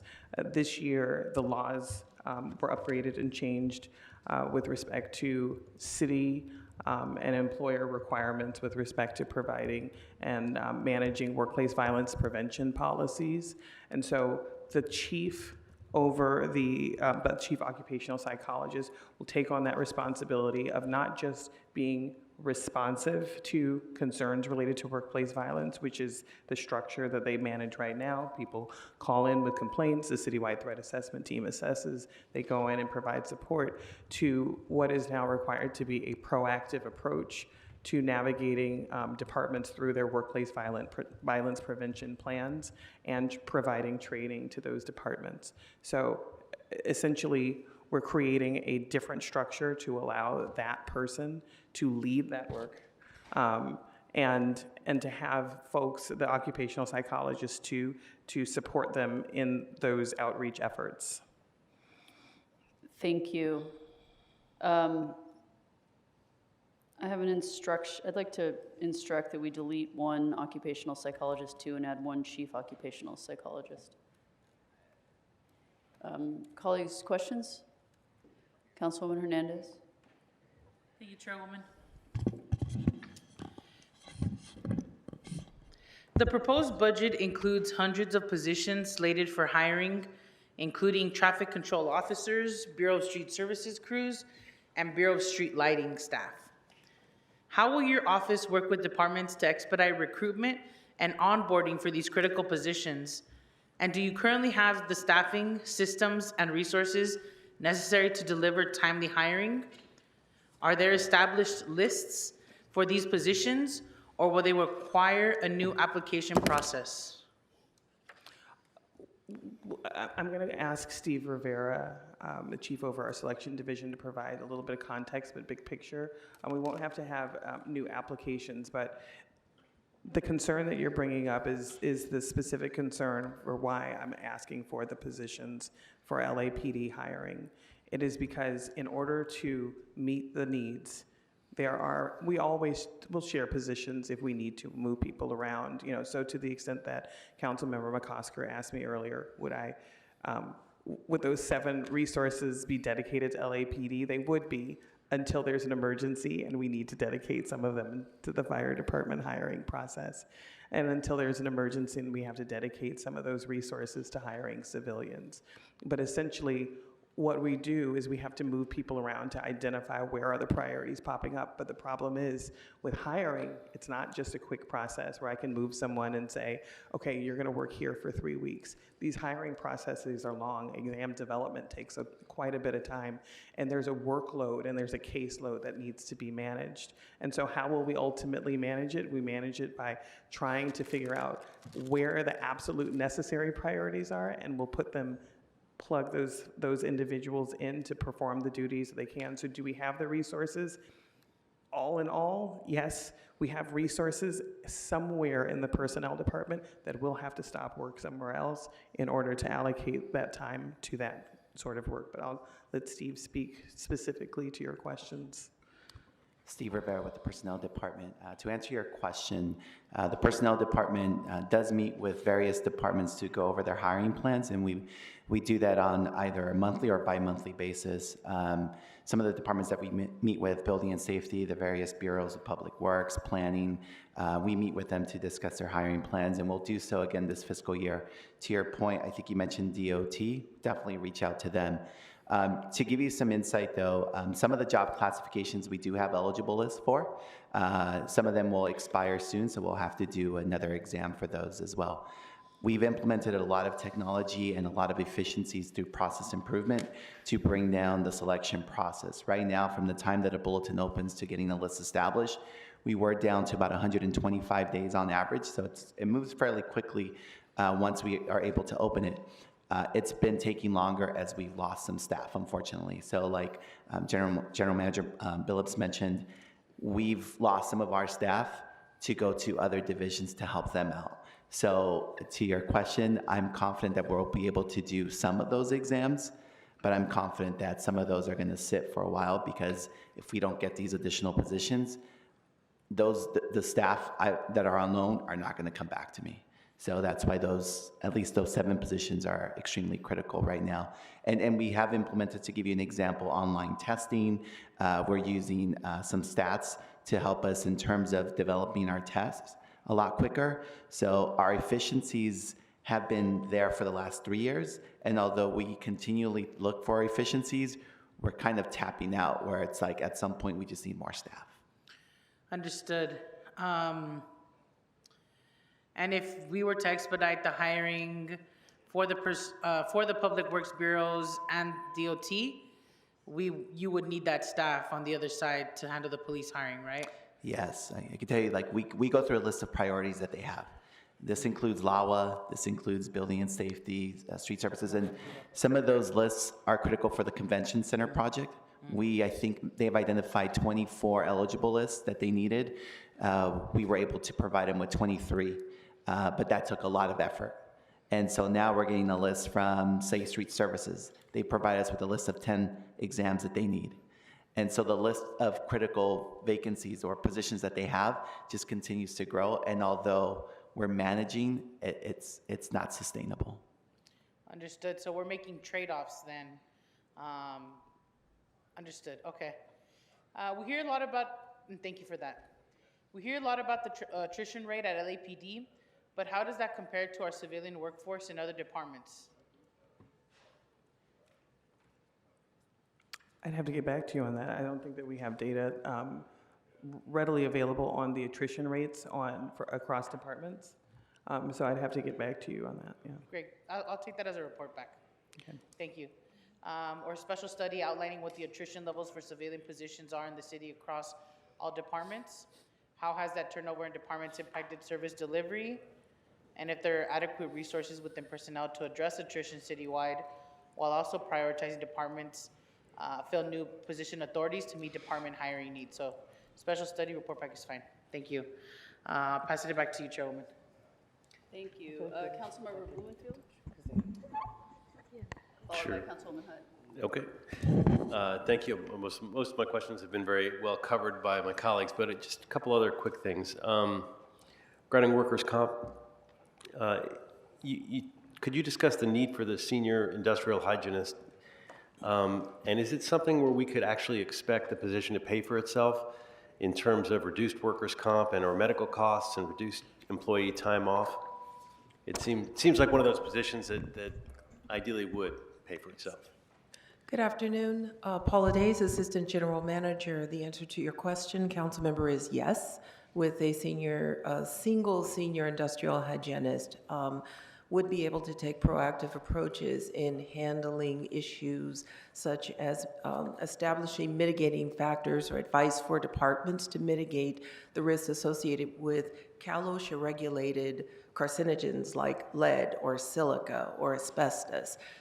In addition to that, that position could perform ongoing testing for conducting mold assessments, noise dosimetry, which is the cumulative amount of time of exposure of an employee to noise, and other areas like that. So if a single position can prevent numerous employees from having to file a workers' comp claim because they're preventing the energy, then that's the single position would pay for itself by that return, if that makes sense. And I can give you a little bit of information on that. Because keep in mind, the industrial hygienists look at like chemical compounds, whereas the workplace safety folks often are looking at, trip and fall hazards, things like that. But we have had an industrial hygienist in the personnel department for a number of years. This past budget year was the first time we didn't have one. But since 2021, over time, the industrial hygienists have supported the department in reducing the number of industrial hygienist claims against the city, starting from 3,800 claims in 2021 down to 2,000 claims in 2024, 2025. In the 25-26 budget, that's when we lost the industrial hygienist, so we don't have data on where we are with respect to industrial hygiene claims. But certainly, departments have consistently asked us for support, even especially with respect to the fires, and ensuring that a safe workplace could be provided for those folks, whether they're in street services or wherever, when they're going out and they're dealing with their workplace that's outdoors that may have carcinogens and things as a result of the fires. So it's been a big loss for the personnel department and for the city as a whole. Got it. Yeah, no, it's just, I would love to, it's hard to quantify what you prevented, but it's nice to see quantification. I guess similarly, last year, we included a budget instruction that personnel conducted dependent eligibility audit. Mm-hmm. And I'm assuming this was conducted, but what were the results? And did it yield the funding that we expected it to yield? Or the savings, I should say. Long story short, it has not yet been conducted. We've just retained a vendor to conduct it. The audit is slated to start this month, and we expect that it'll be completed by July. July. The vendor's working on the data right now. And so July is the target date for the completion of the audit. Okay. And what do we expect it to yield in savings? Yeah. The conservative number is about 6.3 million. So that depends on what we find, who we end up removing. Got it. Although those savings are not baked into this budget. They are. Oh, they're already baked? They're already in there. So we've already accounted for the savings that we're going to potentially get. Okay, well, I hope we get them. And I'd be curious to get the follow-up. Because a lot of times we do these things in budget, and we never hear the results, which, in terms of the savings. So I won't be here for the next year's budget, but I'm hoping you all will ask this question next year on whether we got the 6.3 million in savings, or hopefully we'll find out that we got more. That's it. Thank you. Councilwoman Hutt. Thank you, Madam Chair. Good afternoon. Good afternoon. What does the department feel are some of the barriers currently preventing us from hiring more housing and building inspectors? I would say to the extent that when there aren't eligible lists, and I believe right now there is not an eligible list for housing inspector, or actually Steve may have the updated information on this, or building inspector, it ties back to the concerns that we spoke about earlier. It's having enough resources to meet the needs of writing the exams and administering the selection process for those folks. We work closely with departments to ensure that the priorities are met and that we can allocate resources toward hiring those folks. But I think that Steve can probably provide you on some details on those exams. Steve Barrow, Personnel Department. To answer your specific question, for housing inspector, we currently have about 90 candidates on the eligible list for that. That exam is intermittent continuous, so we administer it about once a year. So we're constantly refreshing the list, and we have an ongoing exam right now, so hopefully that'll yield quite a few more candidates that we can put on the list. But to give you an example for a building inspector, that most recent list expired in the summer of 2024, and we just got an exam request about 5 months ago, so about a year after the list expired. And so with our staffing levels right now, here's a perfect example of what this creates or what we can do. Right now, we have a list of other critical exams requested by departments. So as that one comes in, we're trying to weigh that with everything else. So it's been requested, it was requested about 5 months ago. I don't have the staff to open that on top of all the other all the other exams that have been requested. So although we're hoping to get that exam open very soon, this is where the staffing compacts the issue. So for housing inspector, we have eligible list for that, and we'll work with the department to see if they're having any issues with the quality of the candidates. And for building inspector, we hope to open up that exam fairly soon. Those additional positions would be very helpful in opening up that exam. And how many staff do you need to be able to open up an exam? Well, one analyst can handle roughly 6 to 8 exams at one time. And how many candidates are in the examination? The candidates doesn't so much matter as much. It's the exam in general. Now, some are more complex than others. But to give you maybe a broader sense, we right now get somewhere between 220, 230 exam requests. And we put out about 200 exams. So even though the workload that we put out, I'm very proud of, and we do a lot of the work, you can see that what's coming in is more than what's going out. So even though we're putting out 200 eligible lists, maybe even more, we're getting 220, 230 requests a year. And so that demand is hard for us to keep up with. Thank you, I understand. Another question is, what type of training or support does the department provide to help employees impacted by domestic violence? Great question. We have a number of broad trainings, but not necessarily trainings that specifically only go to domestic violence.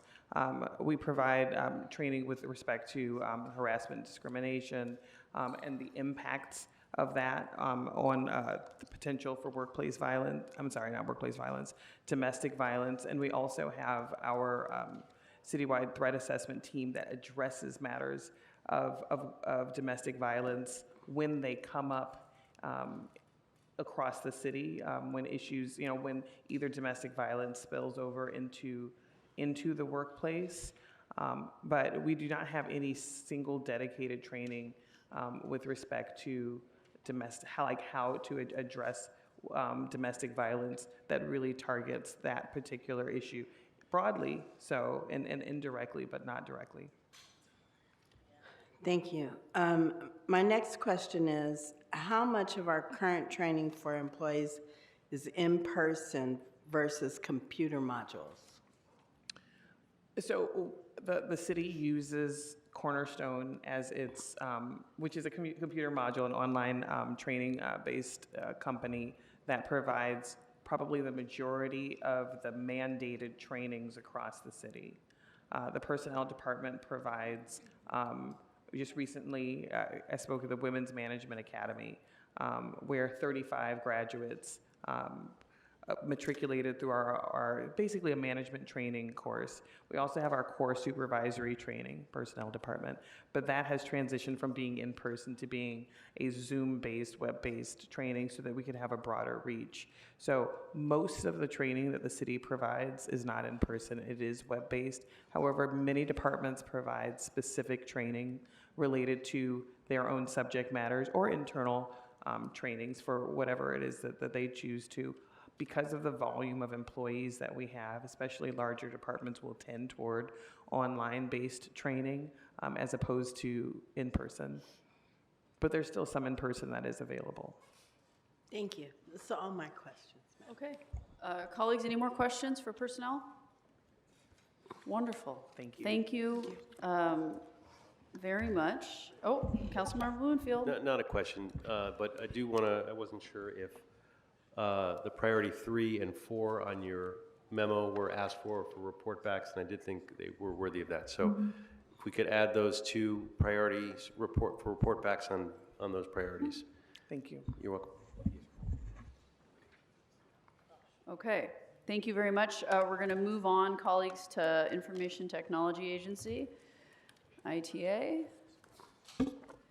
We have ITA, Rec and Parks, Animal Services. Won't be long now.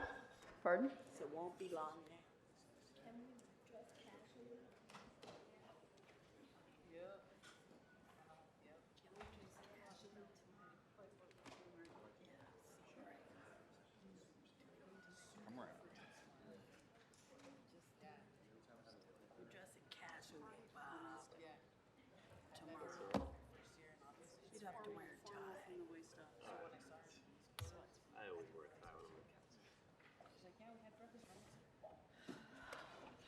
All right, welcome. Would you please go ahead and introduce yourself and your team? Absolutely. Thank you, Madam Chair, honorable council members.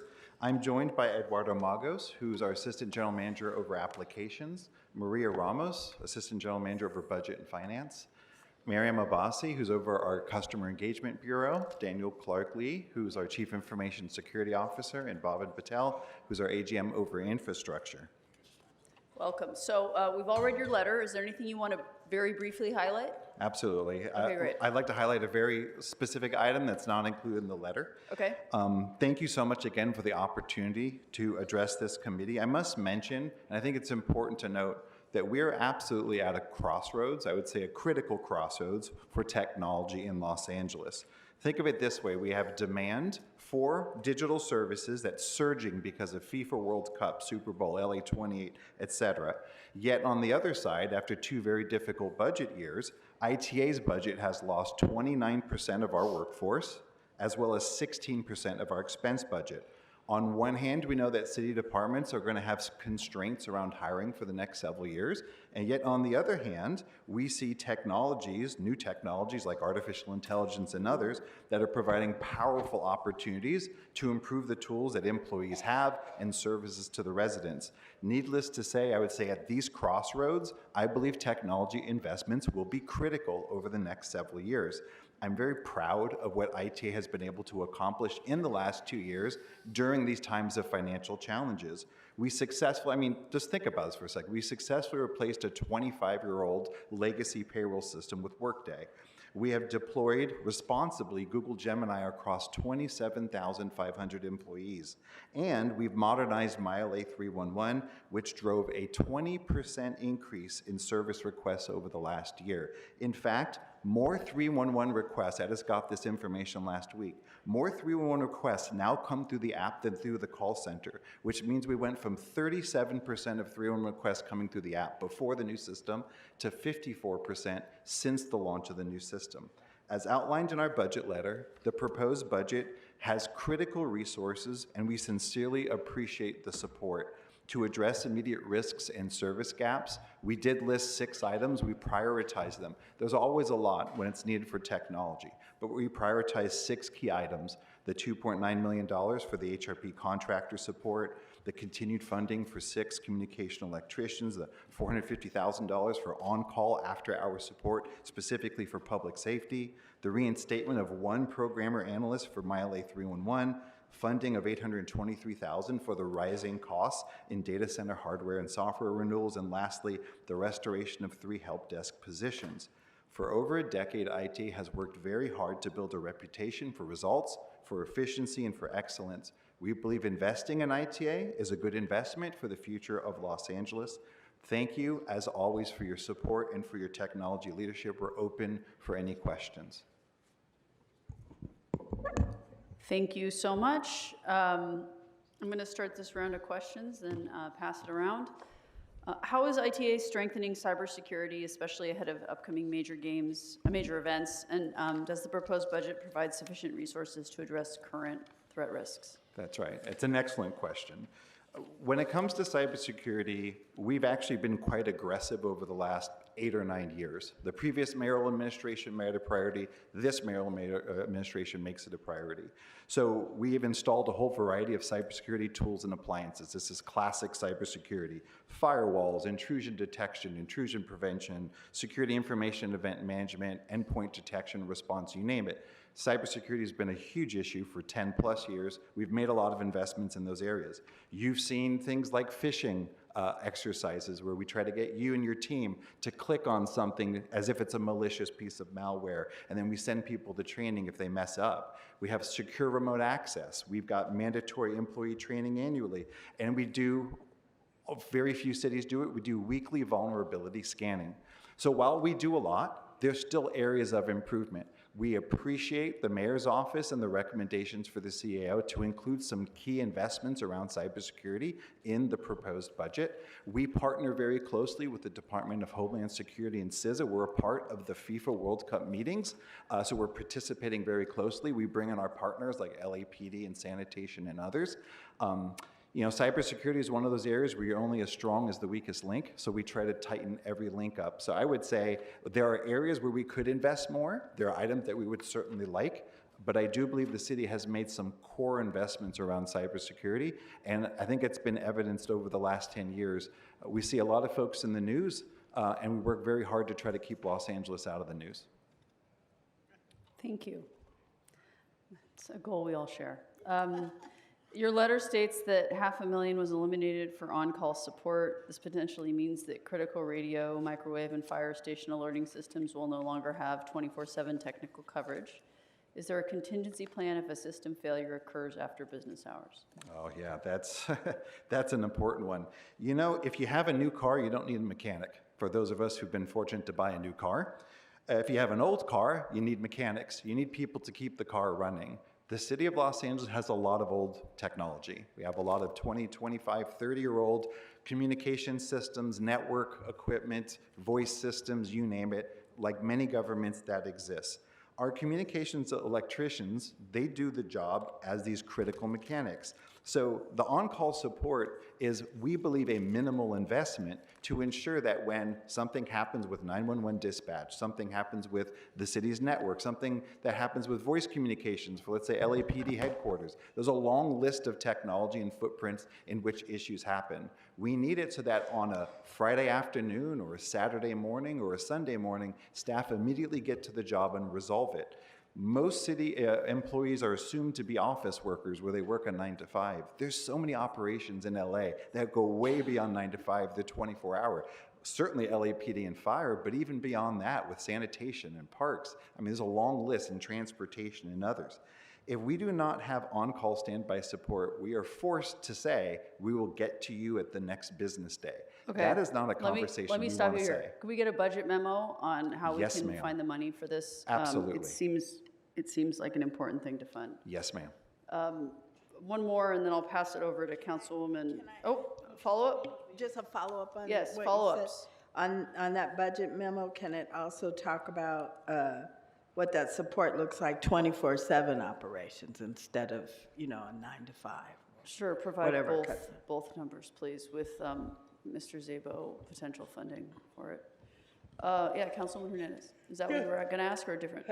Adding to your budget memo, if it's okay? Yep. The language that says, because we're going to be looking for more funding, including eligible public safety grants, any available or reallocated resources within police and/or fire department budgets, or projected revenue to be funded with special tax proceeds authorized by the Los Angeles Fire and Emergency Preparedness and Response Ordinance, if the measure is passed by voters.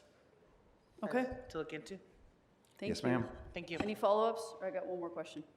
Okay. Contractual services decreased by about $706,500. Is ITA shifting work in-house, and are there risks to service delivery associated with that change? Maria Ramos with ITA. We're able to absorb that one-time reduction. We've been able to basically move around and defer certain things. Nothing important. If if something where we have a contractual services where we can purchase it the following year, we push it out. Okay. So we kind of manage it within the department. Okay. Thank you so much. Colleagues, questions? Councilwoman Hutt, and then Councilmember Blumenfield. Thank you. I'll Then move Councilwoman as Hernandez. swiftly as possible. Hi, everybody. Hello. With a 20% increase in my LA 311 requests and a surge of international visitors that you brushed upon for this year, Is our current infrastructure, specifically the data center and network operations, scaled to handle the large spike in digital traffic? So, I think the short answer is not entirely. When we think about these events, we think about fire, police, transportation, emergency management, clearly the core services for it, but they're running off of digital services. The Department of Transportation, we encountered an unfortunate event where 2 individuals broke into Radio Hill to steal copper between Christmas and New Year's Eve. This wasn't something wildly circulated around. They cut copper. Fortunately, within about 8 minutes, police officers arrived because we were waiting for them with alarms and the police were ready to go. But they cut it. It took several days to restore that. And during that time frame, DOT actually wasn't able to deploy field officers. These services run off of our technologies. And so in the area of the data network, we have about 60%, 60, of our network devices are end of life and end of support, which means they need to be replaced. On the LAPD and LAFD radio microwave system, 55 sites are impacted, and we have continuously requesting $2 million to upgrade and to repair those in time for things like LA28. We provide command post assistance, and we also do the data center side. We have estimated costs that were included in this budget. There are core IT infrastructure needs to be able to support all of those services which are up front and center when it comes to these world events. Thank you. Can you provide a little more detail on the communication electrician staffing request in the letter? Yes, absolutely.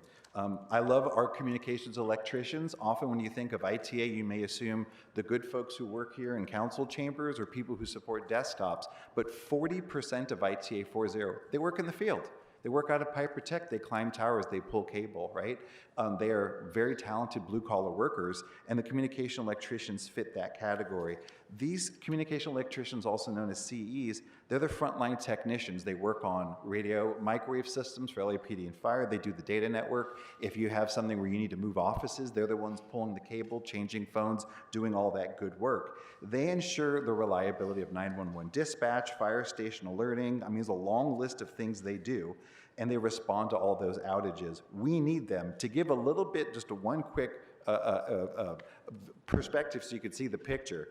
20 years ago, there were 188 communication electricians at ITA. 3 years ago, there were 96. Today, there's 66. We have had such a mass decrease in the number of staffing to support these critical systems. And I'm saying this sarcastically, good thing no one needs technology today, right? In the last 20 years, there's only been a tremendous increase in demand. We work hard to do more with less. We work really hard to be smarter and not work harder. But the reality is ITA has core staffing needs, and the communication electricians are top of our list. Every time we ask for something, we have to offset, and we can't. We are requesting the continuation of 6 of those positions. Thank you. And to go back to lost positions, what's ITA's vision for the 311 call center given the loss of positions in the 25-26? Yes, that was a very difficult one. Over that last fiscal year, we actually lost 37% of our call takers, which was absolutely huge. Now, what is our vision for it? Well, I think when you work for the city, you become a PhD in making lemonade out of lemons to some extent. Everyone has to do it. And so there's a strength to, I think, omnichannel service delivery. I'm reminded of the fact that when tablets came out, everyone says, well, there's not going to be a need for computers. Or when smartphones came out, everyone says, well, there's no need for computers. But most people have often a computer and a tablet and a smartphone. The same could be said about 311. It's really important to have an app, to have a website, and we do see value in having a call center. So what we've been doing is we've been becoming a digital-first call center, right? A digital-first 311 system. So we've been using self-service as much as possible, and people have been embracing it. That's what I explained before, how we've seen a massive increase in the use of the app over calling the call center. By doing that, we were able to offload some of the workload so that when you call the call center, you actually have a shorter hold time today than you did necessarily 6 months ago. So we utilize the call center for high touch, complicated, someone needs someone to talk to, even someone to gripe at, that's where the call center can come in strong. But if all you've got is a pothole or some graffiti, we go ahead and welcome people using the app. They can get it done there. They can include a photo. They can put the location in. They can get it done. So we see it as just multiple tools in a toolbox. And so that's our approach right now when it comes to the call center. I just want to take a second to remind you that we have plenty of well-intended constituents that don't have computers. Absolutely. And so they really That's need where the call to have center that comes call in. center That's right. It's a service. lifeline. They Right, just got to press a exactly 3, a right. 1, Okay. and a 1. Yeah, I just wanted to emphasize that. Now, Absolutely. I have a couple more questions, Madam Chair, real fast. Has ITA been asked to review the AI tools used by LAPD and other departments to ensure that they fit within the adopted city code of AI ethics? Yes, absolutely we have. In fact, it's a number that I remember because I got it recently. We've actually reviewed 19 submissions over this last year from various departments. We receive it, we turn it around quickly, we ask for follow-up information. We've rejected items. There's quite a few items where we said that's an unacceptable ask and that introduces too much risk. There's items where we say amend it and we could work with you to accomplish it, or we send it to people like Daniel here to do a cybersecurity review to say, we agree with the approach, but we're going to need to tighten it up. I can't speak to LAPD's request specifically. I didn't check the look at the 19. I do know they have recently hired a chief information officer, and so we'll be working with him, of course, to make sure LAPD is going through that conversation. And my last question, Madam Chair. Has there been an assessment of the increased energy costs associated with AI usage across all of our departments? That's a great question. I think, first of all, up until this point where the city has been using AI, we've been doing it in secure cloud-hosted environments. So I think much like what we heard earlier with LAPD, if AI is being utilized, it's being run out of someone else's data center, and it has a secure connection there, so it's their electricity. So I think first and foremost, there's no direct electricity costs associated with AI at the City of Los Angeles because none of us are running it out of a data center ourselves. There's a large number of reasons why we do not want to run our own AI tools in our own data center. So the direct answer is no, there's not been an assessment, but there's not been any use of AI that has landed inside of a city facility or a city server. Thank you. That's all my questions, Madam Chair. Okay, Councilmember Blumenfield, followed by Councilmember Hernandez. Okay. Ted, thank you for recently organizing the citywide Google AI trainings. Absolutely. And really, thank you and your department. I always, during budget, want to sort of reflect and uplift the fact that you guys are the glue for our city on so many things. And when we talk about... We try to punch above our weight, as they say. And, talk about trying to do more with less, which is, something we have to do in the budget world. I mean, that's where technology most can be leveraged, and you guys do a great job of Thank you that. for your leadership. So I appreciate that. A couple of questions. We talked about you have a 41% increase in self-service use last year with the new Salesforce system, which saves us on the call center. But why is a single programmer analyst 4 at $127,000 a make or break factor for clearing the hundreds of enhancement requests from our constituents and city departments? Sure. That's a really great question. So today we have a backlog around 311. So we implement a big system. To some extent, the city underinvested when it came to the project, right?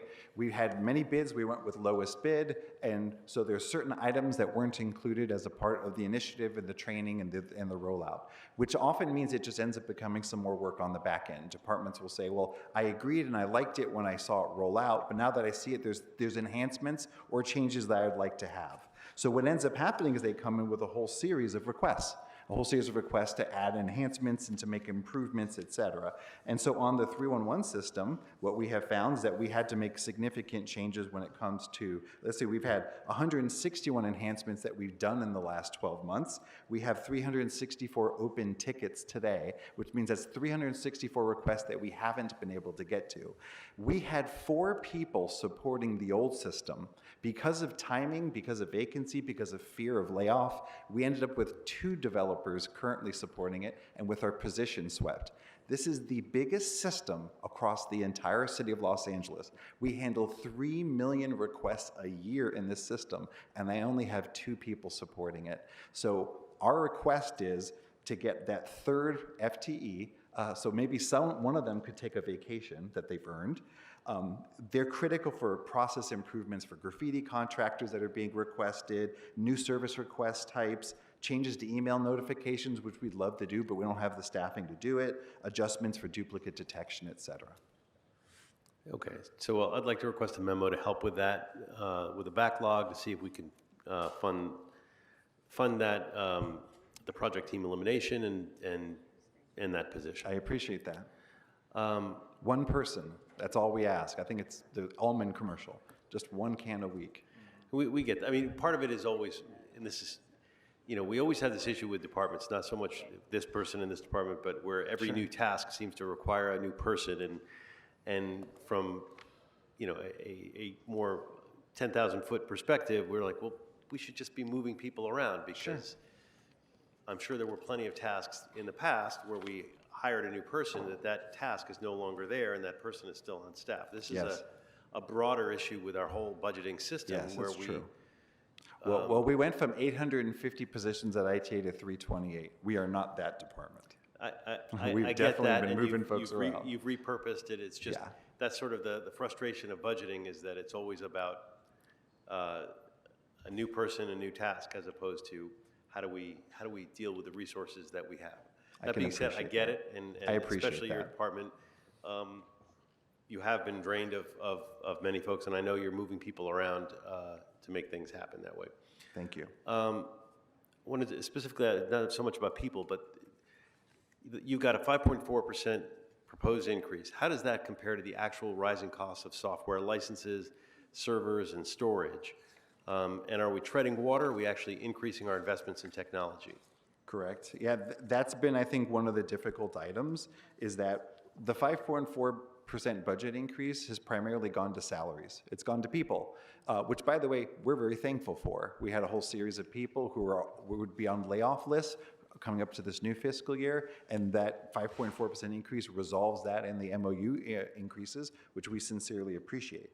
However, we have annual increases in software licenses, hardware licenses, software licenses. One of the difficulties of IT is a lot of it is behind the scenes and it seems invisible. You click something on your computer and you just kind of assume it's all done in the background, and there you go. We run a data center, and in that data center, we have got 1,300 different systems and servers and assets and storage. We have to move things off-site to be able to have data storage and backup in case there's a cyber attack. I mean, there's hundreds of things we do that no one in this room should have to know about. And unfortunately, because of previous budget reductions, as well as the increase of costs every year, which get built in to these software licenses, we're $823,000 in the hole when it comes to our data center. If we do not get funded for this item, we will have to start turning items off, which means we literally don't host applications, we turn off cybersecurity appliances, et cetera. Clearly not the world we want to be in. But unfortunately, because these things are operating in a basement that most of you aren't familiar with, it's hard to get the visibility to it. So operating system licenses, server virtualization, data backup tools, performance load balancing, these are essential to running IT in an enterprise our size, and unfortunately, this is the cost of doing business, and we do not have it included in this year's budget, and that gives us serious concerns. No, it gives me a lot of concerns as well. It seems like it should be a pretty high priority, even more so than other things that are in this. You might want to move things around to fund this. But that being said, I'll ask for a budget memo to fund the $823,000 for software licensing costs that are not in this budget, and we can look at other sources of funds, but we can also look at moving around other funds even within the department, because it seems to me that's not a nice to have, that's a have to have kind of thing. And lastly, ask for a budget memo on the cost to upgrade to Google Enterprise for select city staff. I know that's something we've talked about, and that may be a limited cost, but that might make a difference for, well, I'll ask you, how would that make a difference across the city, being able to do that? Sure. I think for some staff, it gives them additional capabilities out of the Google Suite, so more than happy to report back on it. Okay, thank you. Councilman Hernandez, followed by Councilmember McCosker. Thank you, and this builds off the cybersecurity piece. What did the recent breach reveal about gaps in how departments interface with ITA systems? That's a really good question. So I think as most of you know, in regards to the event that you described, on March 20th, this last March 20th, a threat actor known as WorldLeaks ransomware group announced that they breached a third-party digital system that was being used by the LA City Attorney's Office to share legal documents. I remember that Friday morning. I was notified very quickly by my good friend here, and within about a half hour, we notified Mayor's Office, LAPD, and City Attorney. The compromised system functions as kind of a storage system, and it contains City Attorney data, including LAPD discovery documents. And we never had access to the system, so we weren't exactly familiar with what was in it. And if I were to say lessons learned related to it, I think the lessons learned is the city should invest in what's called data loss prevention, which is the staffing and the tools to ensure that a city department is a part of our cybersecurity defense system. That third-party software was not a part of what we scan every week. We scan over 7,000 assets. We do penetration testing. We use Homeland Security to go ahead and do risk and vulnerability assessments. We do a lot. But if a department were to take data, you name the department, if they were to take city data and move into an external system, we wouldn't necessarily know or be able to defend it. Is there a way, thank you for that. Thank you for that, Ted. Is there a way right now where, let's say there could be a department that could come to you if they need support with the third-party Yes, absolutely. platform for security and data and stuff We like that? frequently answer departments' questions. Advice is always free. We frequently work with departments and we advise them on the right way to secure and to deploy tools. Great. I would like a memo, a report on citywide cybersecurity governance, including roles, responsibilities, and how standards are enforced across departments and third-party systems. And please include any information you're able to on compliance with cybersecurity training citywide. And please include also how that could prevent liabilities in the future. Absolutely. Thank you. Thank you. Thank you, John. Councilmember McCosker. Thank you so much. Ted, we talked so much about the layoff avoidance plan, right? Yep. I just want to go back to the most recent data that I have. You probably have more recent data. So ITA this past year had, unfortunately, this is part of your PhD in making lemonade. That's right. By the way. Which, by the way, I'm proud to do. I've been a city employee for many years, and I understand it's not easy, but that's what brings us to work. Yeah, thank you. So you had 34 slated for layoff. You, as of 4/9/26, it was whittled down to 9 folks using the transfer portal without any layoffs. Where are you today, and do you see this number getting to 0 by the end of the fiscal year? I'll ask Maria Ramos to answer this question. So we are down to 3 potential layoffs within the department, which is one of the items that we included in our priority list. Right. We aggressively, throughout the year, try to place people into vacant positions as much as we can. Yeah. And we were able to get down to the 3. Okay. And do you have prospects for those 3, or because you put it, I guess you've answered my question, because you put it in your priority list because you're concerned that you might not get to 0 on those 3? Correct. Correct. So if there is an opportunity for us to place them in a vacant position, we will. But these 3 particular positions are on our radar at this point. So it's such a small number, I'm sorry to put you on the spot, but what are the classifications? What types of jobs are they? So it's 3 positions, 1 systems analyst, 1 information services specialist, and 1 senior computer operator in the citywide help desk section. Okay, so at least 2 of those are pretty common classifications, right? 1 is common, I would 1 say is that. moderately, and 1 of them is pretty rare. Okay. The systems analyst is a common position. Okay. Did we already ask for a budget memo on those 3? Did someone ask for that? I don't believe so. Let's just get a budget memo on those 3 with no promises, but just to make sure we can look in every possible place. That's it for me. Thank you for your hard work over the course of the year. I do also want to commend you and your team, all of the work on the issues that come in front of personnel for our payroll systems through all of our employee base. So thank you. Pleasure. Appreciate you. Yeah, huge pleasure. gratitude. Okay. Any more questions, memos? Wonderful. Thank you. Thank you. Colleagues, we're going to move on now to Rec and Parks. We have Rec and Parks and then Animal Services, and then we will go into recess. And Councilwoman Hutt, you're going to lead us after we...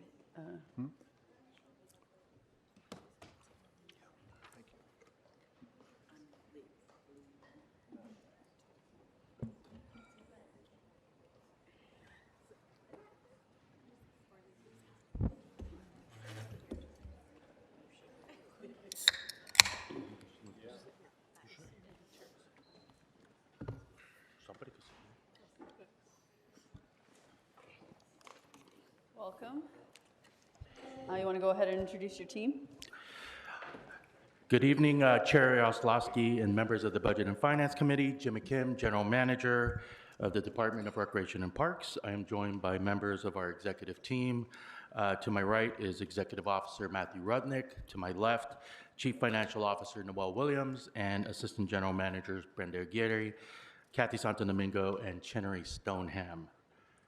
I want to should I just go right into? Yeah, yes? short. Okay, great. Shorter is better. Of course. Thank you. I want to thank you for the opportunity to speak with you this evening. We fully recognize the financial constraints the city continues to face. To that end, we appreciate the mayor's proposed budget, which maintains base level funding for the department. You have my letter, which identifies a few areas of risks heading into the next fiscal year. And with that, my team and I are available for questions. Awesome. Councilwoman Hutt to lead us off with questions. All righty. That was quick. Good evening. How are you? My first question is, what do you propose the reduction in brush clearance means for the department in terms of providing the clearance we need to help prevent wildfires? Good evening, Kathy Santo Domingo, Assistant General Manager, Planning, Maintenance, and Construction. First of all, we thank the mayor's budget with regards to the current 3.1 allocation. In prior years, for example, in 24-25, we spent 4.2 million. So there is definitely a gap. So given that gap, it is a risk to the department if we are not funded along those lines. We can, in the current budget, find within the current budget sources of funding and reallocate to this particular item. It will short whatever that program or service that is funded, but we can certainly report back and provide details as it pertains to that. Thank you. And then please explain what the part-time staff for RAP does and how that budget has fluctuated over time. Thank you, Councilmember Hutt. Jim McKim, General Manager. So Recreation Parks relies heavily on part-time staff, more than any other city department in the city. At any given time, we employ between 5,000 and 6,000 part-time workers. They're quite frankly the backbone of our daily operations. They are the frontline workers that help run our programs, keep our buildings open, and provide maintenance and janitorial services across the city. Those staff also assist with aquatic programs, events, and provide staffing flexibility. So the cost of living has steadily increased over time, which naturally drives up the cost. And those specific funds that we use to pay our part-time staff have failed to keep up with pace with these rising costs. In addition to that, we've also have reduction in our part-time funding. So the department has had to balance service levels with allocated budgets to be able to provide services. Thank you. I'd like to request a budget memo from the CAO with the assistance of Rec and Parks to identify the positions needed and funding options to hire a full-time maintenance staff for the Michelle and Barack Obama Sports Complex in CD10. And then I'd also like to request a second budget memo from the CAO to report back with funding options to fully fund RAP's brush clearance and emergency response and shelter activation support.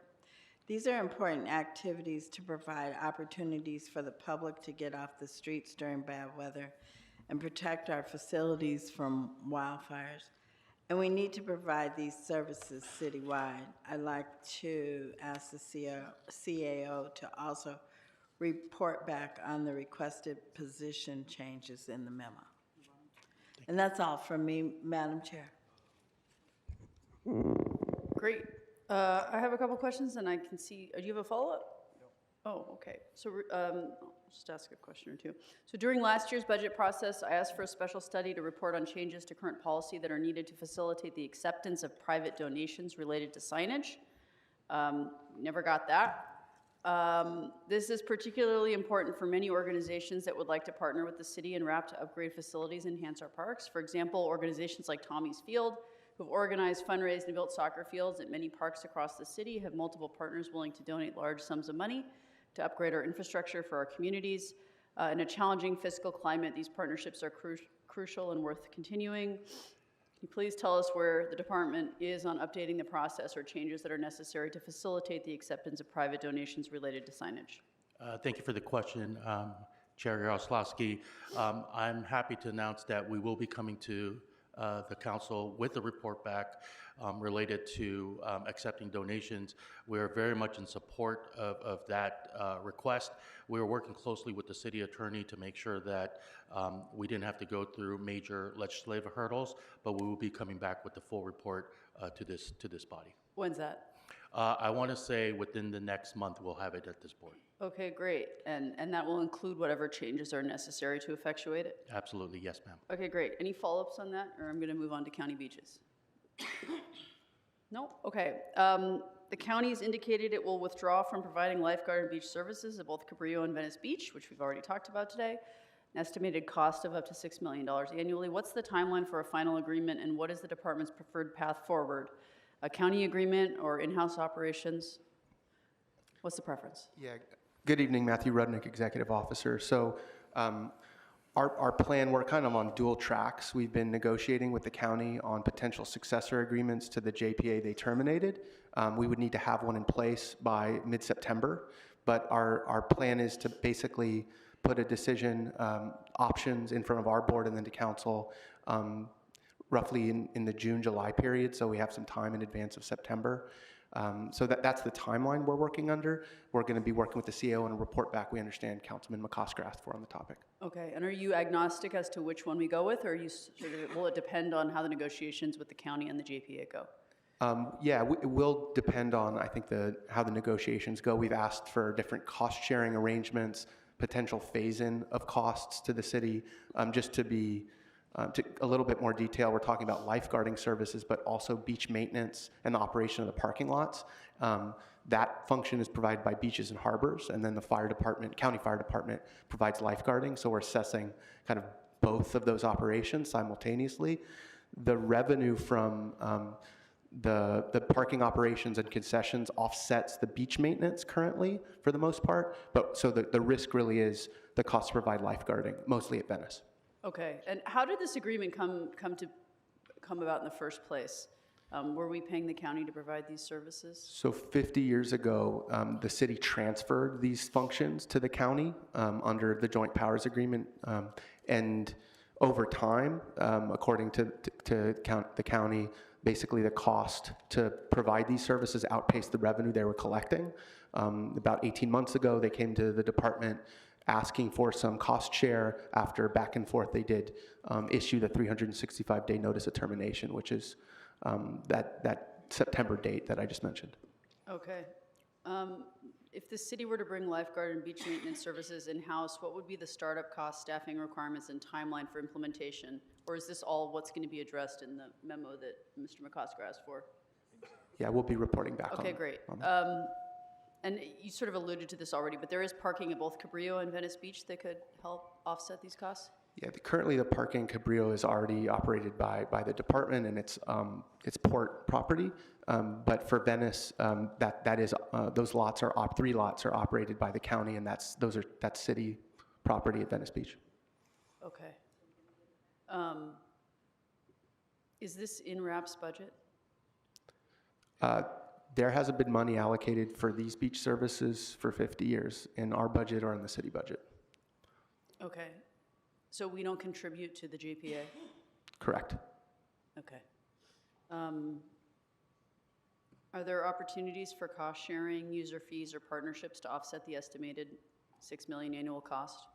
Yeah, again, we'd be happy to report back on some of the ideas. We're kind of looking at all the revenue streams currently, and then what other activities we could be engaged in to help offset the costs that we see will be inevitable, given that we'll need to take over either how to pay somebody else to provide these services, the fire department, county fire, and also whether or not we provide some of these services in-house. So, Okay, yes. and can we add that to the existing budget memo request? It's just sort of a summary of how you're thinking about ways that we can offset some of these costs. That'd be great. Do you have a follow-up? Yeah, just to make sure that part of that is also being creative, concessions, and, you know, beaches actually could be a very lucrative place. We agree, and we're looking at all those options. Okay, great. Just a couple more questions and I'll turn it over to colleagues. The department identified a $1.6 million gap in brush clearance funding for a legally mandated service. What are the specific compliance or public safety risks if this gap is not addressed? We're currently in conversation with the fire department, and my understanding is that there are two components that may be more restrictive in terms of enforcement. In prior years, although it isn't the requirement, there are palm trees that need to be trimmed. We've gotten a little bit of leeway in terms of trimming, knowing that these are extreme fire hazards. Part of our conversation is that they would require for these trimmings to be mandatory, and it may be in the upcoming fiscal year for 2027, that particular fire season, they may require for removal of these particular palm trees. We anticipate that that would be an excessive cost. One other regulatory item is the distance to structures in which brush clearance needs to be performed. My understanding is that it may be increased from 200 feet to 300 feet. So we anticipate that that would be a 30% increase.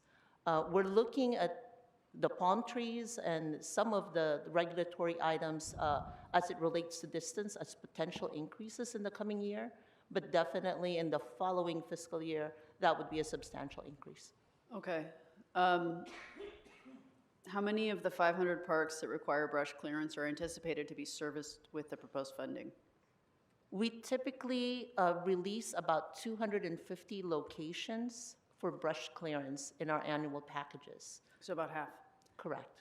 It's not necessarily tied to a park, because there may be parks such as Griffith Park that would have multiple locations. Okay. I'm going to go back to the goats. Is there any way to use goats to do the building brush clearance? Have you ever done that? We did pilot in this past couple of months, 2 locations, one at Sepulveda Basin and one at Corbin Canyon. Yeah. Those are pilot programs. They're quite successful.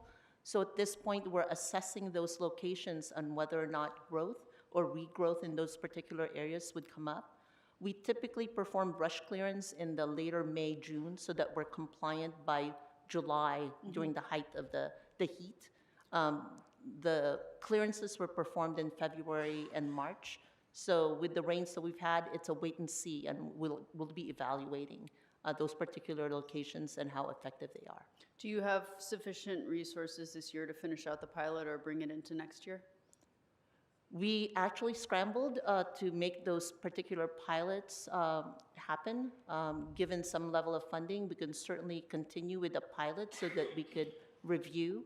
One of the disadvantages is that the goats don't necessarily distinguish between natives and non-natives.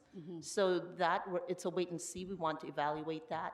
The other restriction is that there's height limitations, and fire department has requirements with regards to areas and restrictions on trees above 4 feet. So those are the items that we're evaluating, and we could certainly report I was going to back. say, I talked to the department about giraffes and goats. By the way, the only resources, the only dollars that were spent were my discretionary dollars. There was no other resources that were put into the goat pilot. So can we get a budget memo on what you need to continue these goat pilot programs into next year, please? I have more questions, but I'm going to turn over to colleagues. Councilmember Kosker. Kind of have a late follow-up on the beach thing. There is funding in the budget, 9 months funding for Cabrillo Beach for, I think for Marine Aquarium Program Director, 2 aquarium directors, and 1 park services supervisor to oversee expanded conservation research programs, provide new educational programs. Is that all port paid? Yes, it is. Okay, good, very good. And again, just to follow up on that, earlier in the sessions, we also asked the fire department to give us a proposal in that same memo. So we're going to have a compare and contrast. So get creative, because my sense is that going to the chair's 2 lines of questioning, how do you provide these services, and how do you also do advertising and creative promotions? The beach is the best place to do those things. So that was just a follow-up. Councilwoman Hernandez. Thank you, Chairwoman. You all proposed a phased approach beginning with $500,000. How would that funding be deployed, and what level of service would be restored? And this is for the brush clearance. Go ahead. Councilmember Hernandez, so as Kathy mentioned, we have a shortfall projected of something like $1.6 million. We've absorbed that shortfall in the past, and we're concerned, given the tightness of the department's budget, that we simply won't have the resources internally to absorb that. So we had proposed getting towards full funding for brush clearance.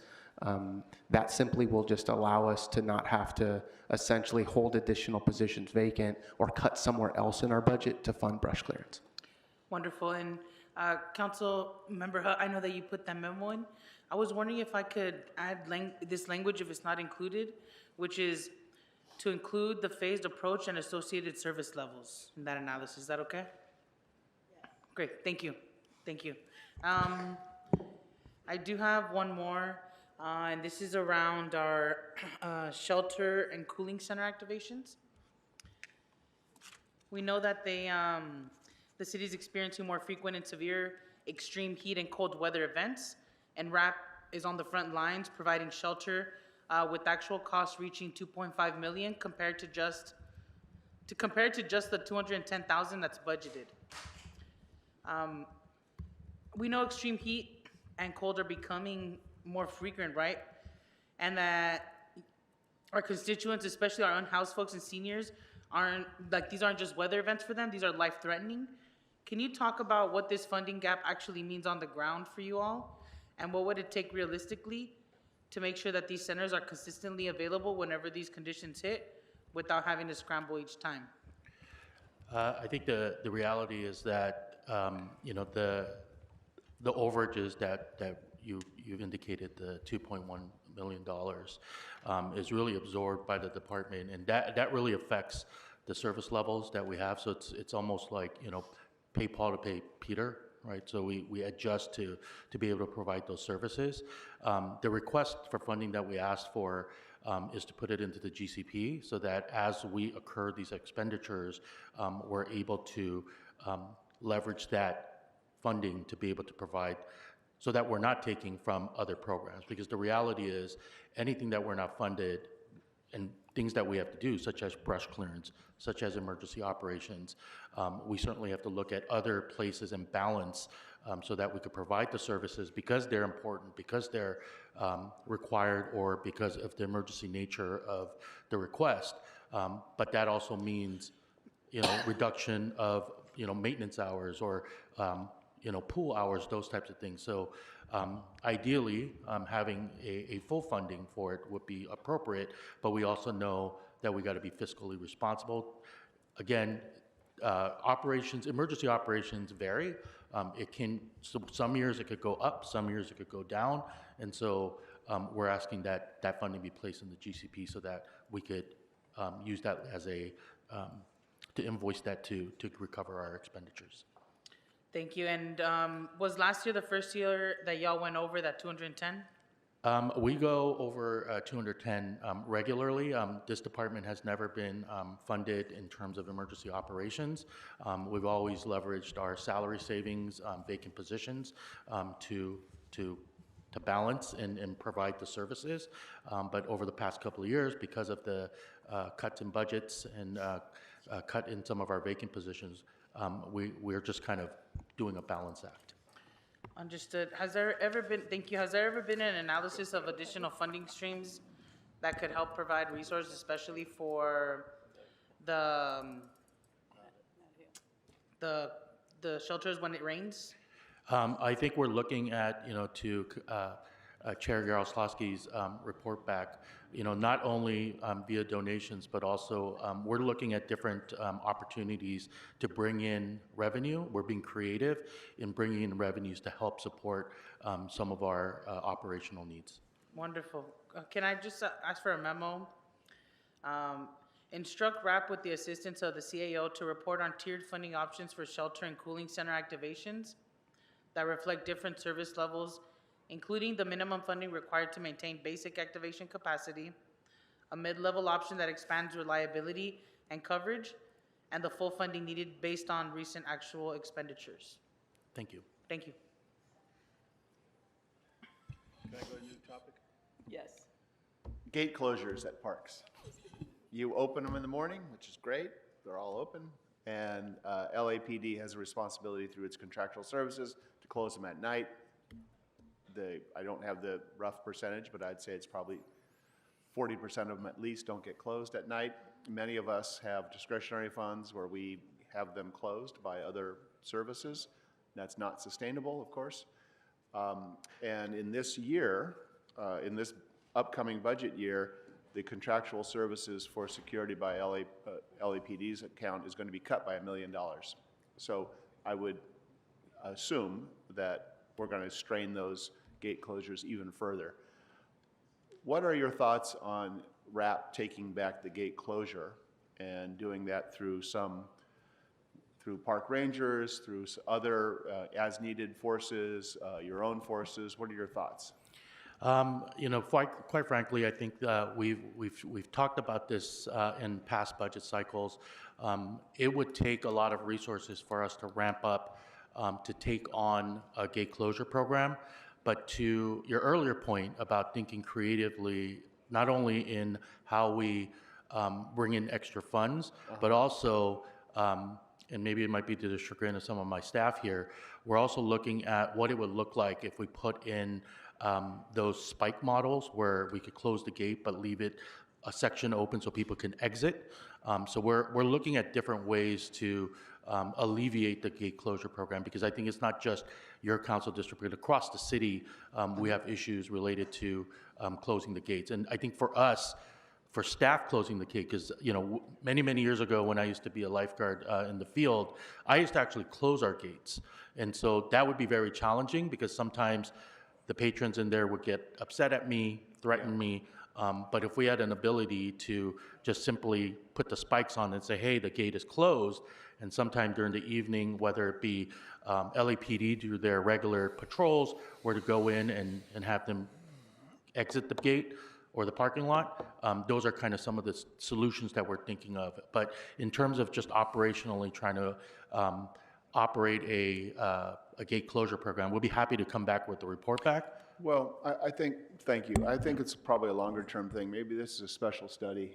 It makes sense for us to take a look at all alternatives, whether it's revisiting LAPD and their contractual services, which doesn't seem likely, these environmental or physical changes to the park facilities, which would be a larger undertaking financially, but probably worthwhile, or some other alternative, some creative alternative for getting gates closed.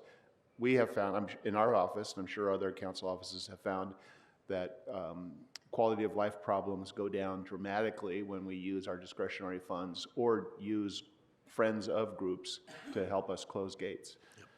And so I think it's really important that we have the parks secured at night. Thank you. So it's a special study. And a memo on finding the money to put back in that million at a minimum.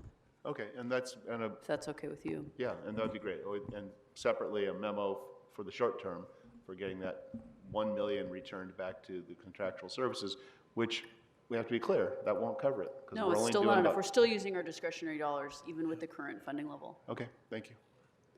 Follow-up? Yeah, Councilmember follow up Bloomfield. on that.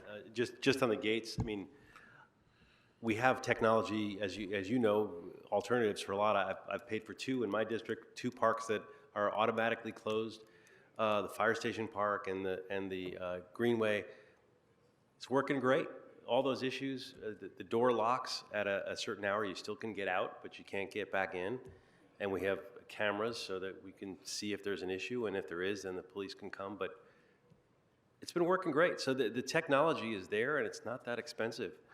I know because I paid for it out of discretionary. So you know, and that obviously there's some gates are much harder than others. The ones I've got are the small door gates, but even an automatic closing gate. This is not high tech. Like this exists. I want to know what you did, because I have a couple places where I need to do that. So we'll talk. Yeah. Budget memo. Just kidding. Okay. Getting silly, but Yeah. we had a bathroom where we did one of those automatic closings, and the custodial guy put a trash can in there to make sure he could get back in the morning. And so we had to sort that all out and make sure that people were following the rules. Colleagues, Councilmember Bloomfield. That was followed, but I do have some other questions. Although all the big picture issues have been covered, I have some more narrow issues, and so appreciate the great work that you all do. I understand that Rec and Parks has been working on an RFP in response to my motion about banning and or regulating artificial grass in the city. And although we don't know what the costs are going to be, I know we will soon. So I'd like to get a budget memo for the Rec and Parks RFP on artificial grass as described in Council File 0602. Another very narrow thing, and on behalf of Councilwoman Rodriguez, I'd like to request a budget memo for the Department of Recreation and Parks on the remaining funding needed and funding source for the Sunland Dog Park project. I guess there's a gap there, and want to get a memo on what it would take to fill that gap. And then another sort of smaller issue, but important, is we're hosting, as everyone knows, a lot of different World Cup viewing parties, and many of them are Rec and Park facilities throughout the area. In my district, that includes Lanark Park, where there will be 7 joint Rec and Parks Council District 3 World Cup viewing parties. And we have a little unique situation where Rec and Parks is currently doing work on the restrooms at Lanark Park. The work was supposed to actually have been completed in December of 2026, which slipped to March and has now slipped to summer. So what I'm looking for is, and it's important that those bathrooms be completed before June 15th. Otherwise, we're going to have to spend money on porta potties, and we need to figure that out soon to spend the money on the porta potties, which will cost a certain amount. And so I'd like to get some assurance that this work is going to be completed in time, and specifically get a budget memo on what it would take to complete this work, because I'd hate to be in the situation of spending more money on a temporary solution. I'd rather give you the money to just, if it needs a little extra, to just get it done than spend the money on temporary porta potties that's just going to go away and we'll never have anything else. So it's a tiny little amount, I know, but if it just takes a little extra kick of money, let us know in this budget, and either we do it in the budget or I'll do it in discretionary dollars. I just want to get it done before the World Cup parties. Thank you. And it's probably true, it's probably not just, this is the one I know about in my district, but I bet you there's things like this in a lot of other districts. Councilwoman, oh, no? Okay. Any more questions, memos? Thank you very much. Really appreciate your time and thoughtful answers today. Thank you. Have a good Colleagues, evening. Thank you. We're going to move on to Animal Services. Last department of the evening.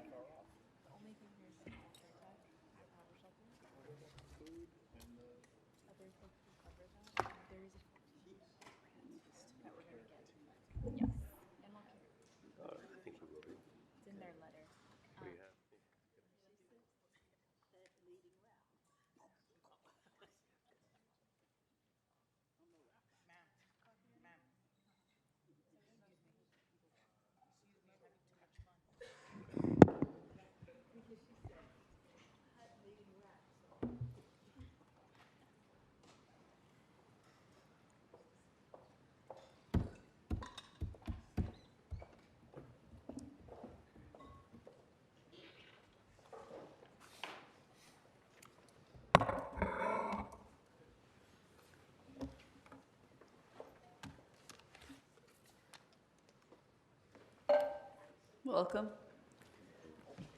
Thanks for being here. If you could just introduce yourself and your team. Yes, good evening. I'm Annette Ramirez, Interim General Manager for the Department of Animal Services, and with me are Curtis Watts, Assistant General Manager over Administration, and Sharon Lee, Senior Management Analyst too. Thank you so much. So we read the letter. I know we have lots of questions. Is there anything you want to briefly highlight, or do we just jump right in? Yes, please. I do have opening remarks. Okay, thank you. Good evening, and thank you, Chairwoman and members of the Budget and Finance Committee, for your time and the opportunity to speak with you today. We are grateful for your continued consideration for the department's needs and for the work this committee does on behalf of the city. While we appreciate several items that were included in the mayor's proposed budget, there are 4 critical areas where we still are asking for the committee's support. I want to walk through each of them clearly because these are not abstract line items. They have direct consequences for animal welfare, public safety, and the city's financial exposure. The first is to restore the 3 eliminated positions. The proposed budget eliminates an animal care technician supervisor, an animal care technician, and an animal control officer. We are asking that these positions be restored. These are not back office roles. They are people on the ground providing care, managing animal behavior, helping the community, and keeping our facilities safe. We have already been stretched thin for years.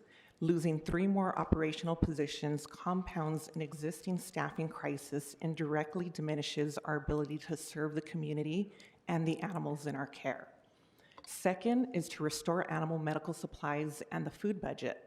We are asking that the $339,623 cut out of the animal medical supplies account be restored, and that our food budget, which was deleted entirely, be reinstated. What the proposed budget leaves us with is $48,968 to provide medical care for approximately 50,000 animals. That is less than $1 per animal. The food budget is gone altogether. The West Side Current reported just this week on the department's warning to this very committee, describing cuts that would leave animals hungry and sick and force the shelter system to rely on donations for basic necessities. This is not a sustainable model, and it is not what donors signed up for. Donors give to enrich the lives of animals, toys, bedding, socialization. They should not be the city's fallback for food and medicine. That responsibility belongs to the city, and we're asking the committee to affirm that. Third is to provide $534,063 for year 3 of the Dogs Playing for Life contract. We are asking that funding for the 3rd year of the Dogs Playing for Life contract be provided. DPFL provides out-of-kennel enrichment that is essential to the behavioral health of dogs in our care. Without it, dogs deteriorate. They become stressed, reactive, and dangerous, and that has consequences far beyond the kennel. The news record on this is sobering, and I want to direct the committee about what it says. In May 2023, a Los Angeles jury found the department guilty of gross negligence and awarded $6.8 million to a former shelter volunteer who was mauled inside a city shelter by a German Shepherd. The Los Angeles City Council in June of 2024 approved $7.5 million settlement resulting from a pit bull attack on a 74-year-old Van Nuys woman. And as recently as February 2026, a jury awarded $5.4 million to a woman bitten by a dog at the East Valley Animal Shelter, bringing the known total payout by the city to over $31 million across 4 cases in as many years. The City Controller's 2023 Transparency Report found that the overcrowding and staffing shortages were already making it difficult to provide enrichment, with some dogs going weeks and in some cases months without walks. These are precisely the conditions that lead to the behavioral deterioration we have seen result in attacks and lawsuits.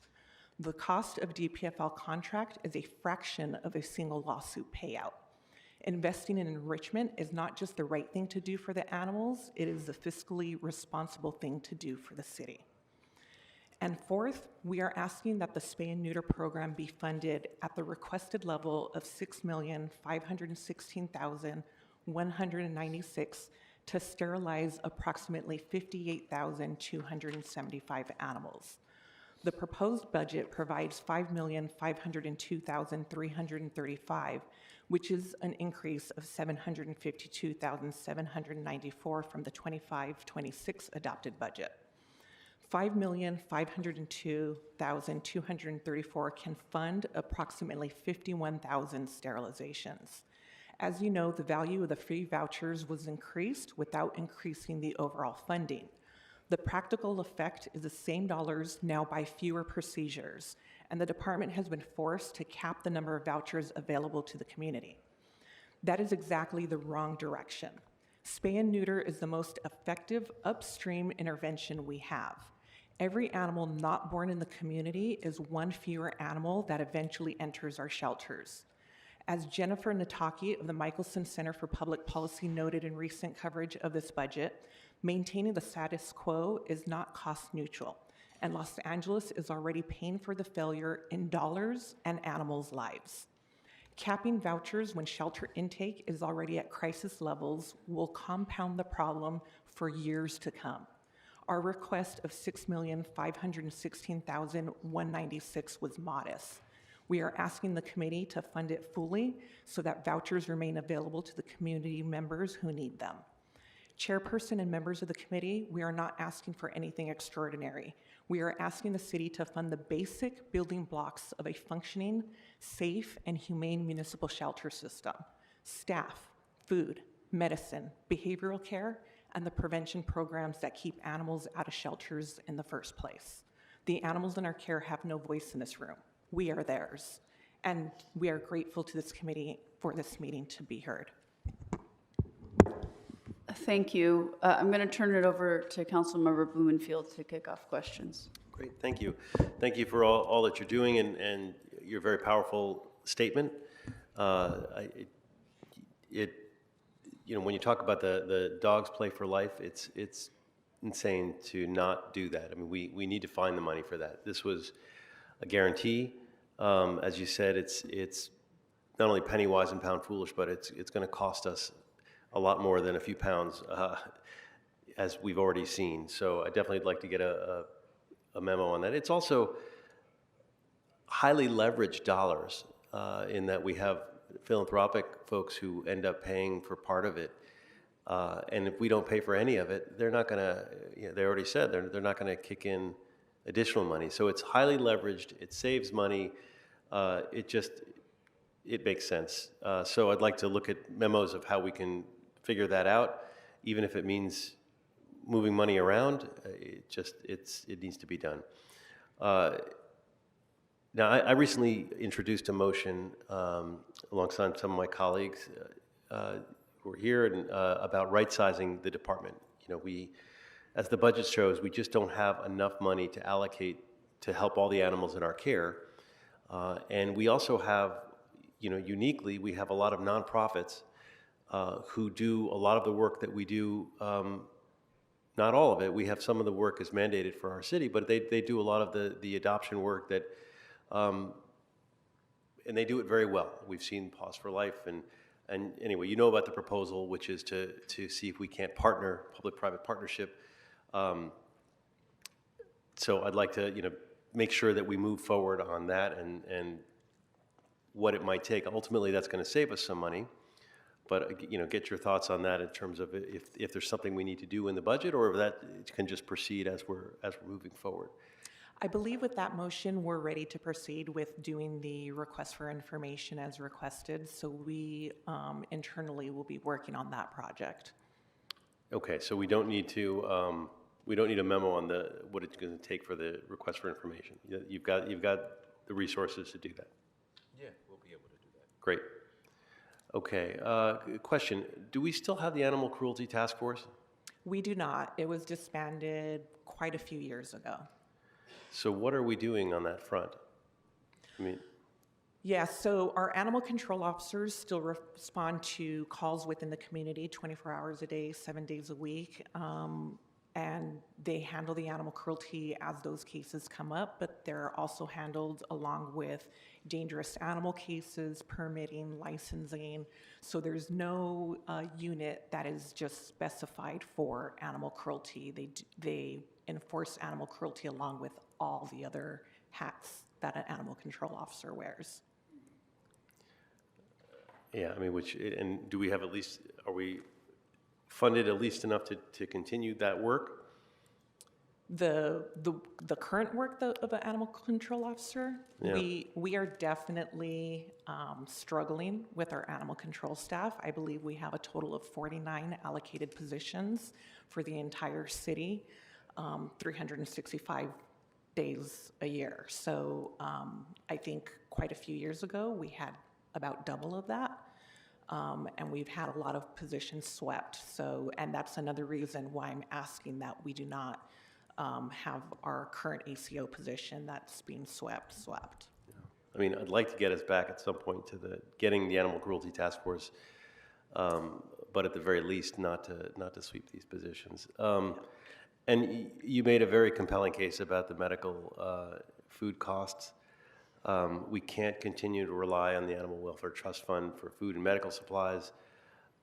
As you mentioned, the fund is a donation-based, and it's, folks are not going to make the donations if they think that we are basically supplanting our city funds and we're not doing the supplemental funds that they're asking for. So I think we can't break faith with that with our community. So I'd like to ask for a memo to identify funding to restore the medical and food costs to the fiscal year 25-26 levels without using our Animal Welfare Trust Fund. And then the other piece that you mentioned is, the spay and neuter. I mean, I talk about this every year, and you've mentioned it. It's one of those, an ounce of prevention is worth a pound of cure, and it just so pays for itself. So, I'd like to get a memo on that restoration, and maybe toward that end, could you explain how the spay and neuter vouchers are currently capped on a weekly and monthly basis, and how rationing a core prevention service instead of front-loading it will end up costing us? Yes, so currently, what we had initially done was capped the vouchers on a monthly basis. And what we found was that the vouchers were actually being all issued within the first 5 days of the month, leaving no vouchers for anyone throughout the rest of the month.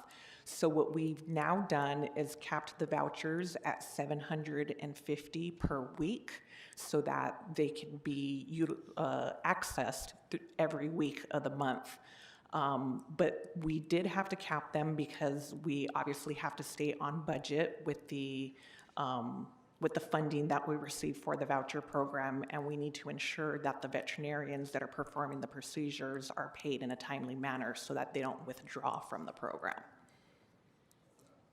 Okay, well, so that's why I want to get that memo. Last thing, and we kind of talked about it already, but just wanted to is it fair to say that we have enough staff to fully staff 4 of our 6 shelters if we were to be able to do a partnership on 2?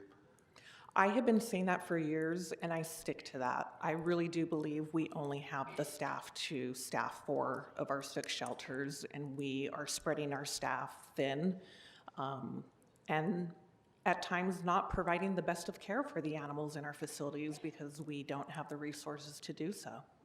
Great. Thank you.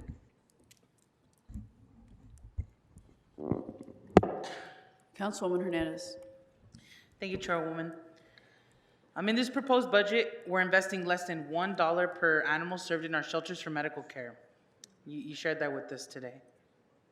About 88 cents is what we would be investing for vaccines, antibiotics, IV fluids, and the basics.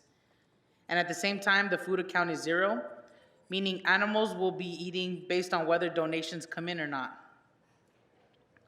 Last year, programs like enrichment were only able to continue because outside partners stepped in to cover what the budget couldn't. And we know that without support, dogs go without exercise, socialization, and stimulation, which impacts their health and adoptability. And by that, I mean, I've seen case after case where a dog being in the kennel and the cage, because sometimes it's a cage and sometimes it's a kennel, because we don't have enough space for the animals, that they become more aggressive, which leads to them becoming unadoptable and being euthanized. And we see it. We see it, and so this stimulation, the socialization, is without a doubt something that is necessary to make sure that these animals can remain adoptable. You can't get well in a cell, you know? And I think we have to be honest about what this means. When the care of animals depends on when a donor feels generous, we're moving away from a public service and into something that looks more like a city-sanctioned charity. And that's a real shift. And so my question is around the vouchers. Are there opportunities to adjust how those vouchers are deployed, such as timing or availability, to better align with periods of higher intake and support the department's prevention efforts? I think the way that we're deploying the vouchers currently is the best opportunity for the community to have access to those vouchers. You know, like I previously stated, we had originally issued or made all of the vouchers available at the first of the month, and we were running out within a few days of the month. So that is the reason that we made the decision to make them or provide an allotment every week. And we are still willing to modify how they're being issued if the need arises. Understood, thank you. And Councilmember Blumenfield, I know that you put a memo, but can I put some language to be a little more clear on that memo with the vouchers? So I have language that says, instruct the CAO to identify funding options to expand spay and neuter vouchers beyond the proposed budget allocation, including tiered service levels that correspond to increased voucher availability and estimated annual surgeries. Because we know that there's kiddie season and all these things that we can prepare for. And then my last question is, can you please clarify what the council should expect to see as a result? Actually, I have an additional instruction, a separate budget memo.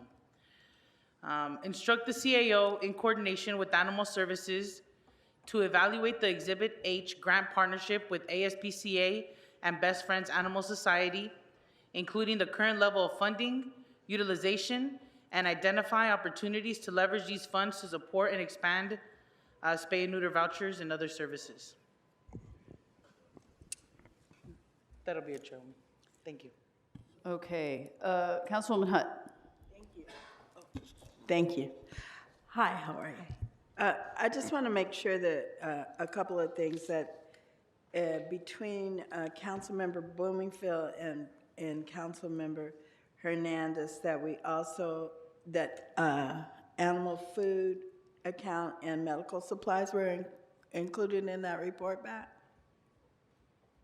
In that memo? What was the last thing you said, Councilwoman? Food. Food. Food and medical supplies were included, right? I think it was all in there. Okay, so I'm not going to ask for that. Then I am going to ask for a special study for the Department of Animal Services with assistance of the CAO and GSD to report back with recommendations and options to utilize non-shelter city properties for off-site intake of shelter animals.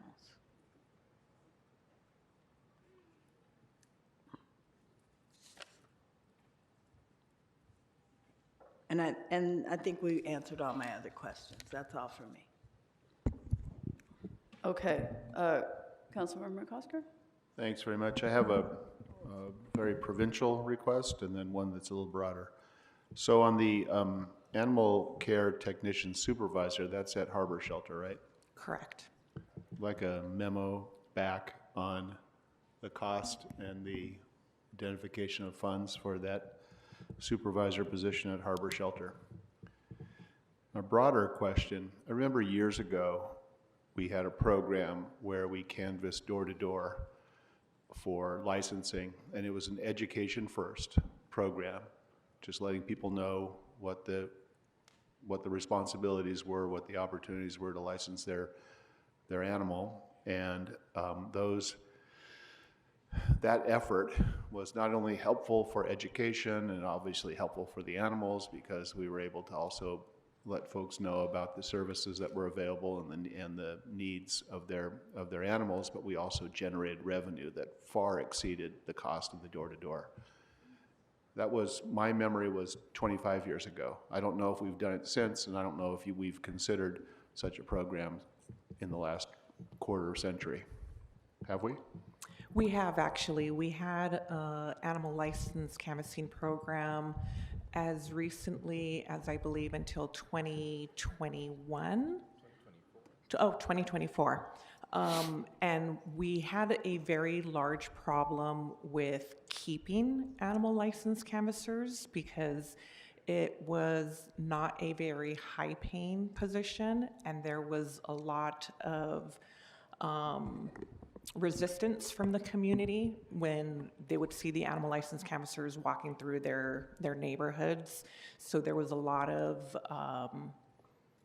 negative interactions that our canvassers would have with the community, and it would make them oftentimes leave for other positions within the city. They primarily issued administrative citations, which are fines if the violation is not corrected, but at the same time, they were also providing information on how to license your pet online or at the shelter. They were providing information on vaccine clinics as well as microchipping. So they were providing all of the information and resources, but they were also issuing administrative citations. Do you recall the earlier efforts? I do.